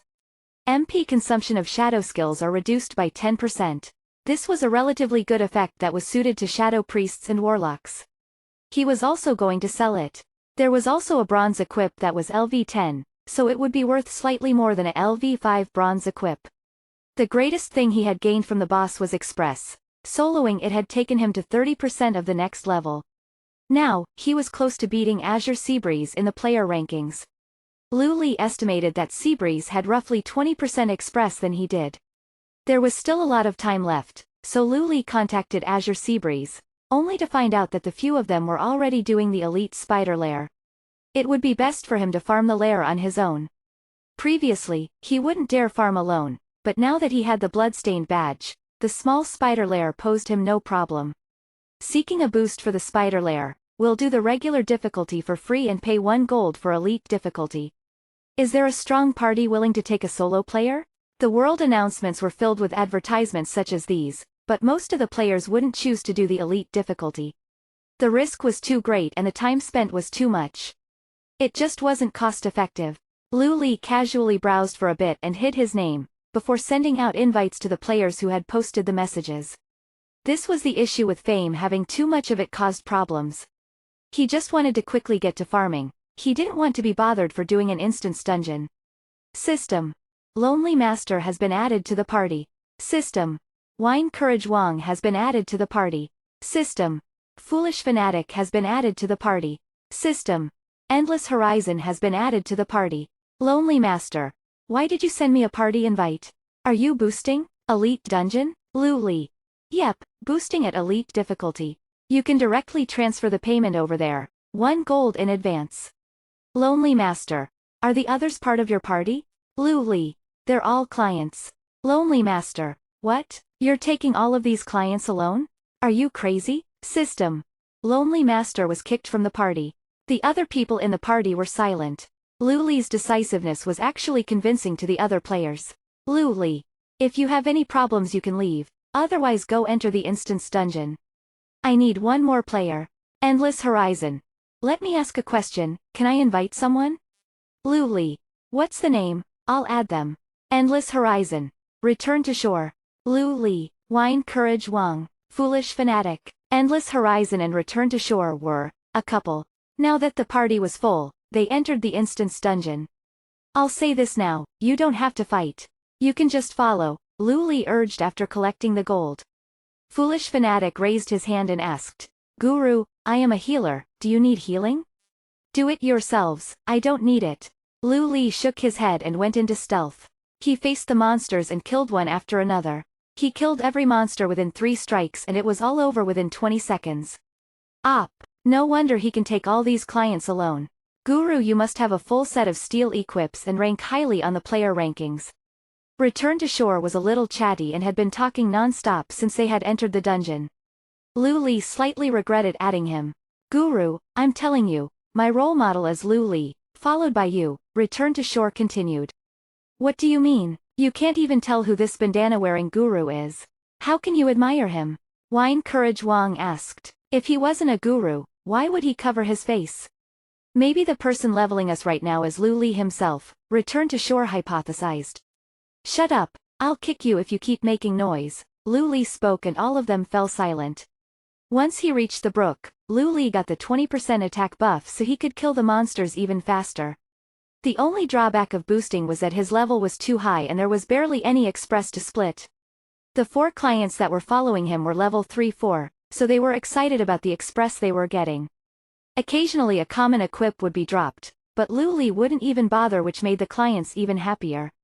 The Elite Instance dungeon is so much better. The express I've gotten so far is more than if I did the regular difficulty twice. Wine Courage Wong was very emotional. The most critical is having good equipment. Just buy any 2 and put them on so you can join a party to do the regular difficulty. If you're lucky, you'll get a steel equip and you'll be able to join a party to do the elite difficulty. When doing Elite Instance dungeons, many people would want to know if you were carrying a steel equip first. If you want to do the elite difficulty, you'll need to learn more. Lu Li killed the last monster and headed towards the first boss. As long as it wasn't too much trouble, he didn't mind teaching rookies. While attacking, he gave a brief introduction on the various stages of a boss's behavior and the various professions that could deal with it. Lu Li only drank 3 basic health potions before putting the boss down. The only exciting part of the whole experience was when Endless Horizon stepped a little too far forward and was almost killed by a small spider. Chapter 80. For the blueprint, the boss dropped a steel equip which was ecstatically bought by Wine Courage Wong for 2 gold. Although the price of equipment was dropping, good equipment was still hard to find. Steel equips with good properties were worth around 3 gold and were bought quickly if they appeared on the auction. The price of the equipment sold was at a modest rate, so Wine Courage Wong was very grateful towards Lu Li. Unfortunately, his name was hidden, so the party members could only see what he looked like. They all unanimously gave up on adding him. After the second boss was defeated, it dropped a magic staff weapon. What was the most expensive weapon in Dawn? It was definitely the magic staff. Mages, warlocks, priests, druids, warriors, hunters and shamans could all use a magic staff. However, hunters and warriors generally didn't use them. All 4 clients were able to use the magic staff, so Lu Li held a bid for it. The attributes on this magic staff were pretty good, so its final price was 5 gold. Overall, Lu Li had managed to make 10 gold from this instance dungeon while spending almost nothing. Unfortunately, Elite Instance dungeons could only be completed once per day and the regular instance dungeon wasn't worth doing. After this round, he declined the client's request to continue farming and went straight to the exchange hall. He had a look around for materials to upgrade his Supreme Ring and for skill books that he could use, but didn't find anything. He then looked for Snake Trustgrass and bought all the sets he could find for less than 10 silver. After all the Snake Trustgrass on the market had been sold, its price had started rise. This was just the reality of the market. Fortunately, a price of 10 silver coins would still make for a large profit margin and Lu Li couldn't think of anything that could be more profitable than this. Afterward, he dropped off the 2 steel equips into the auction room. This time, he didn't set a maximum price but opted for a non-maximum price auction. For parties that wanted to complete the new instance dungeons, LV10 steel equips were the most sought-after items. There was absolutely no worry that he wouldn't be able to sell them. Currently, the most valuable equipment were LV10 steel equips. Most of the older players were approaching LV10 and the newer players with double express had no need to invest into the lower level equips. It would be better for them if they had the money to bid for a LV10 equip. The equipment had only just been consigned before a series of bids went up. The price of the steel equipment almost instantly shot to 3 gold, before slowing down, as the number of players who could pull out 3 gold for a piece of equipment were few. Lu Li estimated that the auction would be complete in 6 hours and that the 2 equips would easily make 10 gold. For the rest of his time, Lu Li went to look for Azure Sea Breeze to farm Nagas with and use his double express boost. This was the same double express boost that he had gained by staying in the hotel for more than 6 hours. He gave the magic patterned bag blueprint and the few pieces of magic cloth to March Rain. He was counting on her to quickly increase her skills so she could start creating the magic patterned bag. The group's current bags were becoming more and more lacking. March Rain's tailoring was almost at an intermediate level. Everyone was eager to get a magic patterned bag, so they all contributed the cloth that they had. While they were farming, Azure Sea Breeze and Lu Li discussed the formation of a mercenary group. Lu Li had been thinking about how creating a fixed party was a must. After all, Dawn wasn't a single-player game. Also, the rare materials that one needed to progress were not something a single person could gather on their own. Moreover, even with Lu Li's own foresight, he dared not to take a random party through the Death Mines. The Death Mines and the Spider Lair were on two completely different levels. The Death Mines were a true test of a player's abilities. There was also the issue of private instance dungeons. If he found a private instance dungeon scroll, he would need to take a group of knowledgeable people that he could trust. Otherwise, if he took a random party and failed 3 times, the scroll would become useless. Lu Li was caught in a dilemma. Thieves required an independent playstyle, so it was difficult to rely too much on a party. As such, he didn't want to be the party leader. Seabreeze, you should be the leader, Lu Li said. What? Why would you make me the leader? Azure Seabreeze was confused. I can't spend too long with everyone else, I'm a thief. I need to move alone a lot of the time, Lu Li explained, feeling as though he would be able to persuade the others. Don't be ridiculous, Azure Seabreeze did not hesitate to refuse. What does you being the leader have to do with that? You do your thing and we'll do ours. The leader role doesn't have to be too official. I won't do it. Yeah, it's not that different with or without you. Lonesome Flower glanced at his sister who was paying attention to Lu Li, healing him even when he lost a bit of HP. Couldn't she see that her brother was about to lose all of his HP? When we need you, you can come. When we don't need you, you can be elsewhere. Lonesome Flower actually wanted to avoid him. Lu Li laughed bitterly. Big brother Lu Li, you should be the leader. How good would it be if our leader was the #1 player, Remnant Dream said eagerly. Hello? I am the ranked #1 player, Azure Seabreeze corrected her before asking Moonlight. Hey, little light, what do you say? Moonlight had spent all day PvPing, but had come here to spend his double express boost like Lu Li. He waved his hand coldly and said, don't call me little light, unless you want to lose a level. You see, I can't deal with this kind of teammate, Azure Seabreeze held out his hands and sighed. How about I be the vice leader? I'll help out with matters dealing with PvE. Why don't we make a guild? Remnant Dream ignorantly asked. Guilds have to pay taxes, silly. In reality, they could make a guild, but it would be better if they waited for a while to take a pre-existing high-level guild from someone. It would cost a lot less. Now that they had gotten this far in the conversation, Lu Li could no longer refuse. He planned to go and spend some money the next day to establish the mercenary group. In future, all PvE-related matters would be dealt with by Azure Seabreeze, as he was considered an expert in PvE matters and managing teams. His wealth of knowledge was far greater than Lu Li's. Then, they also had to discuss the issue of exploring the new instance dungeon. Now that he had hoarded a large number of snake trust grass, he had to find a way to obtain the intermediate health potion recipe as quickly as possible. Once he had the recipe, he would be able to take the team to get the Death Mines first clear. After all, the first clear rewards were great and had a much higher drop rate. The intermediate health potion recipe could be dropped by any monster that was higher than LV10. Lu Li and the group had farmed these monsters for 2-3 days, but they hadn't seen even the shadow of the recipe. The other players still had not heard of the intermediate healing potion.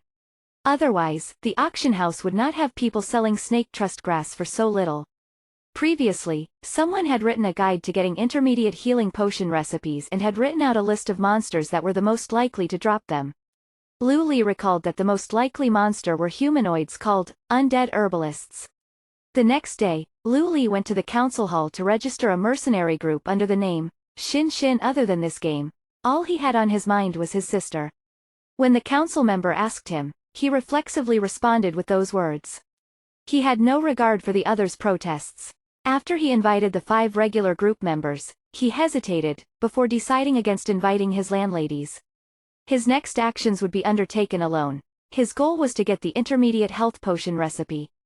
Chapter 81. Pickpocket Skill. Lu Li chose the undead herbalists for 3 main reasons. The first was that these monsters were the same level as him, so farming them would be easy and there wouldn't be any reduction to his express. Secondly, the undead herbalists had a high chance of dropping blueprints, and just like any other humanoid monster, Lu Li could pickpocket them. Finally, they also could drop a type of quick poison recipe in addition to the intermediate potion recipe. Poison was incredibly useful to thieves, just as a pet was to a hunter.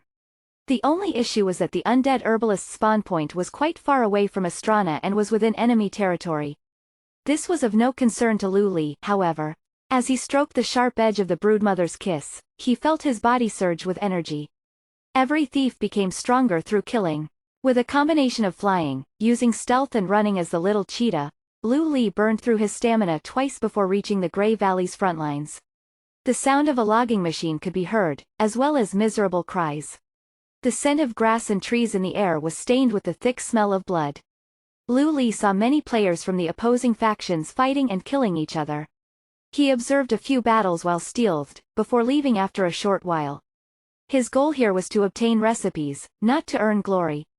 Of course, if there were evil faction players crazy enough to charge into light territory, he wouldn't pass up the opportunity for free glory. However, he first went to the Silverwing Outpost to receive a quest. The Silverwing Outpost was the outermost outpost in the Grey Valley and as such, was a popular battle site. As he was nearing the outpost, an elf stopped him. "Young kinsman, this is not a place where you should come." Replying to this elf required luck. If a player replied too slowly, or gave a poor excuse, this Silverwing warrior would tell you to leave, as this place was involved in military matters. However, Lu Li did not feel anxious at all and he quickly replied, "I have sufficient strength and wish to fight for the peace of the Grey Valley." As long as a player expressed their desire to fight, the NPC would give them a PvP quest. Once the Silverwing warrior heard Lu Li's words, he nodded in satisfaction. "Welcome, new warrior. I hope you can prove yourself first," he replied. "As you wish." Lu Li had come solely for this quest, so he did not hesitate in accepting it. The forest's medicinal herbs have been defiled by the undead and orcs. Please go and stop them. This badge will record your battle results, the Silverwing warrior said with a murderous gleam in his eyes. Show those despicable invaders our might. Lu Li received the badge and the system notified him that he had received the faction quest, the Bleeding Outsiders. Under the supervision of the orcs, the undead herbalists busily collected medicinal herbs to create potions for the warriors on the front lines. The quest required him to kill the undead herbalists and orc supervisors.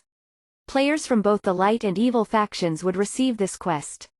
Players from the light faction were required to kill the undead herbalists, while players from the evil faction were required to protect them and kill the light faction players. These quests could only be accepted after reaching LV12 and there were not many players in this region yet. There was only a small training group who were about 200 feet away. They seemed to be from the evil faction, as there was a Tauren, a human with a bull head, among them. Lu Li crept behind an orc supervisor and used the pickpocket skill on it. System. Pickpocket failed. The instant his pickpocket failed, Lu Li used Cheap Shot, stunning the orc supervisor for 4 seconds. The 4 seconds of stun, coupled with Lu Li's mastery of Shadow Strike, caused the orc supervisor to be stunned until its death. If pickpocket failed, Lu Li would immediately be attacked by his target. However, the system would allow him to use stealth if he was quick enough, which afforded him the opportunity to use Cheap Shot. This was a basic technique for thieves, but there were not many players who were able to do this. It was not technically difficult, but not enough players knew that this was even possible. Killing the orc supervisor did not give Lu Li any glory, but the badge in his bag now showed the number 1. Killing an orc supervisor would usually leave behind 4 defenseless undead herbalists. However, Lu Li did not underestimate these monsters covered in large robes. They would often throw out poison bottles, which dealt quite a lot of poison damage. Pickpocket. System. You have obtained a bottle of basic antidote. Basic antidotes were now common goods. After hitting another undead herbalist with sap, Lu Li quickly killed the one that he had just pickpocketed before any of the others could react. Lu Li continuously used pickpocket and quickly killed his targets after. He was like an incredibly efficient farming bot. He continued until he heard a system announcement. System. Respected player, through your continuous efforts, your Shadow Strike skill has leveled up to LV2. Shadow Strike had finally leveled up. Lu Li almost wept tears of joy. This was the first time that he had leveled up a skill through his hard work. Before he could rejoice, he heard the next piece of information given by the system. System. Because you were the first player to level up a skill through practice, you also receive 1 additional SP. This was why Lu Li did not use his SP to level up Shadow Strike. He knew that being the first person to level up a skill through hard work would have good rewards. The 1 SP he had gained was not to be looked down on. The system only gave 1 SP per 2 levels and every profession had more than 10 skills. With every skill having a level cap of 5, it would take many SP points to level every skill to its max level. SP was even more valuable than silver grade equipment. Shadow Strike. Instant cast, cooldown time, 4 seconds. Deals 20 damage to the target, as well as 150% weapon attack damage. Awards 1 combo point. Level 2/5. Compared to the LV1 Shadow Strike, this LV2 Shadow Strike was much more powerful. Lu Li couldn't help but find a monster and try to finish it off with Shadow Strike. System. Shadow Strike skill completion 92%, caused 180% skill damage. Target stunned for 2 seconds. The undead herbalist, which only had half of its HP bar remaining, staggered and then fell to the ground. He had actually dealt a critical hit. Although the official website didn't give any detailed figures, some dedicated players had run tests. They hypothesized that leveling up a skill didn't only increase the damage, but also critical chance. With his main attack skill leveled up, the speed at which Lu Li farmed monsters became much faster. The number on the badge now had 3 digits, but all of the items that he had stolen were all common and useless things. System. You have obtained. Recipe. Basic agility potion. Lu Li stared in shock. He had finally obtained a recipe. Recipe. Basic agility potion. Recipe. Alchemy. Requirements. Intermediate alchemy, 180. Use. Teaches you how to create a basic agility potion. Basic agility potion. Increases agility by 5 points for 2 minutes. Cooldown time, 30 minutes. Although it wasn't the recipe for the intermediate health potion, agility potions were still quite good. They could increase agility for a short period of time, which was incredibly useful in boss fights or PvP.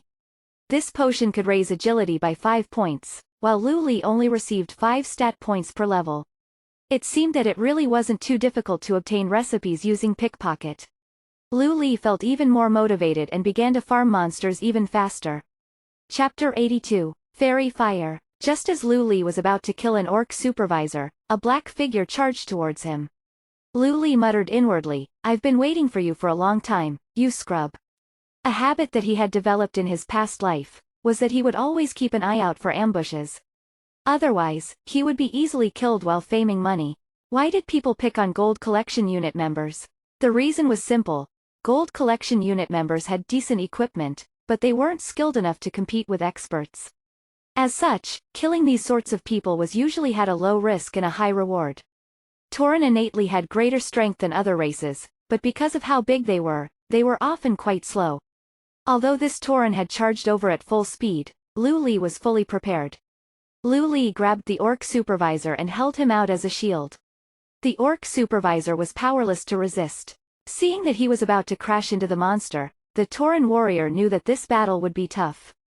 However, there was no medicine for regret. The Tauren did not despair, because he knew he had allies who were rushing over a Tauren druid and a Tauren priest. They had all been quite reliable. They're just a motley crew, Lu Li thought to himself as he shook his head. He stunned the warrior using a shadow strike and continuously attacked him with normal attacks, causing his HP to rapidly fall. Who said that warriors countered thieves? The Tauren warrior almost started to weep. Hurry up and heal me. Oh, sure. The 2 other Tauren hurriedly ran over and started to cast healing spells on him. The druid and priest were both healers. This was a classic team composition that worked well when each player had fairly average attack. It was very difficult to kill a team with 1 attacker and 2 healers. Lu Li almost felt sorry for these poor people. However, he didn't feel too bad about killing them when he saw the axe that the warrior was holding. The axe was called the Mangler and it had a bleed effect. It was a decent double-handed weapon for PvP and cost 68 glory points to purchase from the evil faction's frontline quartermaster. That meant that this crew had killed at least 68 light faction players. Lu Li quickly cast Shadow Meld and became stealthed. Hurry and use trample, the druid yelled. God damn, only then did the Tauren warrior find that he was no longer stunned. He stomped down with his feet, but didn't find anything near him. Priest. Lu Li had used sap on the poor priest. The druid thought to himself, damn, this guy's smart. He stunned the priest, so he's probably coming for me. Then, there'll be no one to heal the warrior. Upon coming to this conclusion, he quickly started to heal himself. Red damage figures began to float above the priest's head, and by the time the druid had realized what was happening, the priest was already on the ground. Lu Li immediately entered stealth, then sprang towards the druid who was only just beginning to react. After being hit by cheap shot, the druid was not able to retaliate at all and quickly joined the priest in the dirt. As for the Tauren warrior, he was still chasing after Lu Li. Lu Li's movement speed was already fast to begin with, and after activating the speed skill on his boots, it was impossible for the warrior to catch up to him. In a 1v1 battle, the Tauren warrior had no confidence in beating Lu Li. The other two players had been killed by Lu Li in a flash and the gap between them was simply too vast. After killing 3 people, Lu Li now had 3 glory points. Glory points were incredibly useful. They could be used to increase one's rank, or could be exchanged for express, materials or equipment. With enough glory, one could even exchange them for a mount. Of course, this would take much time and effort. After finishing off his 3 assailants, Lu Li continued to farm monsters for recipes. Lu Li's express bar had now increased by 10%, which was not much slower than if he were to train in a party. The undead herbalists would occasionally drop some equipment, but they were usually quite ordinary. After reaching LV10, most people had a full set of bronze-grade equipment. It was good that Lu Li barely needed to consume any potions while farming because of his bloodstained badge. Just like that, 4 or 5 hours passed. During this period of time, there had been many enemy players who had tried to ambush him. However, they were all quickly killed by Lu Li. Without even really trying, Lu Li's glory had risen to 17. Suddenly, a voice shouted out. "It's him!" A busty young woman angrily yelled out as she pointed at Lu Li. His wanton killing had finally brought him some trouble. 10 or so people surrounding the woman all murderously glared at him. Before Lu Li could react, his body lit up with flames. Fairy fire? There are people with this skill already? Lu Li was completely dumbfounded. Fairy fire. Instant cast. Uses magic to surround the target, preventing them from going into stealth or concealing themselves. Causes 50 damage when cast in bear form. This was a druid spell and was the one that thieves hated the most. Without the shadow cloak skill to give magic immunity, it was basically a death sentence for thieves. What was even worse was that this skill lasted for a whole 40 seconds. Lu Li immediately turned and ran. Otherwise, he would be dead for sure. The group of people never expected Lu Li to react so quickly. He hadn't even said anything before he sprinted away. What was even more shocking was that this thief was incredibly fast. He was even able to outrun the abilities that were just about to hit him. It was not until the fairy fire had disappeared did Lu Li finally calm down and stop running. He felt like cursing at the system for being unfair. Back in his past life, when he was a druid, he had only found this skill book when he was LV28. Who would have thought that someone from the evil faction had learned it already? This was simply preposterous. Lu Li was determined to obtain the shadow cloak skill. Otherwise, things would not turn out so well next time. He had underestimated these people, but they had also underestimated him. If he was affected by the fairy fire and surrounded on all sides, he wouldn't have been able to escape, no matter how fast he could run. This would not be the case with the shadow cloak skill. The shadow cloak skill was the thieves' trump card in PvP. It gave magic immunity for a short period of time, which was essential to not being killed. However, it was rare for normal monsters to drop this skill book and the bosses that dropped it were incredibly difficult to kill. Or were they? Chapter 83. Finding the recipe. There were a few bosses that could be killed by relying on the terrain around them, such as the Death Knight. Lu Li's other target was even more highly leveled, but dropped even better items. The only prerequisite for fighting it was that he had intermediate health potions. All bosses could cast skills. The Death Knight's desecration could even affect players that were not part of the battle. His next target's skills were used even more frequently and it would be impossible to survive without a large stock of intermediate health potions. As such, it was essential that he obtained the intermediate health potion recipe. He casually killed off a few enemy players before returning to his training spot. Unfortunately, he couldn't think of anything that was easier to farm than the undead herbalists. Pickpocket. System. You have obtained a bottle of basic deadly poison. This was good stuff. Lu Li took out the bottle of poison that he had just stolen, then hesitated. He decided not to apply it to his dagger. It would be better to save this for fighting bosses or other players. Lu Li's experience as a gold collection unit member had made him a patient person. He continuously farmed monsters for 8 hours. In the end, he was too tired and hungry, so he logged off to get some rest and eat some food. After logging on again, he looked at the rankings. Moonlight had fallen out of the top 10 in the level rankings, but he had advanced to the number 2 position in the glory rankings. He was now right behind Blood Dagger with his 220 glory. Although Remnant Dream would often train with Azure Seabreeze, she had strict parents. She had to eat and sleep at set times, and had fallen to number 9 on the level rankings.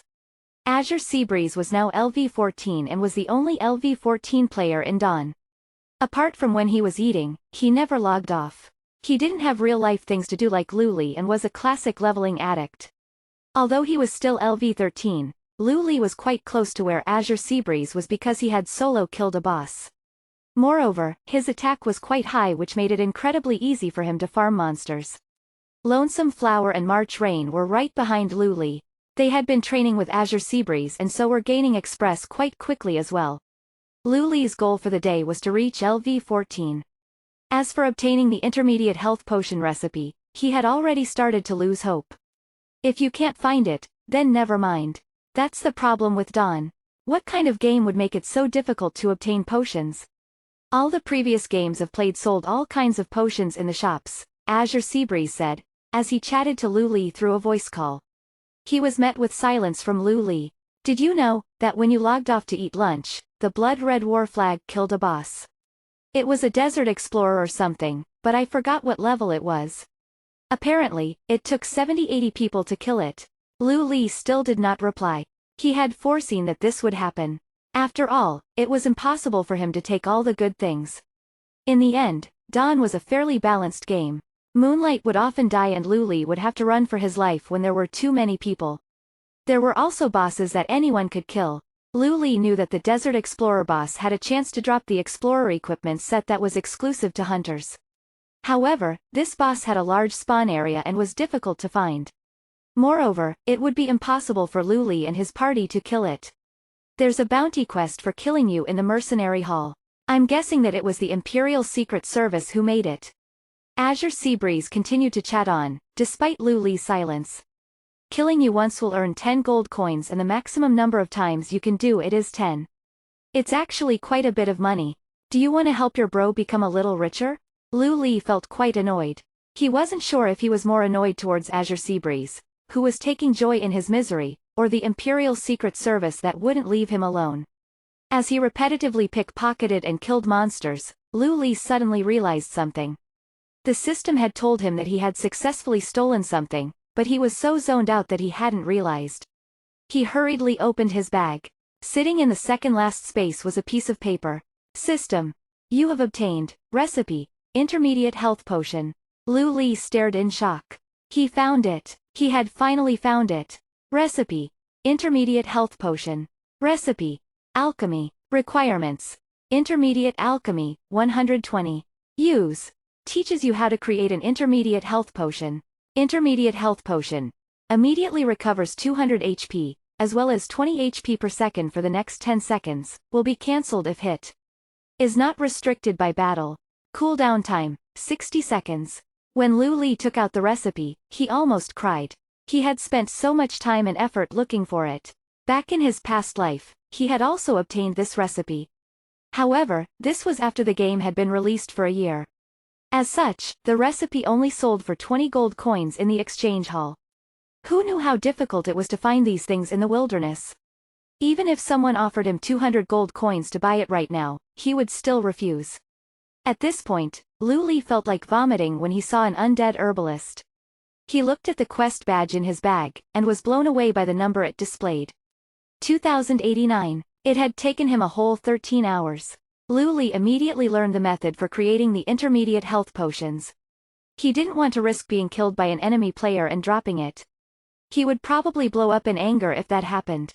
Lu Li returned to the Silverwing outpost, wondering what the reward for clearing the quest to such a degree would be. As he entered the outpost, he was not stopped this time. Perhaps it was because of the badge in his bag. He looked around, but didn't find the Silverwing warrior who had issued the quest to him.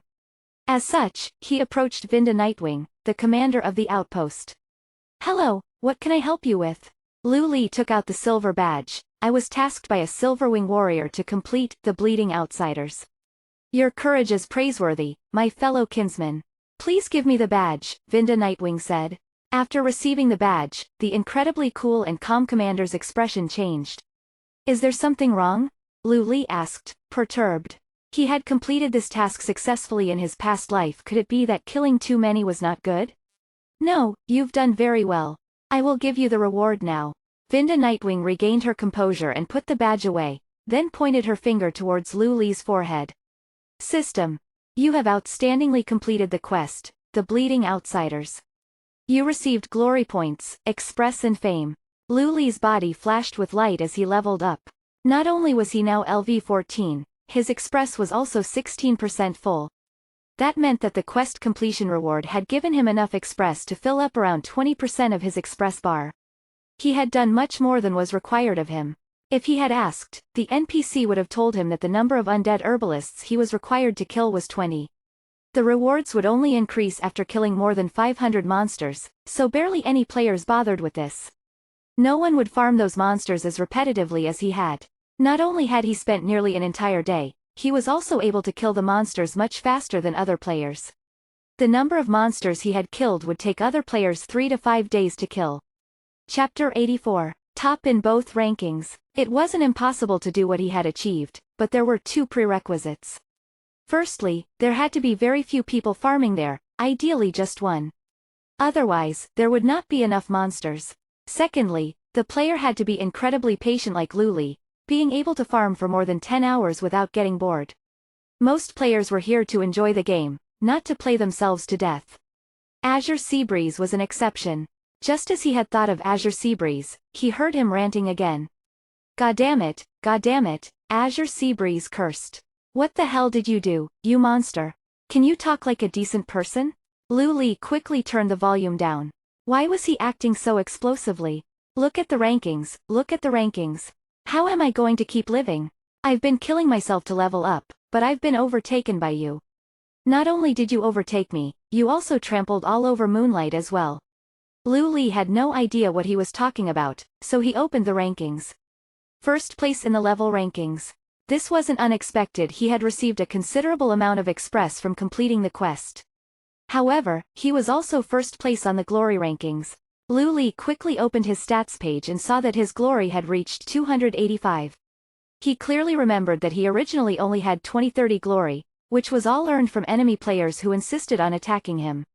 Killing those people hadn't taken much effort. After looking through the system records, Lu Li finally understood what had happened. In addition to the express reward increasing, the glory reward had also been significantly boosted. Normally, this quest would give 2 glory points as a reward, 1 glory point per 10 undead herbalists. Based on this rate, he had earned a bonus 208 glory points. Moreover, because this was a PvP quest, the Silverwing commander had also given him an additional 50 glory points. He was now at the top of both rankings. Lu Li thought carefully, but couldn't think of someone who had ever taken the top places in both rankings. Did you go deaf or did you die? Why aren't you replying? Azure Seabreeze continuously ranted, before changing his tone. Big bro Lu Li, please tell me how you did it. I want to do it as well, please. Stop being so disgusting, Lu Li replied as he shivered.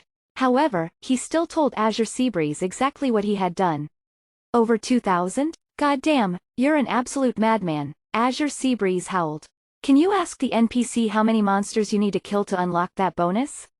Lu Li went back to talk to the Silverwing commander, but no matter how much he probed, Vinda Nightwing only smiled. Lu Li did not dare to ask anymore. The commander was being courteous because he had rendered exceptional services. However, he didn't want to risk being thrown out of the outpost. The commander wouldn't tell me, but I think it's definitely above 200. I have no idea if it's between 500, 1,000, or over 2,000. Do you want to come and try? Lu Li asked. He was certain that it was above 200, because someone had killed over 200 in his past life, but had complained that this quest was boring and didn't give good rewards. Lu Li didn't have many talents, but one of his few was having a good memory. How is the undead herbalist's defense and how much HP do they have? Do you think it'd be good to farm in a party? Lu Li described the undead herbalist's general stats and dispelled any unrealistic thoughts that Azure Seabreeze was thinking. It's possible to form a party, but you'll have to share the kills. You'll have to multiply as many people you bring by 2,000. Plus, this is the Grey Valley's frontlines. I didn't want to kill anyone, but ended up killing 20-30 people who attacked me. I was even chased by a group of people, but they gave up because they couldn't catch me. The group with the fairy fire had returned once more but failed. They didn't bother him after that. If it was Azure Seabreeze, he definitely would have died. This won't work and that won't work. Screw it, I'll just farm monsters properly. This might be of use to Moonlight though, you should tell him about it. Azure Seabreeze was quite a sensible person. After hearing that it wouldn't work, he immediately let it go. Alright, I'll be hanging up now. I've almost gone deaf from your nagging, Lu Li said. Don't hang up yet, tell me what your plans are. Are you going to try out the new instance dungeon or continue to level up? Azure Seabreeze asked. I think I'll continue to level up. Making potions takes some time and it's best if we're all LV14. If the boss is 3 levels higher than us, we'll receive extra damage, Lu Li replied. The last 2 bosses of the Deathmines were both LV16 and would deal extra damage to players who were LV13 or below. Moreover, players who were LV13 or below would also deal reduced damage to the bosses. Farming Nagas isn't efficient anymore. Should we farm something else? Azure Seabreeze was becoming lazy and wanted to save some time in training. After all, Lu Li was like a god of knowledge to him. Have a look if there's a place called the Fire Scar Temple. There are demon guards and other hell monsters. There's also a boss that spawns in the deepest region there. I'll bring some potions and help you kill the boss. Lu Li thought for a while before deciding to take down the demon warlock Acurius. That place wasn't very well hidden and it would soon be filled with players. The equipment that Acurius dropped was fairly ordinary, but he was still a LV15 boss in the wilderness. He had a chance of dropping the Rager equipment set that Lu Li wanted, as well as a Firescar Temple's instance dungeon scroll. The Firescar Temple was one of the early private instance dungeons. Acurius also had underlings, so the express that he gave was much more than the Death Knight. Lu Li directly returned from the Silverwing outpost to the town. He first went to the mailbox to collect the money he had earned from selling the steel-grade equipment. After the 5% transaction fee was applied, Lu Li received 33 gold coins. He checked the price of the snake trust grass and bought all that he could. The other ingredient for creating intermediate health potions was peacebloom flowers. Peacebloom flowers were not worth much, as they could be found all over the novice village. A player could casually gather more than 100 sets in a day and sell them for 20 copper coins per set. Chapter 85, Scammer Merchant. Lu Li rented a quiet room at Astrana. He had brought along a bunch of ingredients to start his alchemy journey. Alchemy could either fail or crit. If it failed, the ingredients used would disappear and the player's HP would decrease. If it crit, the player's HP would increase and it would yield double the amount of finished product. System. You have successfully crafted 1 intermediate health potion, alchemy proficiency +1. System. You have successfully crafted 1 intermediate health potion, alchemy proficiency +1. The cooldown for using intermediate health potion was only a minute. Lu Li had been crafting for 2 hours and had more than 100 bottles. Overall, the chance to crit was much higher than the chance to fail. This was why he paid money to rent a room, instead of just crafting in a random location. Out of his 100 health potions, Lu Li took 20 and listed them on the market for 1 gold each. What a scam! Everyone was getting ripped off by him. In his previous life, snake trust grass sold for 3 or 4 gold per set. This meant that the cost of making an intermediate potion was a little more than 10 silver. At the moment, the auction hall was only selling the grass for a few silver coins per set. He was spending less than a silver coin per intermediate health potion, yet he was selling them for 1 gold each. It was a rip-off, targeted at rich guilds. He wasn't worried about people not buying his potions, because all the big guilds were trying to clear the death mines. They could not wait to get their hands on intermediate health potions. 1 gold per potion was considered reasonable for them. Lu Li did not list all of them on the auction hall. It was a simple concept of supply versus demand. The rarer the item, the more he could sell it for. He could not let anyone else know that he could mass-produce intermediate health potions. Even if someone else were to farm the recipe, they would give it to their own guild first. If there was demand, then there would be profit. After he made the batch of potions, Lu Li repaired his worn-out equipment, which cost him more than 1 gold. This was a small price to pay for the money he would gain from selling the potions. After he finished his repairs, Lu Li left to find a skill trainer. He tried to activate the quest, but was ignored many times by the thief skills trainer. Lu Li decided to give up and unwillingly took out his gold to level up his skills. At LV14, he had 7 skill points. Previously, he had gained 1 SP from the system for being the first player to level up a skill through practice. However, he had spent 1 SP on his unlock spell so that he could open steel treasure chests. As such, he was left with only 7 skill points. Lu Li decided to max out Shadow Strike. It was the most basic skill for the thief class and was also his most used skill. Shadow Strike would continue to be used later on, even after he learned new skills. Backstab had to be upgraded as well. Mastery on Backstab had the potential to break armor, which was very useful for fighting bosses. Lu Li decided to add 2 SP to this skill. Backhand Backstab was a commonly used ultimate skill. However, Lu Li found that Slit Throat dealt more damage. He decided to leave Backhand Backstab for now, choosing to consider leveling it up when he had received more SP. He added 1 point to Slit Throat and saved the rest of his remaining SP for his future skills, such as Gale Step and Shadow Cloak. "That's 15 gold altogether," the old thief said expressionlessly. Luckily, he had saved some money from before. Otherwise, he would not be able to level his skills, even though he had enough SP. Shadow Strike. Instant cast, cooldown time, 4 seconds. Deals 100 damage to the target, as well as 200% weapon attack damage. Awards 1 combo point. Level, 5/5. This was a massive difference. After he leveled up the skill, the damage had more than doubled. Backstab and Slit Throat had also become stronger. However, the difference was less obvious when compared to Shadow Strike. No one was willing to spend so many SP points on a single skill. After he had finished preparing, Lu Li headed off to the Firescar Temple. Azure Seabreeze and a few other people had already entered. Lu Li saw the remains of dead bodies littered through the temple courts, as he made his way through the area. Occasionally, he came across some patrolling hellhounds. Hellhounds were demons that took the form of big dogs and were the untamed version of the mage's hellhounds. They were the minions of the dog King Harka and had very bad eyesight.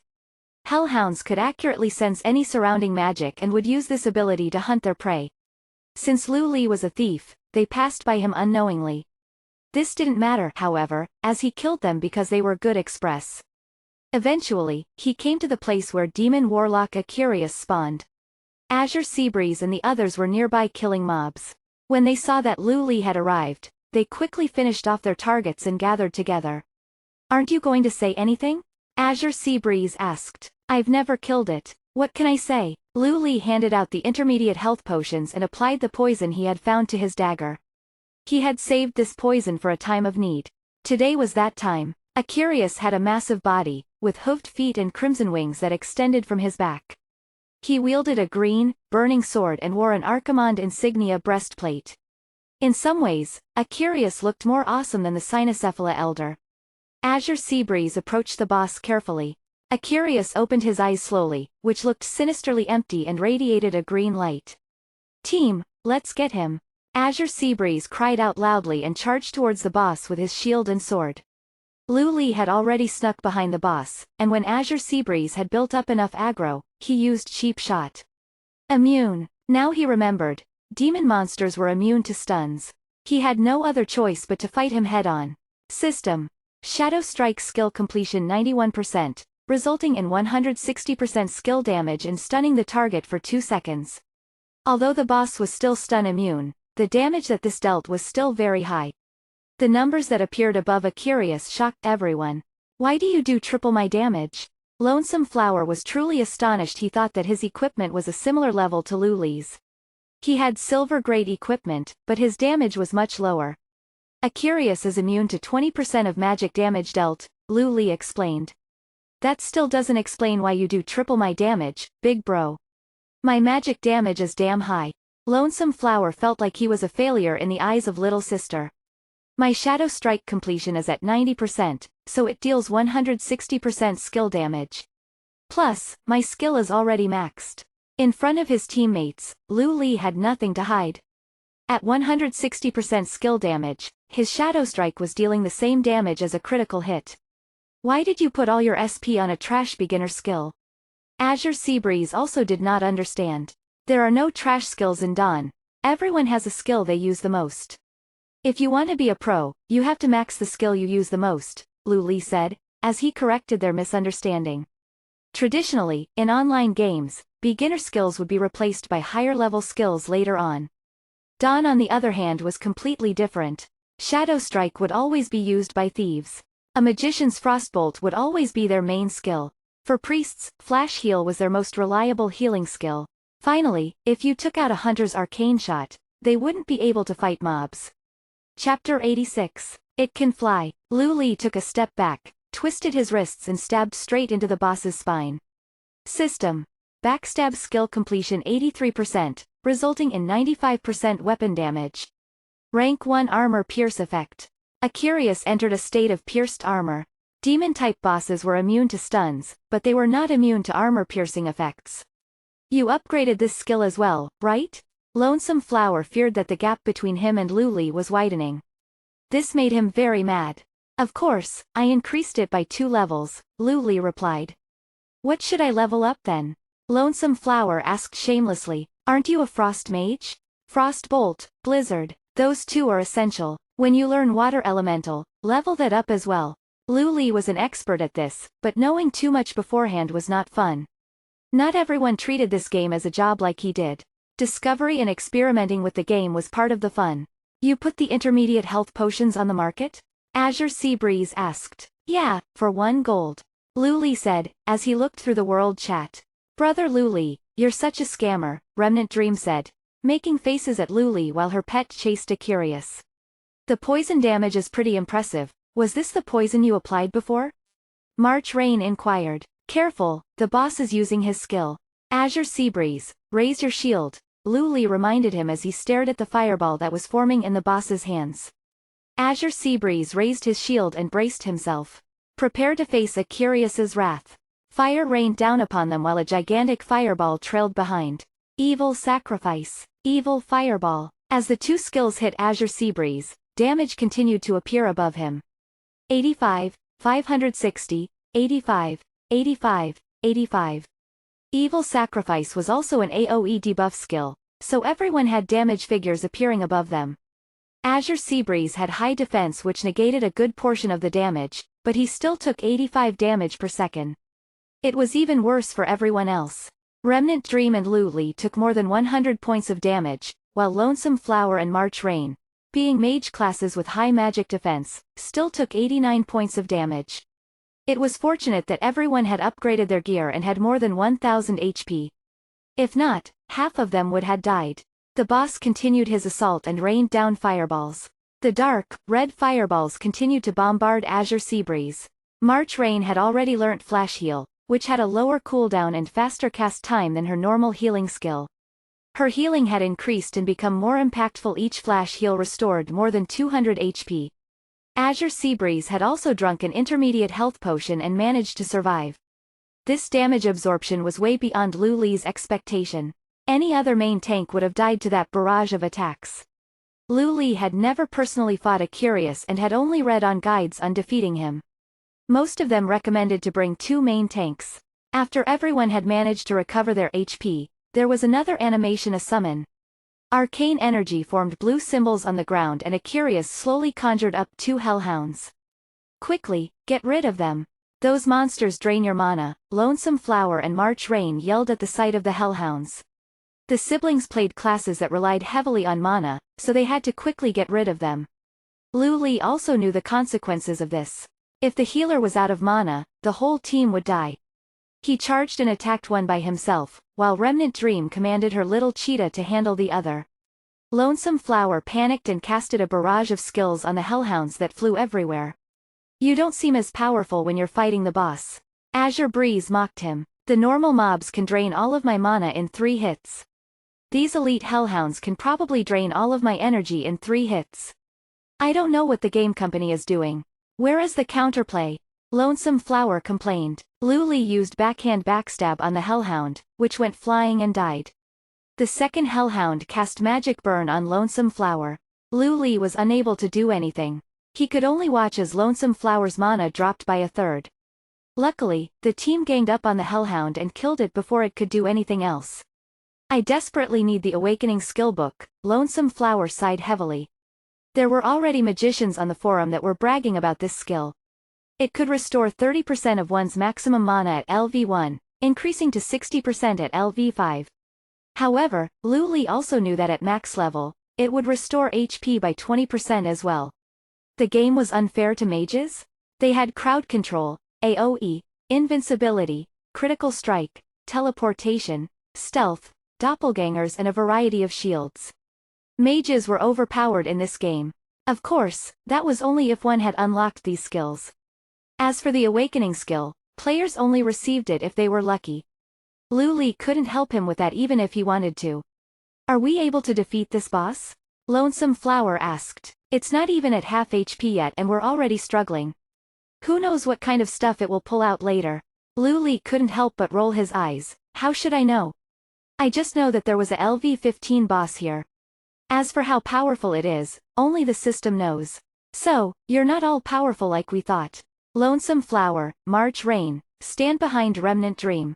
When the Hellhounds appear, let them drain mana from her, Azure Seabreeze commanded. Why? The little hunter felt wronged. You don't use mana, why are you scared of being drained? When the boss casted Evil Sacrifice and Evil Fireball again, Azure Seabreeze immediately raised his shield and bravely braced himself before the roars of Acurious. The Hellhounds appeared again and Lu Li immediately attacked, as they used their Magic Burn on Remnant Dream. Every skill had a cooldown. When Hellhound's skills were on cooldown, they were like sitting ducks, waiting to be slaughtered. The team had managed to survive another attack for now and the boss HP was at 50%. Suddenly, Acurious began to fly. Chapter 87, Fortune Favors the Fool. Lu Li. Seeing that the boss could fly, Azure Seabreeze immediately asked for assistance. Stop yelling, just wait and see what kind of skills it has before making any decisions. Remnant Dream, continue attacking. Lu Li actually knew, but he didn't know how to describe them. Acurious flew into the air, but he wasn't very high up and was still within attacking range of the ranged professions. He circled in the air, muttering some demon language before a muffled rumbling could be heard. What is he doing? Azure Seabreeze looked up and stared dumbly. It's charging a magic spell. Lu Li was also a little uncertain, but he quickly identified it. He saw Acurious wave the green sword in his hands and dark, red fireballs that exploded upon impact began to rain down. Dodge the incoming fireballs. Don't stand on the flames, Lu Li shouted as he moved away. Fortunately, the fireballs would always hover in the sky for a moment and their falling speed wasn't very fast. As long as you moved away, it was easy to dodge them. Ah, help! Remnant Dream clutched her head like a headless fly and scurried around. This was a true test of skill. When they previously fought bosses, they could remain stationary for the entire fight. Even Remnant Dream could take advantage of that and deal some decent damage. In this situation, however, she had no idea how to react. Lu Li watched her run straight into a fireball, taking 400,500 damage. She had also stepped onto the fire, so her HP was quickly depleting. Come and follow me, Lu Li shouted at her. Remnant Dream had a moment of resolution and ran over to Lu Li, unceremoniously grabbing onto the back of his belt and hanging off it like a tail. Lonesome Flower and Azure Seabreeze were faring much better and were casually walking about. The boss's big menacing skills didn't do much damage to them. March Rain was a little shaky at first, but quickly learned how the fireballs fell and was easily dodging them while healing the others. Was there anything worse in the world? This boss could hit you, but you couldn't hit him back. The good news was he would tire after a while and eventually come down. With their pent-up frustrations, the team immediately rushed up and attacked it. Just like that, the boss was taken down to 30% hydrogen phosphide. Gas explosion. Acurious was back in action, blowing away all the melee players except the main tank. Damn it, he knocked Lu Li away, Azure Seabreeze said. He flew 120 yards away, he's definitely dead. If he flies backwards like that, he's going to land on his butt. Lonesome Flower was blatantly taking pleasure in Lu Li's misfortune. Our party is about to get cleared. Remnant Dream put down her crossbow with a look of sorrow. Hey, even if he's dead, it doesn't mean we've lost. I'm very strong too. The main tank was a little unhappy. March Rain didn't say anything, instead rushing towards where Lu Li was and preparing to heal him. However, she knew that the chances of surviving such a fall were very slim. Lu Li had felt a rush of air, after which he saw the Grey Valley's forest and blue sky, with its tall canopy and dancing birds. His mouth moved and he turned into a gold leopard while he was falling. "Oh my!" Azure Seabreeze cried out. "Oh what?" exclaimed Lonesome Flower. "Whoa!" breathed March Rain. After landing easily, Lu Li stared blankly at Remnant Dream. "What are you trying to do?" he asked. "Let me hug you. Transform back and let me hug you." Remnant Dream blinked and looked hopeful. "Come on, we have work to do," Lu Li answered coldly. At 20% HP, the boss once again cast Evil Sacrifice and Evil Fireball, which was easy to get through. At 10% HP, Aquarius did nothing. With victory in his sights, Azure Seabreeze laughed. "Here comes the end of your reign. Today next year will be the anniversary of your death." Lu Li covered his face. He didn't have the heart to tell him that the boss was about to cast his most disgusting spell. Azure Seabreeze laughed while Aquarius roared and waved his green sword.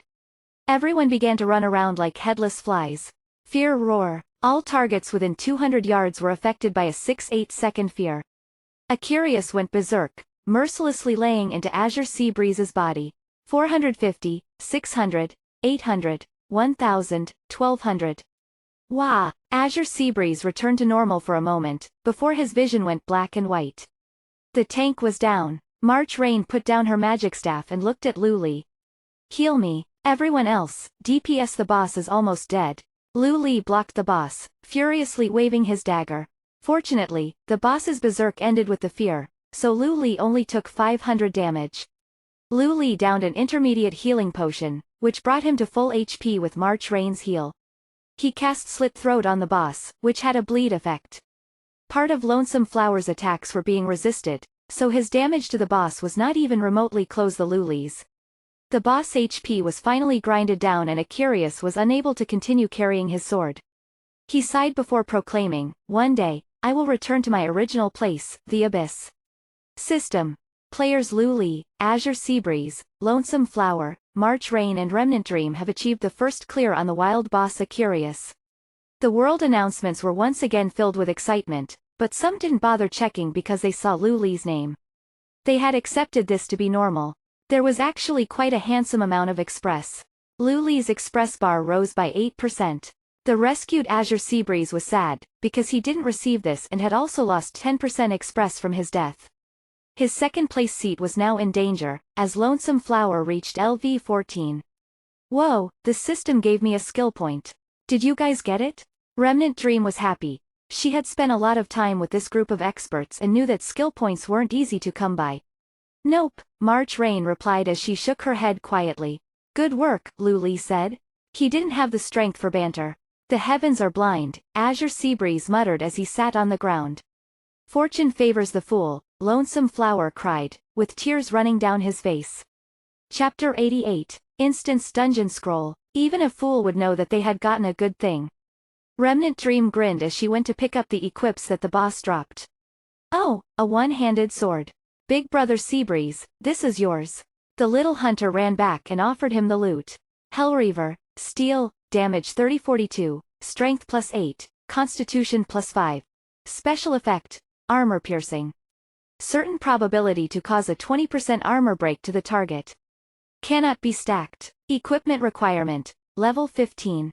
Durability 45/45. A Level 15 steel equip with an armor breaking effect. The half-dazed Azure Seabreeze was suddenly filled with vigor as he jumped up, took the Hellreaver and started laughing. He had long been jealous of Moonlight's Bloodseeker's Axe's armor break effect. He never thought that he would receive a weapon with this effect, let alone one that was level 15. The damage on this was also significantly better than a current level 5 steel equip. The armor-piercing effect was just too strong. It was definitely one of the top 3 warrior effects. Moonlight had seen level 10 steel equips before, but they didn't have this effect, so he continued to use his precious axe. It was a pity that this was a level 15 equip, so he couldn't wield it just yet. "See what else there is," Lu Li urged. Aquarius's drops were said to be bad, but perhaps it would drop some good weapons on the first clear. Remove Curse. This is some kind of skill book. It seems like it's for mages. I don't know, I can't learn it. The skill book had a mage profession logo, so the little hunter managed to work it out. That's mine, I'm a mage. Lonesome Flower, who was staring at the sky and pretending to be sad, immediately ran over. Curses were very common in Dawn. Many bosses could cast these skills which put their target in a weakened state. Warlocks also had all sorts of strange and unusual curses, but this was also their weakness. To be able to learn a skill was a good thing. Lonesome Flower could no longer be sad.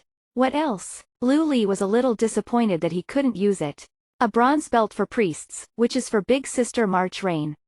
There's also a bronze bracer for me, but it isn't as good as the one I already have. Lu Li, you can go sell it. Finally, there is a rare material and a scroll. What kind of scroll? Lu Li's eyes lit up.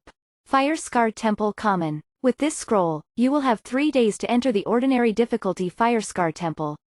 Remnant Dream read out the words on the scroll. It's a private instance dungeon. It should drop some good items. Lu Li immediately thought that Acurious was a good boss. Whoever thought otherwise deserved to be spat in the face. Is it difficult? Azure Seabreeze was a little worried, as the scroll had been dropped by a LV-15 boss. Acurious has been killed, but admittedly this was toughest battle that the party had faced yet.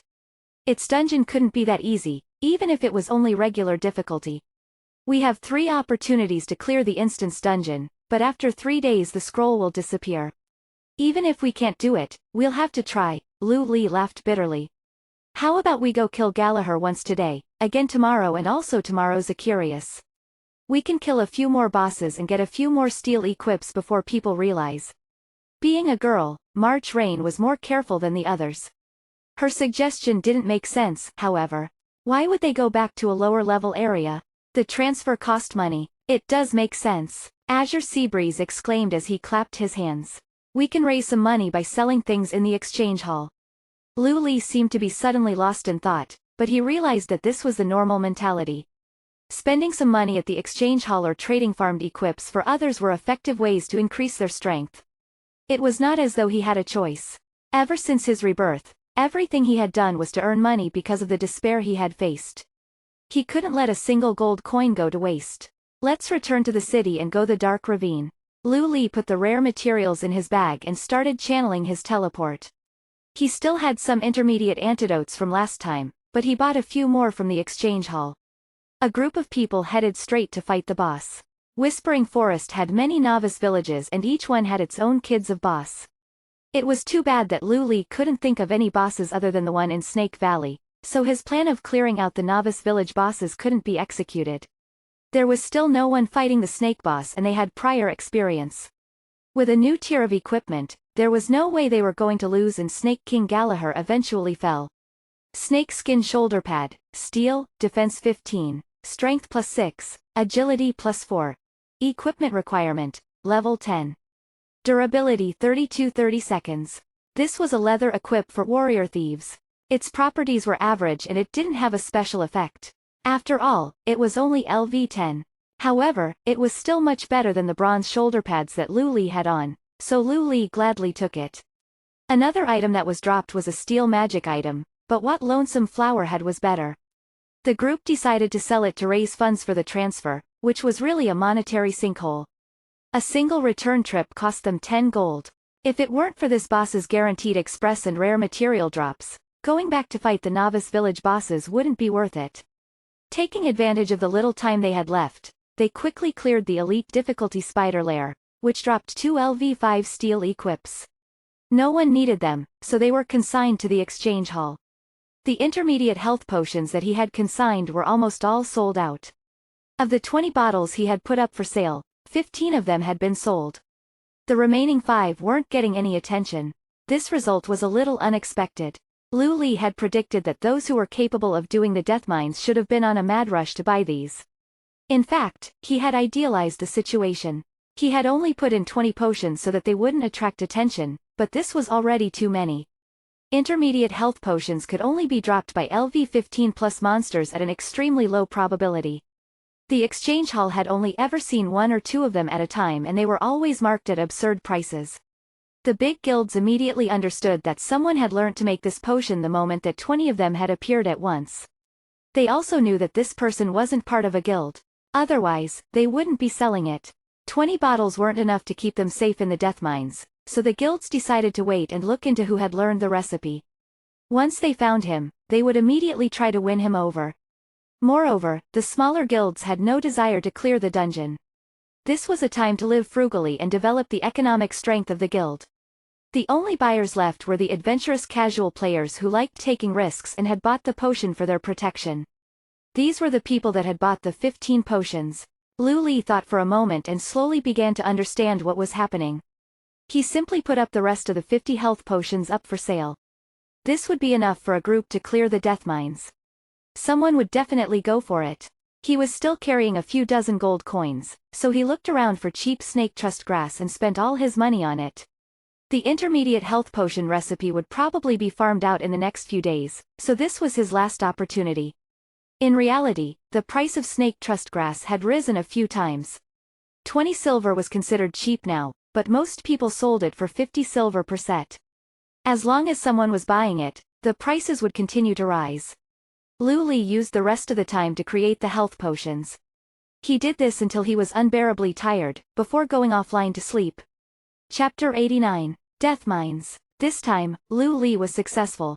Selling all 50 intermediate health potions, plus the few steel equips earned him over 70 gold. 5% of this was paid to the exchange hall. It was a huge sum of money. Azure Seabreeze, who was waiting online, was also shocked by this sum of money. It was not that they hadn't seen this amount of money before, but they never thought that selling potions would be so profitable. Look around for what you need. We can buy it directly from the exchange hall. Once you have everything, we can go and clear the death mines. Lu Li didn't want to wait around any longer than he needed to. That's no good, objected Lonesome Flower. This money was all made by you. We didn't do anything. How can we use it to buy our own equips? Hey, don't say it like that. Lu Li touched his nose and said shyly, of all the bosses we've fought, you've given me all the rare materials. Those aren't things you can buy with money. Rare materials? Azure Seabreeze was puzzled. I've always felt like you place too much value in these rare materials. Are they really that important? Of course, Lu Li resolutely nodded. On the official website, it says that Dawn's equipment are divided into grades: common, bronze, steel, silver, gold, dark gold, epic and legendary. There are also potentially even higher grades like demigod and god. What the website doesn't say, however, is that there are certain items at epic and above which can't be dropped. How do you get them then? Remnant Dream stared blankly. Are they crafted by the materials? Azure Seabreeze immediately understood. Correct. Bosses will drop an epic equipment matrix, which allows you to craft an epic equip with the rare materials. The equips that are crafted are better than those directly dropped, and this is also true for the legendary equips. As for the demigod and god equips, I'm not sure, Lu Li revealed to them. To the others, he was very mysterious, so it wasn't too surprising that he knew this. On the forums, there were people selling rare materials at astonishing prices, and the 3 LV5 bosses had been killed over and over. The big guilds must also have known this secret. That sounds like it's still going to be a while. In that case, I'll just go ahead with this. Azure Seabreeze was still the most straightforward member. He would never be needlessly polite with Lu Li. Lu Li really admired that about him. The exchange hall had LV10 steel equips and even some LV15 ones, but they weren't cheap. It had been calculated that the current Chinese market had over 4 million players and counting.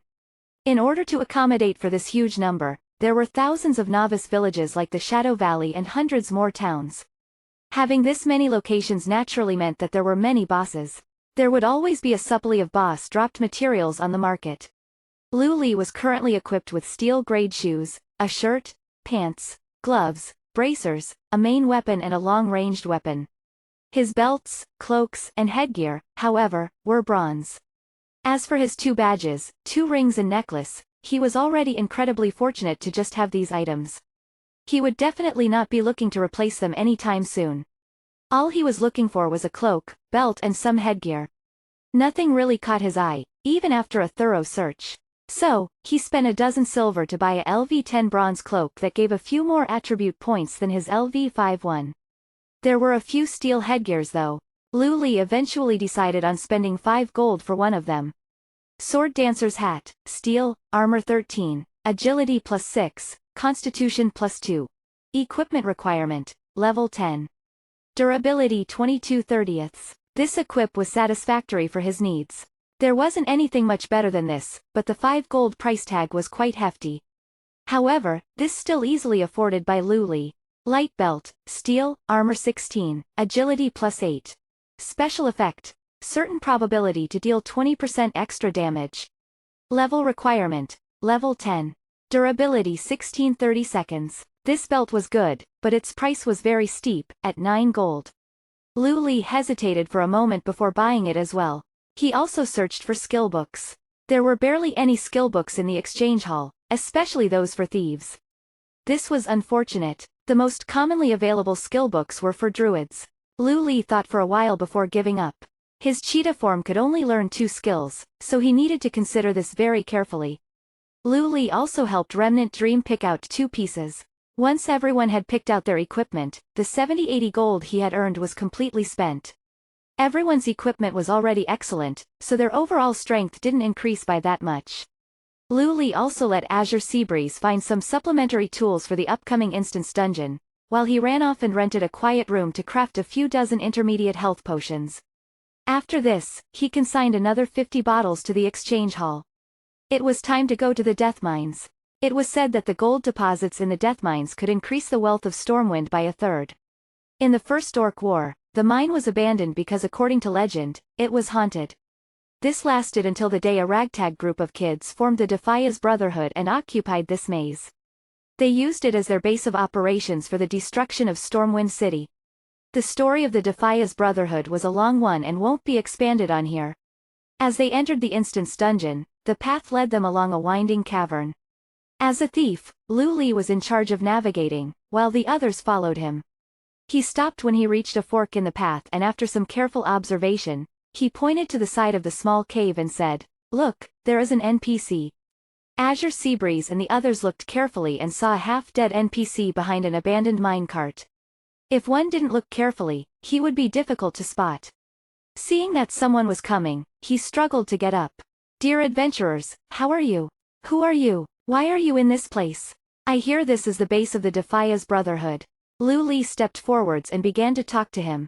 "I am Lieutenant Horatio from Stormwind City. Adventurers, I have something I need you to do. Can you lend me your strength?" How could Lu Li reject? "Of course, we will do our best," he replied. "I was ordered to investigate the situation within the death mines, but as you can see, I was bitten by a snake. Can you do a trip in there for me?" Horatio showed the players his darkened calf. "We are going in to clear it out." "We are happy to take your request," Lu Li said without hesitation. Lieutenant Horatio took out a small disc. "Gluttok the Foreman will be the first rival you encounter and he is a powerful ogre mage. Be careful, he has both brute strength derived from his race and many evil spells.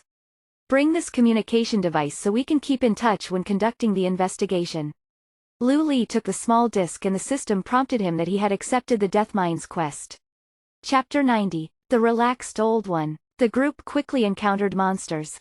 What they saw was a group of Cynocephala diggers, toiling away. There were 2 fatter ones overseeing the work. "There are so many monsters, we won't be able to clear them out cleanly," Azure Seabreeze grimaced. "Cannons," Lu Li observed and pointed in a direction. "Damn it, the monsters in this instance dungeon can use cannons as well." Azure Seabreeze's face turned green. He didn't want to know what it was like to be bombarded. The cannons in Dawn were based on the medieval age, but they weren't exactly the same as the ones in real life. They were incredibly powerful, so it would be very bad if someone were to take a direct hit. The players all had a heartfelt fear for these cannons. "There's only one wave of monsters around the cannon. We should take it," Lu Li said. "You know how to fire a cannon?"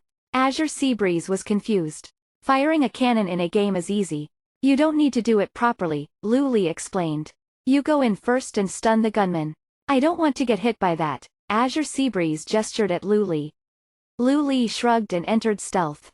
There was a fat ogre responsible for firing the cannon and 2 Cynocephala slaves protecting him. The ogre was immune to sap, so Lu Li cast Cheap Shot on him. Once the ogre was stunned, Lu Li came out of stealth which the 2 Cynocephala slaves to scream and wave their hands. 32:28. The ogre was an elite, but the Cynocephala were just ordinary monsters. This damage wasn't very surprising. Azure Seabreeze immediately rushed over to pull the mobs away. Lu Li felt around a bit and set up the cannon. In his past life, he had been called the little expert. Now, it was time for him to shine. He fired directly at a group of monsters, dealing a significant amount of damage as the cannonball exploded. The 7-8 monsters that were affected started running towards the cannon, but there was a main tank to intercept them. Lu Li continued to fire freely. The cannon also had HP and would be destroyed when this was depleted. However, between Lu Li's constant firing and Azure Seabreeze's tanking, the mobs were brutally slaughtered. They didn't even have a chance to reach the cannon. "I'll go pull more monsters." Azure Seabreeze knew what to do next without any instruction. He rushed off on his own and quickly brought back a group of monsters. Lu Li fired the cannon at them and cleared them out 2 times faster than they would have normally. The first wave of monsters before the first boss were quickly cleared out. Lu Li let the cannon go and followed the party to face the boss. They couldn't move the cannon, otherwise they would have used it in the fight. Gluttok the foreman had 2 ogre bodyguards. Azure Seabreeze observed for a moment and that the boss and his bodyguards' aggro would not be drawn together, so he directly attacked them. His mistake was that the bodyguards' aggro mechanic was unlike Dawn's regular aggro mechanic. They ignored Azure Seabreeze's taunts and rushed over with their hammers raised. One of these bodyguards was immediately stunned by Lu Li's cheap shot, while the other was hit by Azure Seabreeze's charge. With the crowd control active, the well-equipped group quickly sent them to see the system gods. After a short recovery period, they turned their attention to Gluttok. "Gluttok will show you the power of the arcane." The fat ogre was clearly angry. His anger proved useless, as Lu Li would have been able to kill him a few days ago. Now, everyone was a higher level and they had better equipment. Gluttok the foreman was killed in just over 10 minutes. The quest tracker prompted them that they had successfully killed the foreman and gave them their next instruction: kill Helix. "It can't be that hard," Azure Seabreeze remarked. "If it weren't for Brother Lu Li reminding someone to cast Shield Wall, that person would have died." Remnant Dream grinned mischievously. "Cough, cough, Remnant Dream. How about you go and see what the boss dropped?" The little hunter was very lucky and enjoyed picking up weapons. Remnant Dream went to Gluttok's corpse and began to loot it. "Ah, these are clothes for Sister March. It's too bad they're LV-15.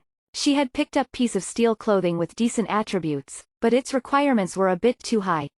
After the boss was taken down, March Rain reached LV-14.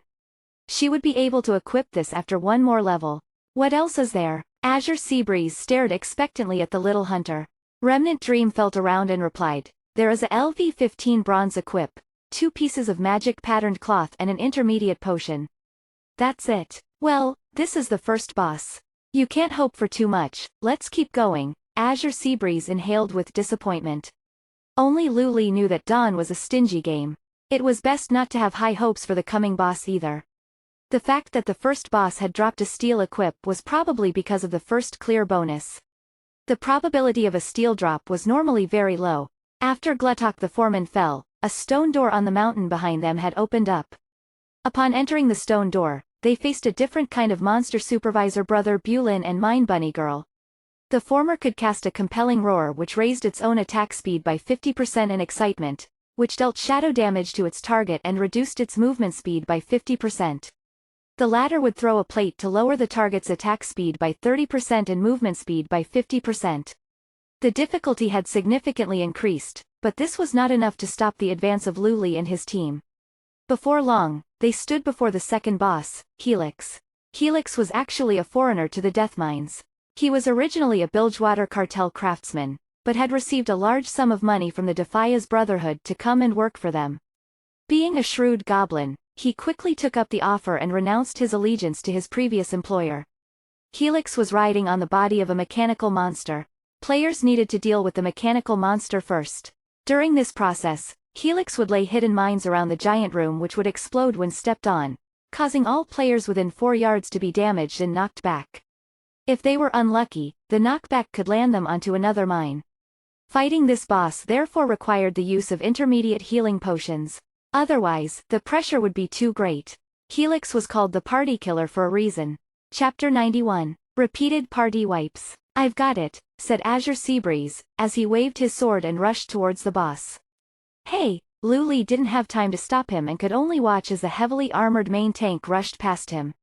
He was then kicked away by the mechanical monster like a ball. It was really rather pathetic. What a strong boss. Azure Seabreeze was visibly shaken and afraid of going in again. Go again. Are you going to wait for its cooldowns to refresh? Azure Seabreeze flicked his middle finger at Lu Li and charged at the boss once again. Lu Li didn't bother going into stealth because the mechanical monster was immune to stuns. Without killing it first, players had no hope of fighting the boss. The mechanical monster and the boss worked as a unit. They could both deal damage to the players while Helix constantly laid down mines. They were about the size of a palm and would spin when they were thrown onto the ground, before slowly drilling their way underground. When a player stood on the ground above one of them, it would explode. Although the mechanical monster was strong enough to knock back Azure Seabreeze, it mostly only dealt single-digit damage. Boom! Lonesome Flower felt something heat up under his foot before he was sent flying. 425. Half of his HP was suddenly depleted. After landing, he staggered backwards for a few steps. Boom! Perhaps he was simply unlucky, but as he stepped backwards he triggered another mine. This time March Rain was also knocked up with him. The two of them flew up and then hit the ground. Lonesome Flower glowed white. He was unexpectedly killed very quickly. This was the boss's most headache-inducing aspect, the area of effect explosion that could affect teammates within 4 yards. If a player was hit by a mine and triggered another one within 30 seconds, the damage they took would be doubled. Look at you, cowering like mice. The Goblin Engineer happily ridiculed them atop of the mechanical monster. When March Rain landed, she quickly started to heal herself. They had only just begun and had already lost a high DPS player. What a tragedy this was. Continue fighting. We have to familiarize ourselves with the boss. If you trigger a mine, immediately drink a potion. Do not try to save them. Lu Li looked at his frightened teammates and spoke profoundly. The others thought for a while and came to the same realization. They would probably be unable to defeat the boss this time, but the least they could do was try and work out what kind of skills it had for the next fight. The mechanical monster had high HP and they had only managed to deplete half of its HP bar after 5 minutes of fighting. Lu Li suddenly felt a vibration under his foot and he quickly tried to escape. Unfortunately, the mine had already been triggered. He and Azure Seabreeze were both caught in the explosion. Take your potion. Lu Li already had a potion in hand and quickly drank it as soon as he landed. As the main tank was knocked up, the mechanical monster charged and knocked back the healer. When March Rain hit the ground, she triggered another mine. Coincidentally, Azure Seabreeze landed near her and both of them were sent flying. It was chaos. The whole scene was out of control, as the boss went after Remnant Dream directly. With every swing of its mechanical arm, Remnant Dream lost 300 HP. The little hunter was scared and tried to escape, but in doing so, she triggered a mine and died before she could even take a potion. By the time Azure Seabreeze had regained the boss's aggro, the party only had 3 people left. Without the 2 DPS professions, the mechanical monster was losing HP at an even slower rate. After struggling for some time, a mine was triggered again. This time, it was even worse. The main tank stepped on one mine after another until he died. There was absolutely no window for healing.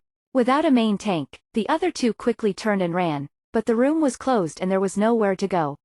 After the group was revived, they all gloomily sat by the door to Helix's room. They had all felt very strong, their equipment was good and their level was high. They didn't expect to be wiped before they had even killed the mechanical monster. This is just how it is, we'll get used to it eventually. Azure Seabreeze tried to cheer everyone up but his efforts were in vain. The loss of Express is heartbreaking. Lonesome Flower put on a long face. After the update, a few different death penalties had been introduced in Dawn. The first was for field deaths: revive in the cemetery and lose 20% Express. In addition, the player will be in a weakened state for 30 minutes. The second was also for field deaths. Your soul runs to the place of death and revives there, but make sure your corpse is guarded. The player will also lose 15% Express. The third was also for field deaths. Revive by a spell from a profession and lose 10% Express. The fourth was for instance dungeon deaths. Your soul will appear in the cemetery outside the instance dungeon. Your soul can enter the instance dungeon to revive at the entrance of the instance dungeon. The player will lose 1% Express, but these deaths are unlike the others. A player cannot drop a level in this way. 1% didn't sound like much, but one still had to kill many monsters to obtain this. The boss was also extremely hard to defeat. so who knew how many times they were going to die? Their second attempt was much smoother. Now that they had experience with the explosions, they could balance themselves if they were affected. Remnant Dream didn't run away this time and they successfully killed the mechanical monster. All that was left was Helix. Well, you've succeeded in provoking Helix. The goblin engineer angrily stood up from the wreckage of the mechanical monster. Helix still had a very disgusting skill mount. He could jump onto a person's head and block their vision. The victim was usually considered dead and attacked by their teammates. Moreover, the frequency of him burying the mines was higher too. Lu Li's party was wiped again and again, for a third, fourth and fifth time. Stop, this isn't the way to go about it either, Lu Li shouted at Azure Seabreeze, who still wanted to continue. There isn't much time left, so everyone should go and take a break.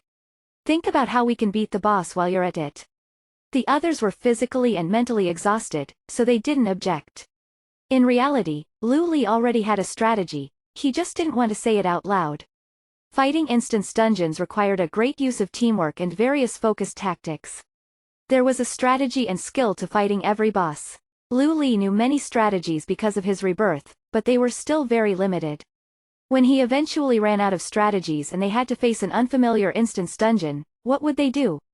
As such, they had to get used to studying instance dungeons. This boss wasn't very difficult. Some would even say that it was easy, so it provided a good test. He logged back on after a meal and the five of them sat in front of the Helix room door discussing tactics. Let's stand apart from each other, Remnant Dream said. Yo, can you not think of something that a rookie would say? Lonesome Flower mocked. The biggest problem is when you get knocked back and you land on another mine. This boss seems highly reliant on luck. March Rain always worked really hard, but she could only helplessly watch as her teammates died. Yeah, we can try standing in the corners. If all the ranged players stand in the corners, the wall will block them from triggering any others if they trigger one in the first place. Azure Seabreeze's experience showed and he quickly found a way to deal with the explosions. Chapter 92, Kick. The three ranged players all stood with their backs to the walls, while Azure Seabreeze pulled the boss to the center. He and Lu Li stood apart from each other. Everyone's positions were very carefully chosen so that no two people would be sent flying together. Based on Lu Li's memorized strategy, these were the correct positions. With the intermediate health potions and a bit of luck, this boss wouldn't be too difficult. They were able to kill the mechanical monster smoothly and Helix didn't pose too much of an issue either. After 10 minutes, he fell before them. A steel dagger, Bayonet of Vengeance, steel, damage 2028, agility +8, strength +4. Effect, on hit, there is a chance that the target will bleed, taking 20 damage per second for 5 seconds. Equipment requirement, level 15. Durability 35/35. There was no doubt that this was Lu Li's weapon. This was a high-quality dagger too. It had high damage, good attributes and a good special effect. It was almost impeccable. It even caused a bleed effect that could not be removed. This could stop stealth. For fights between thieves, there was no better effect than bleed. It was a pity that Lu Li was still half a level below the level requirement.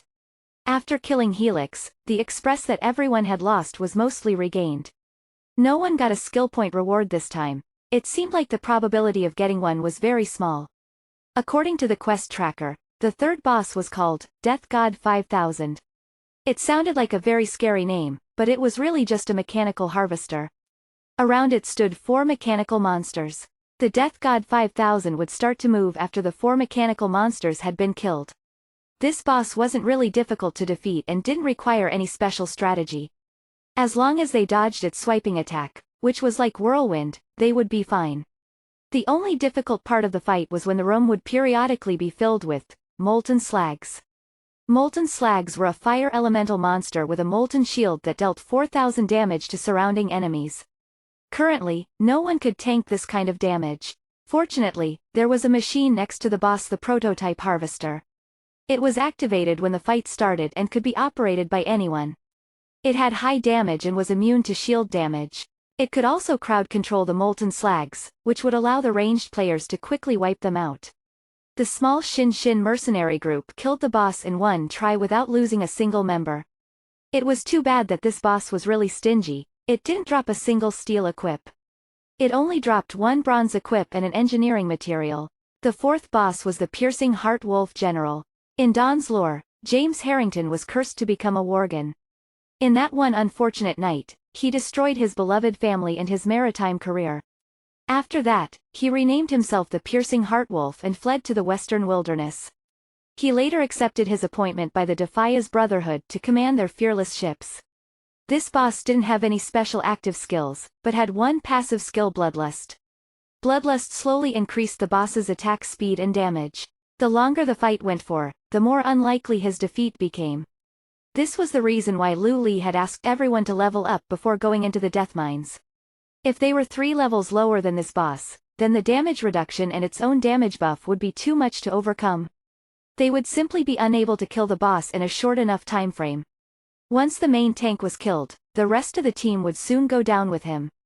Lu Li, Azure Seabreeze, Lonesome Flower and March Rain were all level 14. Remnant Dream was level 13 and the Piercing Heartwolf General was level 16. The level difference was not that wide. Let's give it a shot. If we can't do it, then we'll go back and level up. We can come back when everyone is LV15, Azure Seabreeze suggested. The others didn't oppose him. Taking down 50% of the boss's HP went relatively smoothly, because the boss's bonus damage wasn't too high. However, when his HP dropped to 30%, the damage started to become ridiculous. The Wolf General would deal 500,600 damage per strike, with the occasional critical hit. When the boss reached 20% HP, Azure Seabreeze squealed and was killed. Team kill. The second time, they did slightly better and managed to lower it to 15% hydrogen phosphide. However, they were unable to get its HP below 15% in their successive attempts. Losing 1% express each time didn't sound like a lot, but it added up quickly. Moreover, Don's other players were continuing to gain express while their own express was decreasing. If they were continue like this, they would soon be unable to maintain their positions on the level rankings. They soon realized that they couldn't do it and gave up. There were already some posts on the forums, describing some pioneer guilds who were still stuck on the first boss. These people didn't have any intermediate health potions. After the instance dungeon, Azure Seabreeze proposed killing the Demon Warlock and Snake bosses. He was dressed in steel items, but most of them were only LV5, so his defense was considerably weaker. They were going to go kill a Curious first. Now that they had the prior experience, this would be an easier boss to fight. In order for the other players to gain more express, Lu Li quit the party when the boss dropped to 20% HP and left the battle. He went back to the city to prepare intermediate antidotes. The express distribution in Dawn was very fair. As long as you participated and didn't die, you would be assigned some express. However, if you quit the fight, you wouldn't receive any express. When Lu Li got back to the city, he took out the gold he had made through the intermediate health potion sales from the mailbox. He then went around looking for snake bile and other cheap items. Before long, Azure Seabreeze was assigning the loot. A Curious didn't drop anything good this time, just some heal leather which was exclusive to healer druids and some common materials. The heal leather was consigned in the exchange hall. Lu Li checked the items he needed to upgrade his supreme ring, but he expectantly found nothing. He browsed the skill books that were available and stumbled upon one called Kick. Kick. Instant cast. Cooldown of 15 seconds. Quickly kick the target to interrupt spell casts. This also prevents the target from casting related spells for another 5 seconds. Proficiency 1/5. This was a very good skill book. It could be used for both instance dungeons and PvP. However, the price was quite expensive at 20 gold coins. Although the price of gold had fallen to 300 to 1, 20 gold was still thousands of dollars. This was still far beyond what the average player could afford. This was probably the reason Lu Li had found it. Otherwise, it would have already been bought. Chapter 93. Special Equipment. Lu Li didn't hesitate in buying the kick skill for 20 gold coins. Lu Li wondered if there was any silver-grade equipment being sold. In his curiosity, he looked at all equipment from the most expensive first to the least expensive. The most expensive piece of equipment was steel grade and was listed at 400 gold coins. The description was, "The Great Qin Empire is recruiting. Contact Great Qin Pioneer for details." Lu Li was speechless and couldn't help but marvel at their resourcefulness. He scrolled down and saw that there were many similar things. Many people had listed trash tier equipment for very high prices, with descriptions detailing recruitment advertisements, looking for a spouse, looking to make friends, etc. Some people listed their equipment for exorbitant prices and said in the description that they were only willing to trade for weapons that were suitable for their own profession. After looking through the priciest equipment, Lu Li confirmed that no one was selling any silver-grade equipment. Unless something miraculous happened to a ridiculously lucky player, the chances of obtaining silver-grade equipment at this point in the game were practically impossible. Bosses that could drop silver-grade equipment at this point in the game could only be found in the hero difficulty of the death mines. Even elite-grade bosses wouldn't drop silver-grade equipment so early on. Wait a second, a piece of equipment selling for 200 or so gold caught his eye, and seemed to be in the facial equipment category. He quickly went back. It was a steel-grade bandana. Lu Li couldn't believe his eyes. Even in his past life, he had never even heard of a steel-grade bandana. Nameless, steel, 1 defense, all stats +1, special effect. Hides information, can be toggled, levee requirement, LV1. No durability. The 1 point of defense was quite insignificant, and although the bandana gave all stats +1, this wasn't necessarily better than a piece of bronze-grade equipment. However, it gave the ability to hide one's information. What did it mean to hide one's information? For example, Lu Li had hid his information in the level rankings, so he was displayed as an unknown player when forming a team. He would also hide his information, so that his name was unknown player since the system allowed one to their information in certain situations. Why couldn't there be equipment that hid one's information? Looking at the words, hides information, Lu Li suddenly remembered something. In his past life, there was a thief who would not leave his name when PvPing with other players, even if he attacked first. The system gave the players a choice whether to hide their information on the rankings, or when forming teams, but there was no such option for PvP. As such, the system would alert both players in a PvP combat that the initiating player had maliciously attacked the other. This gave the attacked player 10 minutes to retaliate. However, when that particular thief attacked, this system announcement did not come up. The players who were killed did not even know who had killed them and couldn't find anyone to take revenge on. As such, there were often people reporting this issue on the official website. However, the response from the game company was that this was not a bug, so people stopped reporting this issue. Perhaps that person had used this sort of equipment. Lu Li looked at the description. Steel-grade bandana, willing to exchange for a high-quality thief equipment, preferably weapon.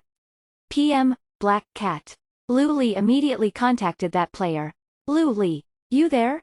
Black Cat. Yes, do you want to exchange equipment? I know it doesn't have a very nice name, but if you don't have steel-grade equipment, then forget about it. This lady here would rather throw it away than trade it for bronze-grade equipment. Evidently, it was a female player. She had sent a lengthy reply back, with a tone of annoyance. It seemed that many people had offered to exchange with her, but the results had not turned out too well. Lu Li directly sent over the dagger stats. Lu Li. Death's Shadow, Steel, 1225 damage, Strength +5, Attack Speed +10%. Level Requirement, LV6. Durability, 30 seconds. Black Cat. Not bad, but this was an exquisite dagger. It was quite rare to have 1225 attack on a single-handed weapon. The 5 points of strength made this dagger seem even more enticing, and it even gave a 10% increase to attack speed. This was incredibly rare for low-level equipment. Normally, even 5% was a lot. However, Black Cat was not entirely willing to trade for only this dagger. After all, her bandana was incredibly special. Special steel-grade equipment was incredibly rare. If it wasn't for the fact that female players could only use veils, she would have probably kept it for herself. Lu Li. Broodmother's Kiss, Steel, 1022 damage, Agility +4. Special effect. Upon successfully attacking a target, there is a chance of the target being poisoned and taking 20 damage per second for 5 seconds.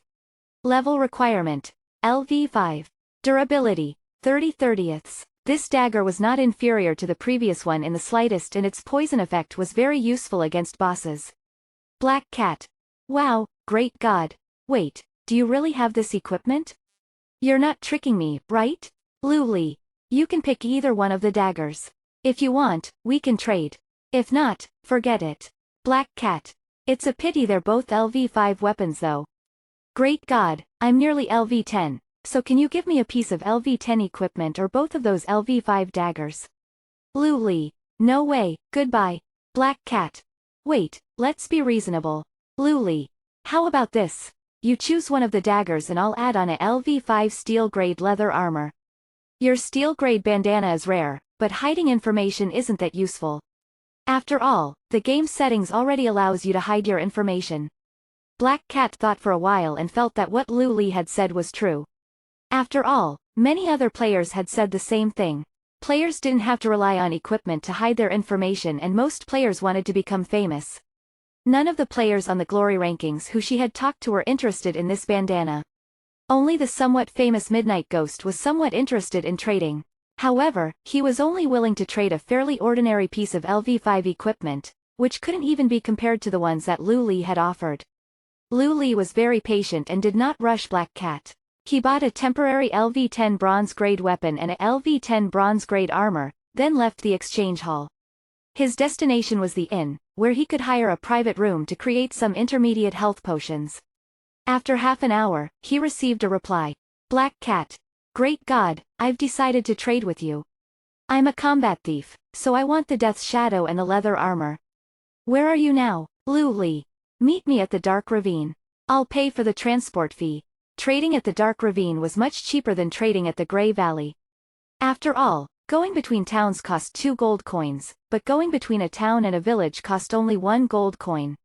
With someone willing to pay the transport fee, Black Cat immediately went to the Dark Ravine. At the agreed location, she saw a thief who had covered his face and had his name hidden during the transaction. The special equipment, Nameless, was thus obtained by Lu Li. Lu Li was lacking a decent weapon and clothing, but he had bought some to use temporarily. When he leveled up to LV15, he could equip the LV15 steel-grade equipment in his bag. He bought this bandana just in case he became too famous in future and was targeted. Who knew when it would be useful? Moreover, he no longer had a need for his 2 LV5 weapons and he wasn't lacking in gold, so he decided to trade them off. Chapter 94. Ambushed. After a while, Azure Seabreeze and the others came to the Dark Ravine. Then, they all headed off to the Snake Valley to kill Gallagher. Gallagher's territory was in a corner of the Snake Valley. As it was surrounded and attacked by Lu Li's group, it furiously spat out poison and swept around its massive tail, trying to send these disrespectful players to the grave. It was a pity that it could not do so. Against these skillful, high-leveled and well-equipped players, it could only struggle in vain.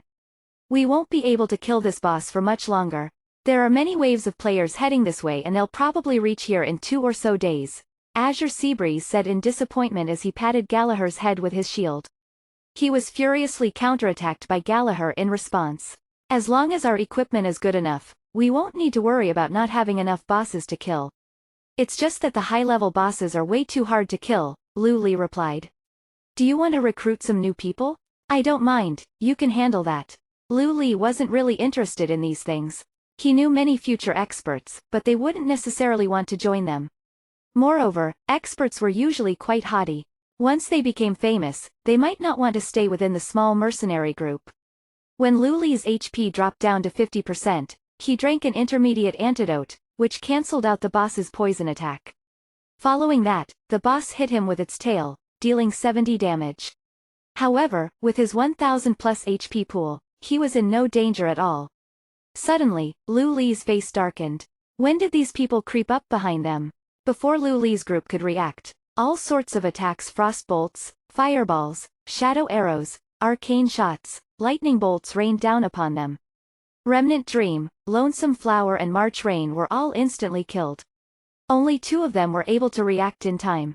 Lu Li immediately used Vanish, avoiding the first wave of attacks, while Azure Seabreeze activated Shield Wall. This resulted in there only being a chain of single-digit damage figures rising above him. There were at least 70-80 enemy players. Azure Seabreeze couldn't last very long and after Shield Wall's effects ended, he was also buried by a wave of skills. However, he had bought enough time for Lu Li to run away. By the time they had finished off Azure Seabreeze, they simply couldn't find Lu Li. Although Lu Li wasn't invincible, he wouldn't lose his stealth from being hit for the first 3 seconds after using Vanish. He quickly activated the speed boost from his boots and his movement speed increased by 10%. After escaping from the enemy player's attack range, Lu Li immediately transformed into the little cheetah and dove into the grass. Goddammit, he escaped again. How is this possible? We threw so many attacks at him but couldn't insta-kill him. His level's probably pretty high, my attack missed. My charm skill also missed. Increase the search perimeter. Thieves are usually quite slow when they're stealthed. Everyone cast your abilities wherever you think he might be. Is there a tank? Someone tank this boss. It doesn't have much HP left, so we might as well kill it. Idiot. Find the thief first. If weren't able to kill a thief with 70-80 people, that would be disgraceful. I'll kill anyone who dares to fight the boss before we've found him. What gives you the right to order us around? We can't wholeheartedly look for the thief before killing this boss. Exactly, we can use the system to check his coordinates every 30 minutes, so we might as well kill the boss first. Although they knew not to underestimate this thief, these 70-80 people had successfully snuck up on him and attacked. Who would think that anything could go wrong? This motley crowd simply couldn't resist the temptation of the boss. I'm fine, but don't come over for now. Lu Li answered his communication device, telling his teammates what was happening. Dreamy's a bit down, so I'll try to cheer her up, March Rain replied. It wasn't that the little hunter had never died in the game before, but that this was the first time she had been killed by players. Lu Li felt a bit guilty. After all, these players had come for him. The peaceful days that had gone by caused him to let his guard down and he had forgotten about the bounty on his head. This group of people had come exactly for the bounty. After the second update, the bounty system was introduced. After paying 10 gold coins, a player could list a bounty quest in the mercenary hall. The person who placed the bounty on Lu Li was quite rich. Killing Lu Li would earn them 10 gold coins and the maximum number of kills was 10. This meant that there was a total bounty of 100 gold coins on him. Any player could spend 10 silver coins in order to receive this bounty. Every 30 minutes, players could spend 50 silver coins to search for the target's coordinates. Lu Li had spent the entire morning in the instance dungeon and didn't expect that the bounty hunters would come for him. Not only had he gotten 4 of his teammates killed, but he had also exposed this place to others. He didn't leave, but hid nearby in the woods. He was so close that he could hear what they were saying and discovered who they were. Some of them were from the Imperial Secret Service and their leader was, "Sorry, I'm stronger than you." He wanted the players to hurry up and find Lu Li, but it was a pity that there were only 20-30 Imperial Secret Service players in that group. The other people were all strangers and had only joined up with them for the bounty. The system made it so that players who assisted in completing the bounty quest would receive 80% of the reward. Killing Lu Li would earn 8 gold and they might not even earn a large share of that. As such, many of the players decided to finish off the boss. Gallagher now had less than half of its HP, and it could be killed within minutes by the 70-80 players. "Sorry, I'm stronger than you." Had no choice but to compromise. Hurry up and finish it off. The equipment will belong to whoever can get their hands on it. If someone attacks another person for equipment, then the rest of you kill him immediately. He then ordered his guild's players to keep an eye on the time and immediately search for Lu Li's coordinates as soon as it was possible again. For some reason, he had a bad feeling about this. He had been there the last time the Imperial Secret Service had tried to kill this guy and he knew what he was capable of. Even though Lu Li wanted to tear these people into shreds, he remained calm. He retreated somewhere safe and coldly watched as the motley crowd attacked the boss under "Sorry, I'm stronger than you's" command. With so many people, Gallagher's HP quickly fell. 30%. The giant snake leaned backwards as it deeply inhaled, then spat out its venom towards the players. Bosses in the wilderness were all quite tough and Gallagher was no exception.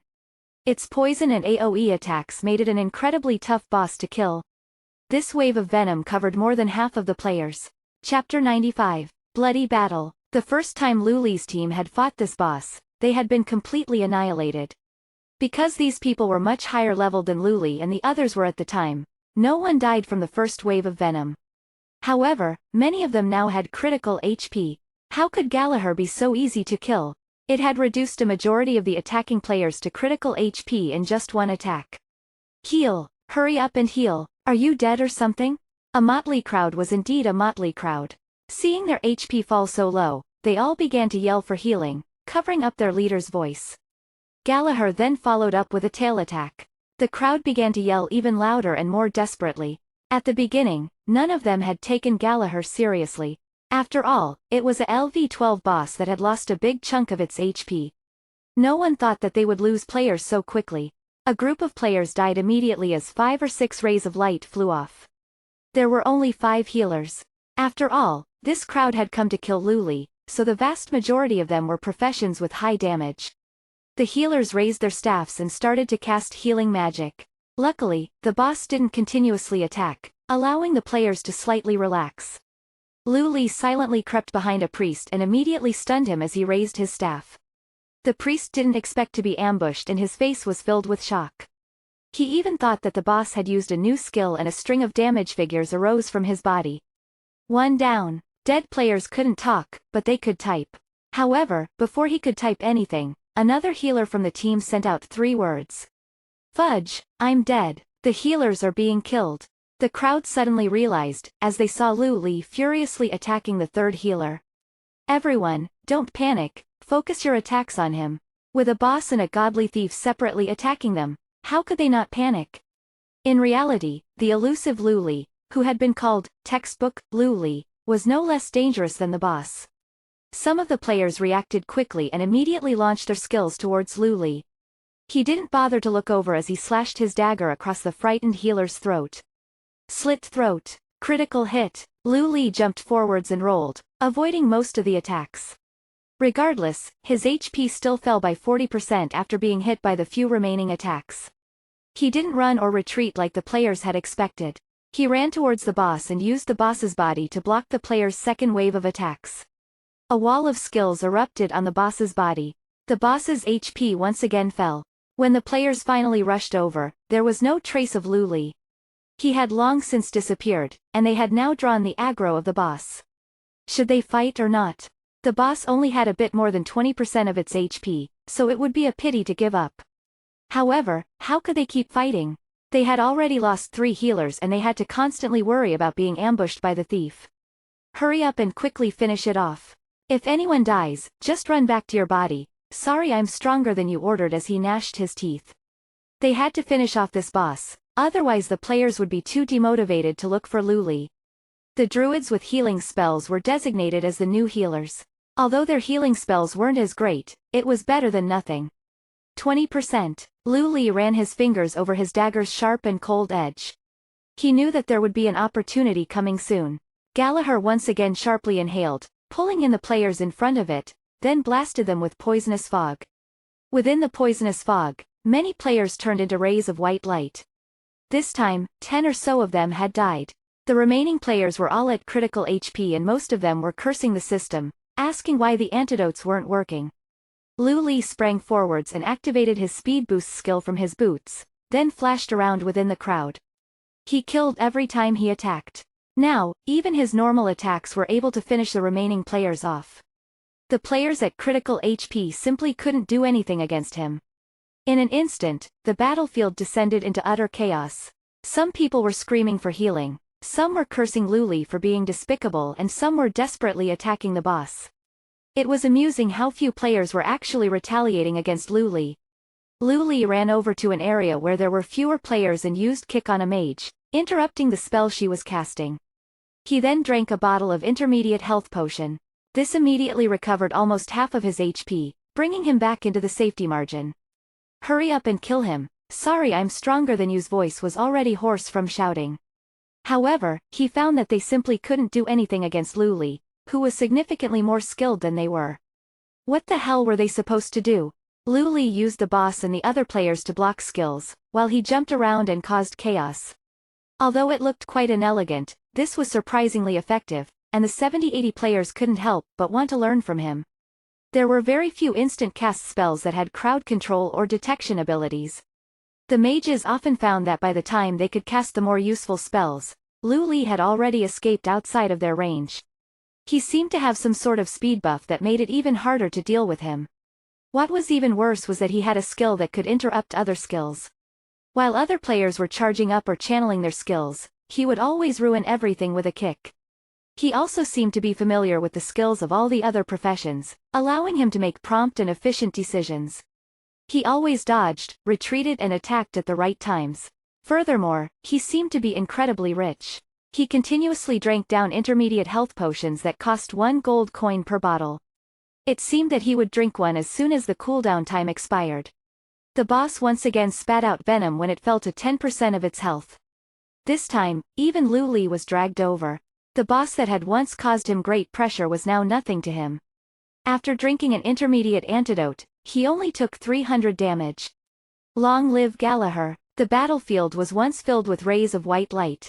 Comparing their almost empty HP bars to Lu Li's relatively healthy one, the players near him all fell into despair. Very few even had the heart to retaliate anymore. All of them were crying as they thought, "This isn't a player, this is a boss." However, Lu Li didn't show any mercy.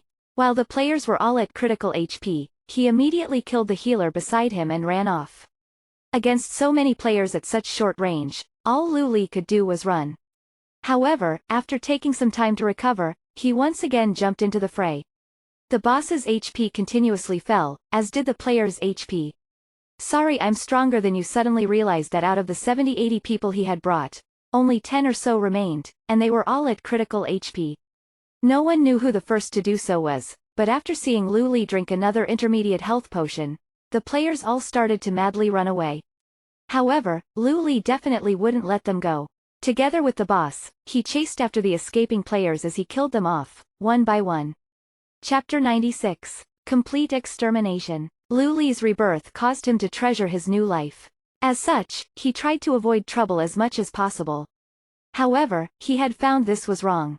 Incredibly wrong. Even if he didn't cause trouble for others, this didn't mean that others wouldn't cause him trouble. It was more understandable for the Imperial Secret Service to target him and his friends. After all, there was enmity between them and they had caused each other to suffer losses. But what was up with the rest of these people? Lu Li had never offended them. Luckily, he was skilled and had 3 years' worth of experience. Even Moonlight probably wouldn't have been able to survive. What made this even worse was that even Lu Li's friends had been brought into this. This was especially so for Remnant Dream. She was just a high schooler and was about the same age as his little sister. Although things had been rough on her in the game, she had never been mercilessly killed by other players. Yet, these people had unhesitatingly killed her. These people had to die. Lu Li pulled his dagger out from a player's back, turning him into a corpse. The boss had been a great help. Not only did it block attacks for him, but it also attacked the players continuously. Without any healers, the players who he wanted to kill quickly died. It was almost as if he and the boss had formed a partnership. The remaining players ran for a while, and were finally able to escape as they spread out.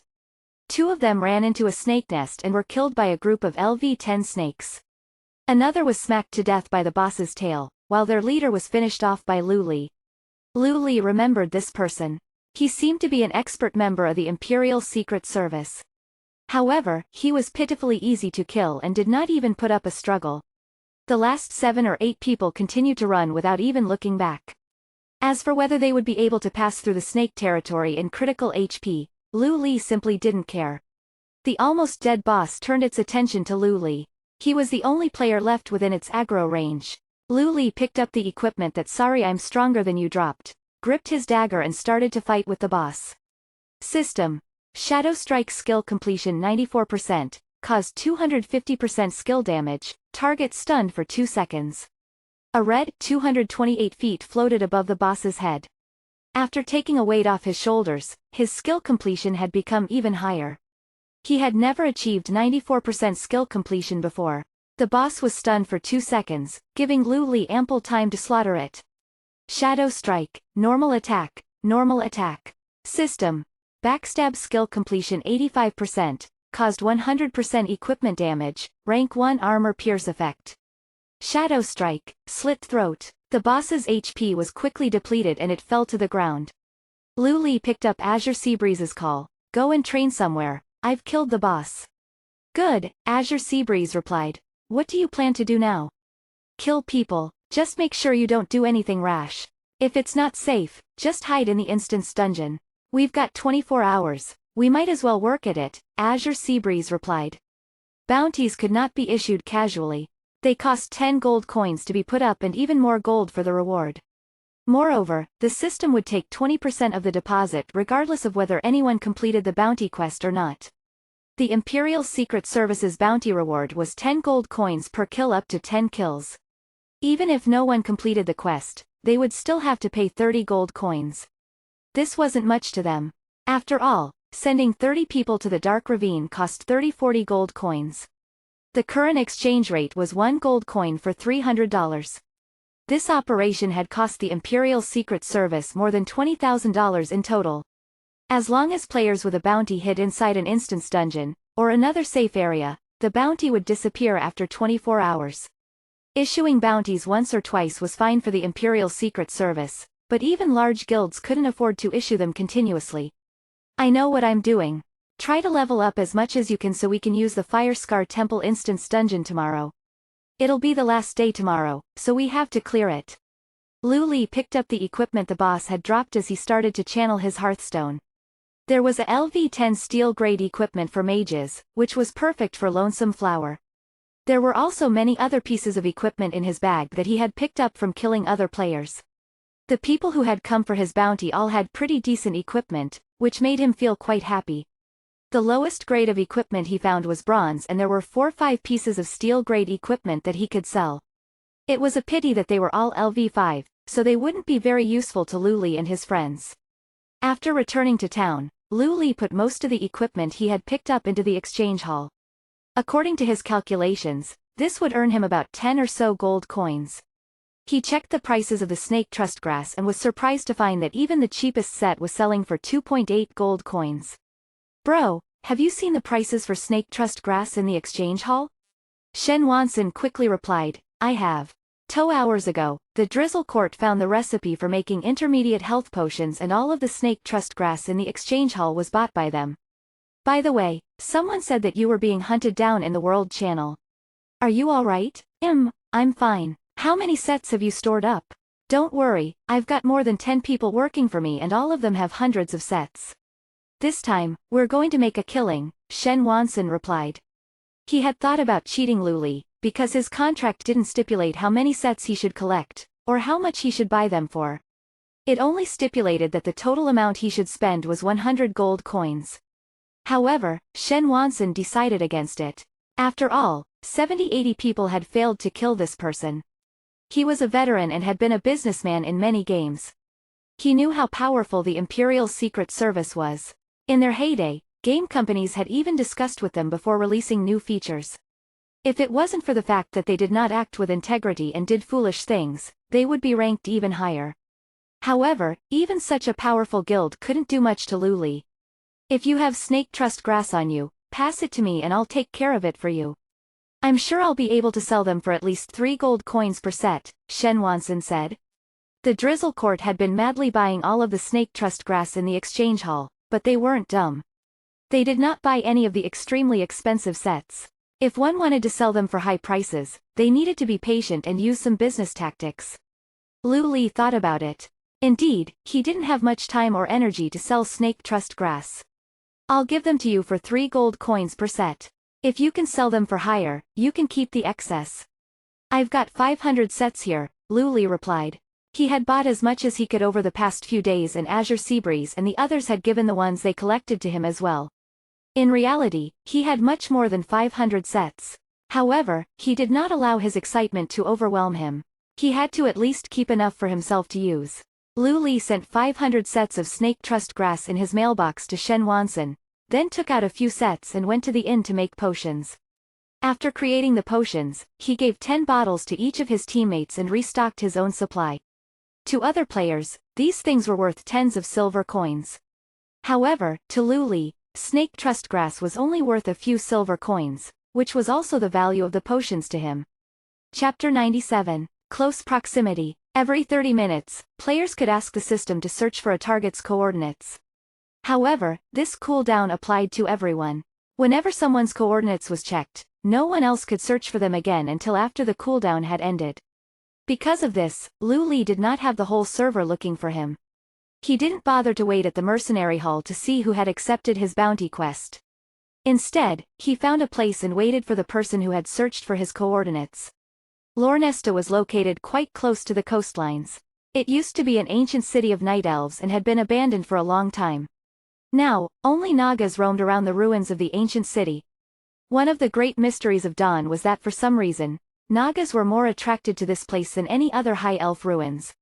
It was recorded in ancient scrolls that the current Naga queen Azishara had lost godly artifacts at this place while she was still a high elf. Lady Janira had occupied the city with her Naga scout army and would attack any enemies that dared to approach it. Because Nagas normally spent their time underwater, they had a poor level of awareness on land. Even though the stealthy Luli had walked around Lady Janira, he had not been noticed. However, he did this carefully, as he still respected the power of Lady Janira, who was a LV-20 boss. The average levels of normal mobs in the scout army were around LV-18, which was 4 levels higher than Luli. Luckily, it was less than 5 levels. Mobs had increased critical chance when the level difference was more than 5. Although these LV-18 mobs were normal monsters, they were just as annoying as the elite-grade monsters in the death mines. They could even be compared to some weaker bosses. As per tradition, the Nagas had 2 incredibly broken skills: Consume Magic and Mana Drain. The army led by Lady Janira had crossed the Sea of Death, which granted the surviving troops the ability to poison. The poison wasn't as strong as Gallagher's poison, but it was still powerful enough to be lethal to players that were 5 levels lower than them. Luli had chosen this place to be the cemetery for the bounty hunters. Mana Drain, Poison and a LV-20 boss. As soon as Raging Wolfblood came online, he received the notification that sorry I'm stronger than you and others had all died. Did you get the new coordinates? Raging Wolfblood did not blame others, because he had also been outplayed by Luli once. Luckily, he had retreated and minimized the loss. Got it. He's in a ruin located in Grey Valley. We got obliterated. How do we report back to our boss? Sorry I'm better than you, asked anxiously. Stop worrying about it. We'll find a peacemaker and come to terms with him, Raging Bloodwolf said moodily. His plans with Luli and the Imperial Secret Service had not gone well. He had decided to continuously mess with Luli. I don't think we can come to terms. I killed a couple of his teammates, including 2 girls. Sorry I'm better than you, had a face of slight regret. So what if they were girls? If a girl fights you, do you not fight back? Stop being such a coward. If an opportunity arises, I'll kill his teammates so that they'll lose levels. Then Luli won't be able to get first clears, Raging Wolfblood sneered. Okay, I'll inform the others. Sorry I'm better than you, nodded. How many players have accepted Luli's bounty? There are more than 100 in the chat room. There were more before, but many gave up on the quest. They said we had no chance of killing Luli. Sorry I'm better than you, said bitterly. These people are useless. When we're in fights they fight like cowards, but when we're retreating, they're always the first ones to run. The people who survived the ambush on Luli were all useless. They couldn't fight but were very talented in the art of running away. Go gather up the troops, notify Swirling Left Eye and Staring Right Eye and prepare to leave. Raging Wolfblood was the commander of Imperial Secret Service's 1st Squadron and had made a name for himself in both PvP and PvE. It was too bad he didn't know what Luli had in store for him at the ruins.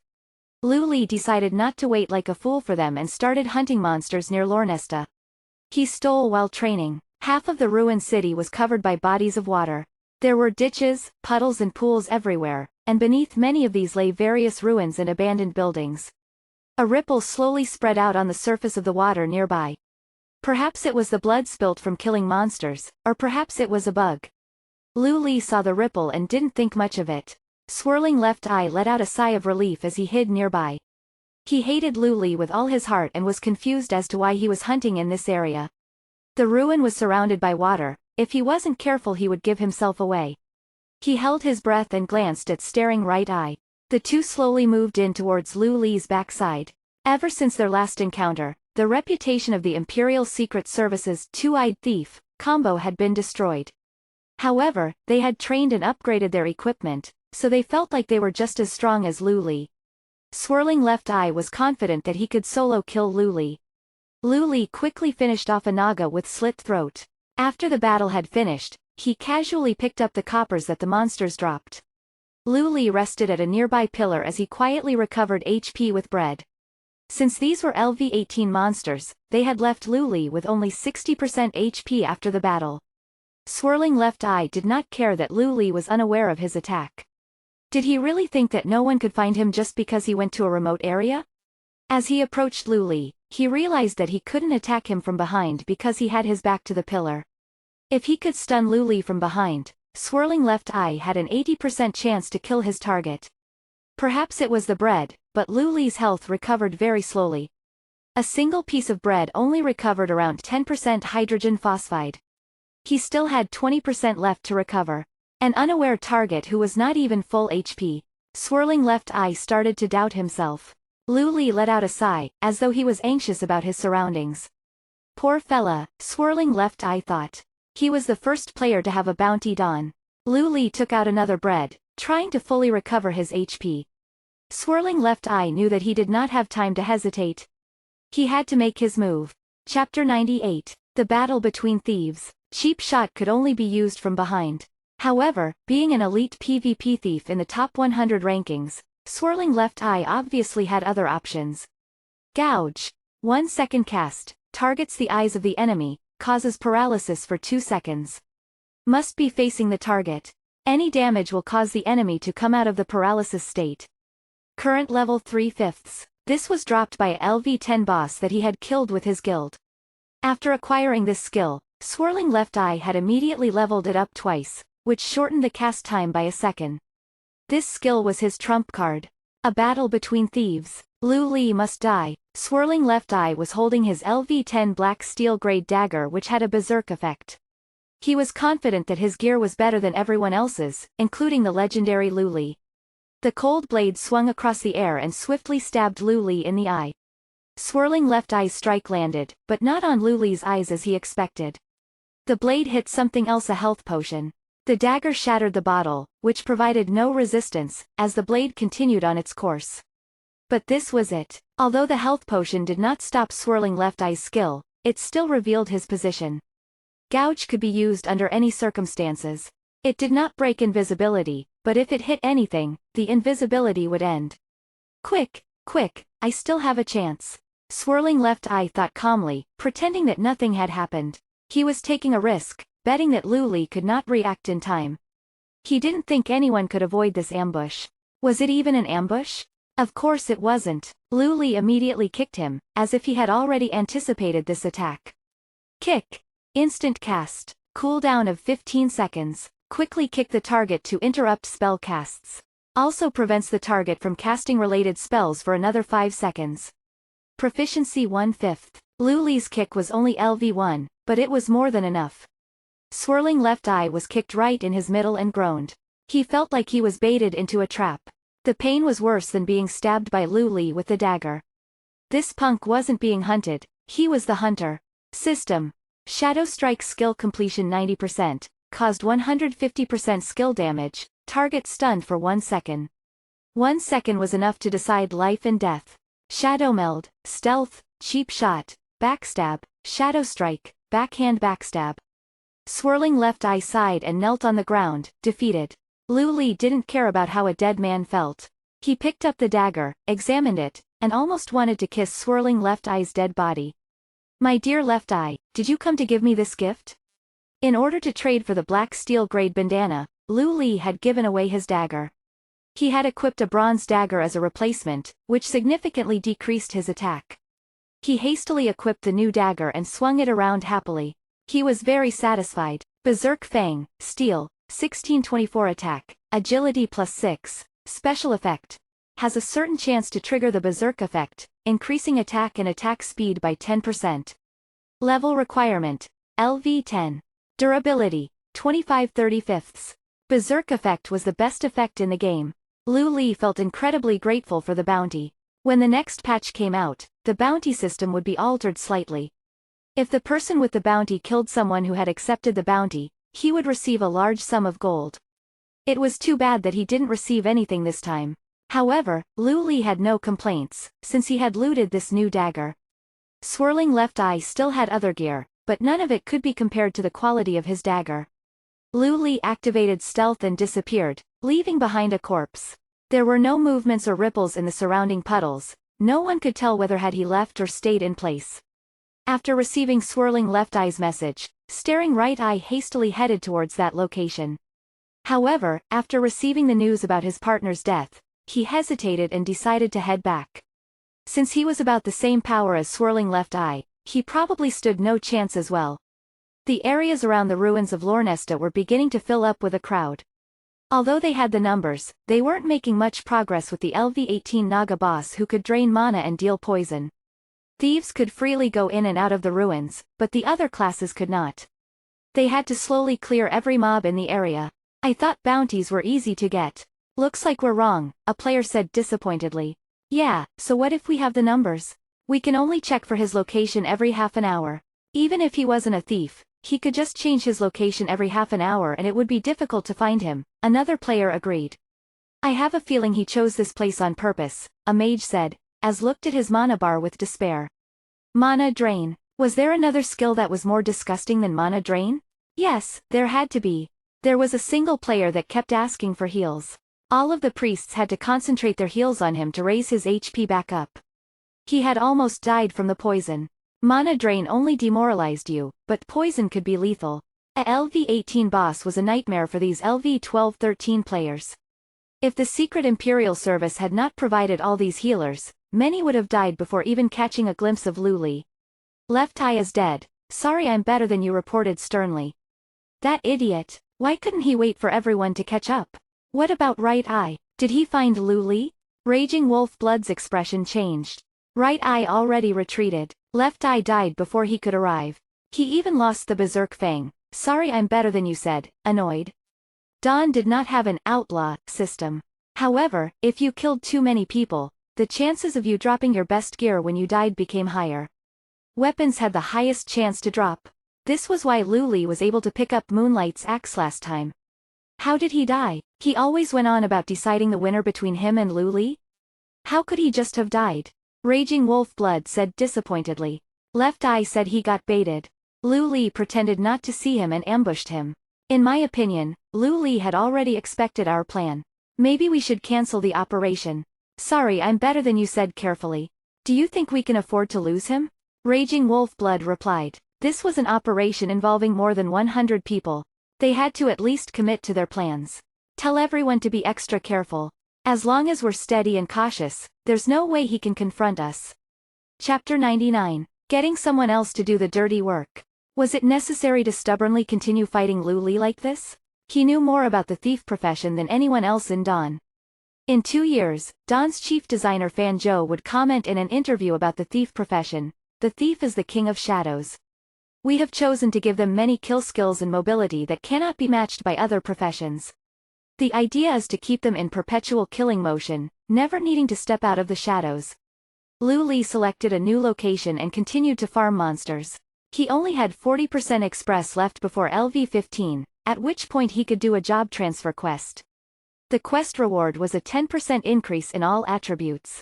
Depending on the degree of completion, there might also be skills, skill points or equips as a reward.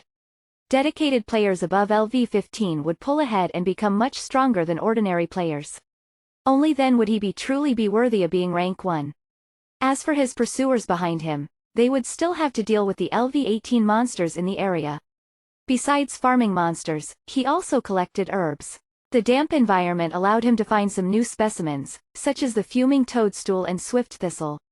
The fuming toadstool was a material that was used for making basic slow poison, while the swift thistle was used to make the basic agility potion. To a thief, these were treasures. After farming for 15 minutes, Lu Li went into stealth and looked for a new location. The locations that he looked for were generally densely packed with monsters. Any players that wanted to get closer to him would need to clear out the monsters first. Even thieves and druids would need to act carefully. Within 15 minutes, Lu Li had killed 2 thief players that were lurking around him. The various puddles on the ground were his radar. Even a good thief would have a hard time staying undetected. Raging Wolf Blood gloomily gestured for the priests to revive the 2 corpses he had found. He saw the depressed expressions on the mercenaries' faces, but his mood was even worse than theirs. Shouldn't a thief with a bounty placed on him be in constant fear? Why were the hunters the ones who seemed to be the victims? After working out how long it had been, sorry, I'm stronger than you, spent another 50 silver coins to check Lu Li's coordinates. Oh wow, he's next to us. He opened the map and plotted the coordinates. What Raging Wolf Blood saw made him instantly feel sick. There's no way that we can't kill him. We'll all rush over at once. Ignore the monsters. Sorry, I'm stronger than you was also filled with anger. The 110 of them had been looking all over the ruins, only to find out that he was right under their noses. Wait, I've seen the terrain over there. It's very uneven. Staring Right Eye didn't approve of this. No, uneven terrain should make it hard for him to run. We have so many people, one wave of skills should be enough to kill him. The surrounding players were becoming restless. They thought that following the Imperial Secret Service would result in a bountiful reward, but there weren't even any scraps for them. Everyone calm down. Rushing in is not the way to solve the problem. We, the Imperial Secret Service, promise to take none of his dropped items. They will be split among you instead. Raging Wolfblood was also desperately trying to suppress his own emotions. These guys were just some motley crew. After struggling to keep the impulses of the crowd in check, Raging Wolfblood sent a team of thieves to explore the way ahead. Before they left, he told them sincerely, "Your sole quest is to scout out a path. Do not succumb to your impulses. Swirling Left Eye is your example. Keep in mind that he is top 10 on the glory rankings." Swirling Left Eye's face turned green and he wanted to stab himself. Not long after, the mounted scouts returned. He is farming monsters in high spirits. The thieves were infuriated, because they had been looking for him for half a day. However, they thought back to the commander's orders and didn't dare to make a move. What about the surrounding terrain? Raging Wolfblood disregarded their resentment and directly asked Staring Right Eye. Staring Right Eye described the rough terrain, concluding with, "The terrain is very complex, but I think we can use it our advantage. We have many people, so we can block him in with the walls. Let's go." Raging Wolfblood glanced at everyone's bloodshot eyes. He then waved his hand and moved out. He was also almost unable to hold himself back. This was a former residential area that had been subjected to years of water erosion. All that was left now were ruins. From afar, Lu Li could be seen at half HP fighting a Naga scout. He was within a dense group of monsters, but maintained a safe distance from them. He only let one of them aggro him at a time. Kill, as the saying goes, seeing your enemies makes your rage burn. This group of players who had been taunted for the past couple of hours had been holding onto a belly full of fire. In that moment, there was no order. No one would obey any commands that were given. Kill him. Lu Li acted as though he was deaf, as he continued to casually kill the monsters. He didn't even notice the players who were rushing towards him. The ferocity was clear on their faces. "Your last day has come. The ocean will devour you," an ordinary-looking Naga angrily declared, as it held up its magic staff. A visible circle of magic spread out from the staff, freezing everything in its path. This move was worthy of one of Queen Azishara's court mages. Lady Janira's simple hand gesture was stronger than a regular mage's Frost Nova by many times. When it was about to spread to Lu Li, he took 2 steps back and entered the water behind him. Raging Wolfblood no longer had the energy to keep track of Lu Li, but he had to recognize reality. They had unwittingly invaded a master mage's territory. Damn Lu Li, this was a trap. The frozen players were frightened to find that in addition to being frozen for 9 seconds, they were taking 100 freeze damage per second. The boss was still holding up the magic staff, while the elves chanted an obscure spell. These ancient elves were very beautiful and Lady Janira's voice had a sexy tone, but no one could appreciate those things at the moment. Lu Li transformed into a little seal and disappeared deep underwater. He didn't think that he could handle any of that with 0 armor. After a while, he stuck his head through the surface. The world was peaceful. If it weren't for Lady Janira's manic laughing, Lu Li would have almost thought that there was no one here. He regained his regular form and went into stealth. "Thank you, distinguished Lady Janira. The glory of your master, Queen Azishara, will be known by the whole continent," he thought. With 2 skills, the entire group of players had been completely wiped out. The pieces of equipment and materials on the ground were the only evidence of them that was left behind. Chapter 100. Thief Trainer. There were 2 LV-10 steel equips, 9 of LV-5 steel equips, 26 bronze equips and 4 common equips. The rest was just debris. After all, not everyone would drop something, and the dropped item might not even be an equip. Even so, the harvest this time was terrifying. Receiving 1 LV-10 steel equip was already great.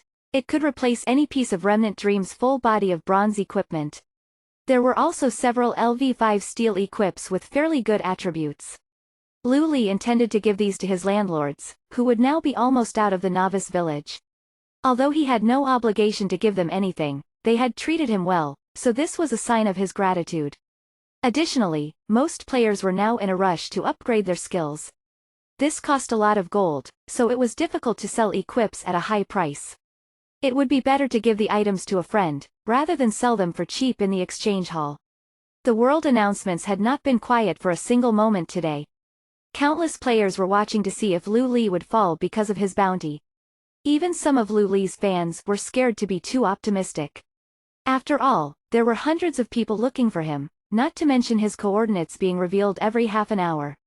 Contrary to everyone's expectations, Lu Li didn't die and return to the city. Instead, those who went to hunt for him started returning. There was also a particular moment when a large group of people suddenly appeared in Ashton's revive point. It was a spectacle. As a result, these people became a joke in the world announcements. Raging Wolfblood was embarrassed, angry and frustrated, but he had to face the fact that their second action had failed. The choices he had before him were to either gather more manpower or give up. Lu Li was too lazy to care about these things. He blocked the world announcements and friend requests so that he wouldn't have to know what was happening in Dawn because of him. He returned to the city and gave the useful equipment to other people, while consigning the useless stuff to the exchange hall. There were dozens of gold coins in his mailbox, but there were still about 10 intermediate health potions that hadn't been sold. There was nothing he could do about this, as someone had managed to find the recipe. No one would buy his exorbitantly priced potions. Lu Li browsed around the exchange hall. Intermediate health potions were generally selling for around 50 silver coins. The price was still quite high. Surely a guild other than the Drizzle Court had found the intermediate health potion recipe. When more intermediate health potion recipes were found, their price would stabilize at around 20 silver coins. Lu Li then put some of his own up for sale. Given the price that he had bought the ingredients for, this was still profitable for him. Then, he searched for something he was interested in. An engineering product, Explosive Trap, caught his eye. He didn't imagine that someone would have learned the blueprints for this item. He looked at the price before buying it for 2 gold. This was created by combining tin with some engineering skills and definitely wasn't worth 2 gold. However, Lu Li had a way to make this worth over 10 gold, so he wasn't too fussed about the price. After spending dozens of silver coins to repair his equipment, Lu Li left the town. He looked for a secluded place and started his crow transformation skill. He then flew west towards Astrana. The desolate Oberdeen ruins were once a lively city. There was an abandoned moon well not too far away from this place, which was Lu Li's current objective. After observing his surroundings, he put the explosive trap into some bushes. The best feature of this engineering product was that the trigger was very sensitive. Even a nearby micro-vibration would trigger the trap. Fortunately, there were no small animals nearby. Otherwise, he would be really afraid to use the trap. His target was often found in this area. In theory, it would be blown up. Lu Li carefully retreated and hid behind a bush. He didn't move. He didn't even dare to take a big breath. The target that was coming was a former thief skill trainer and his stealth skill was probably the best there was. Lu Li being called textbook was a joke before this person. This trainer did not take the initiative to attack others, instead only retaliating when he was attacked. Lu Li only knew about his existence because of his rebirth. The gentle wind of the forest could be heard in the silence of the ruins, like a soft cry. Besides that, there was nothing here. Lu Li could even hear the sound of his own heartbeat.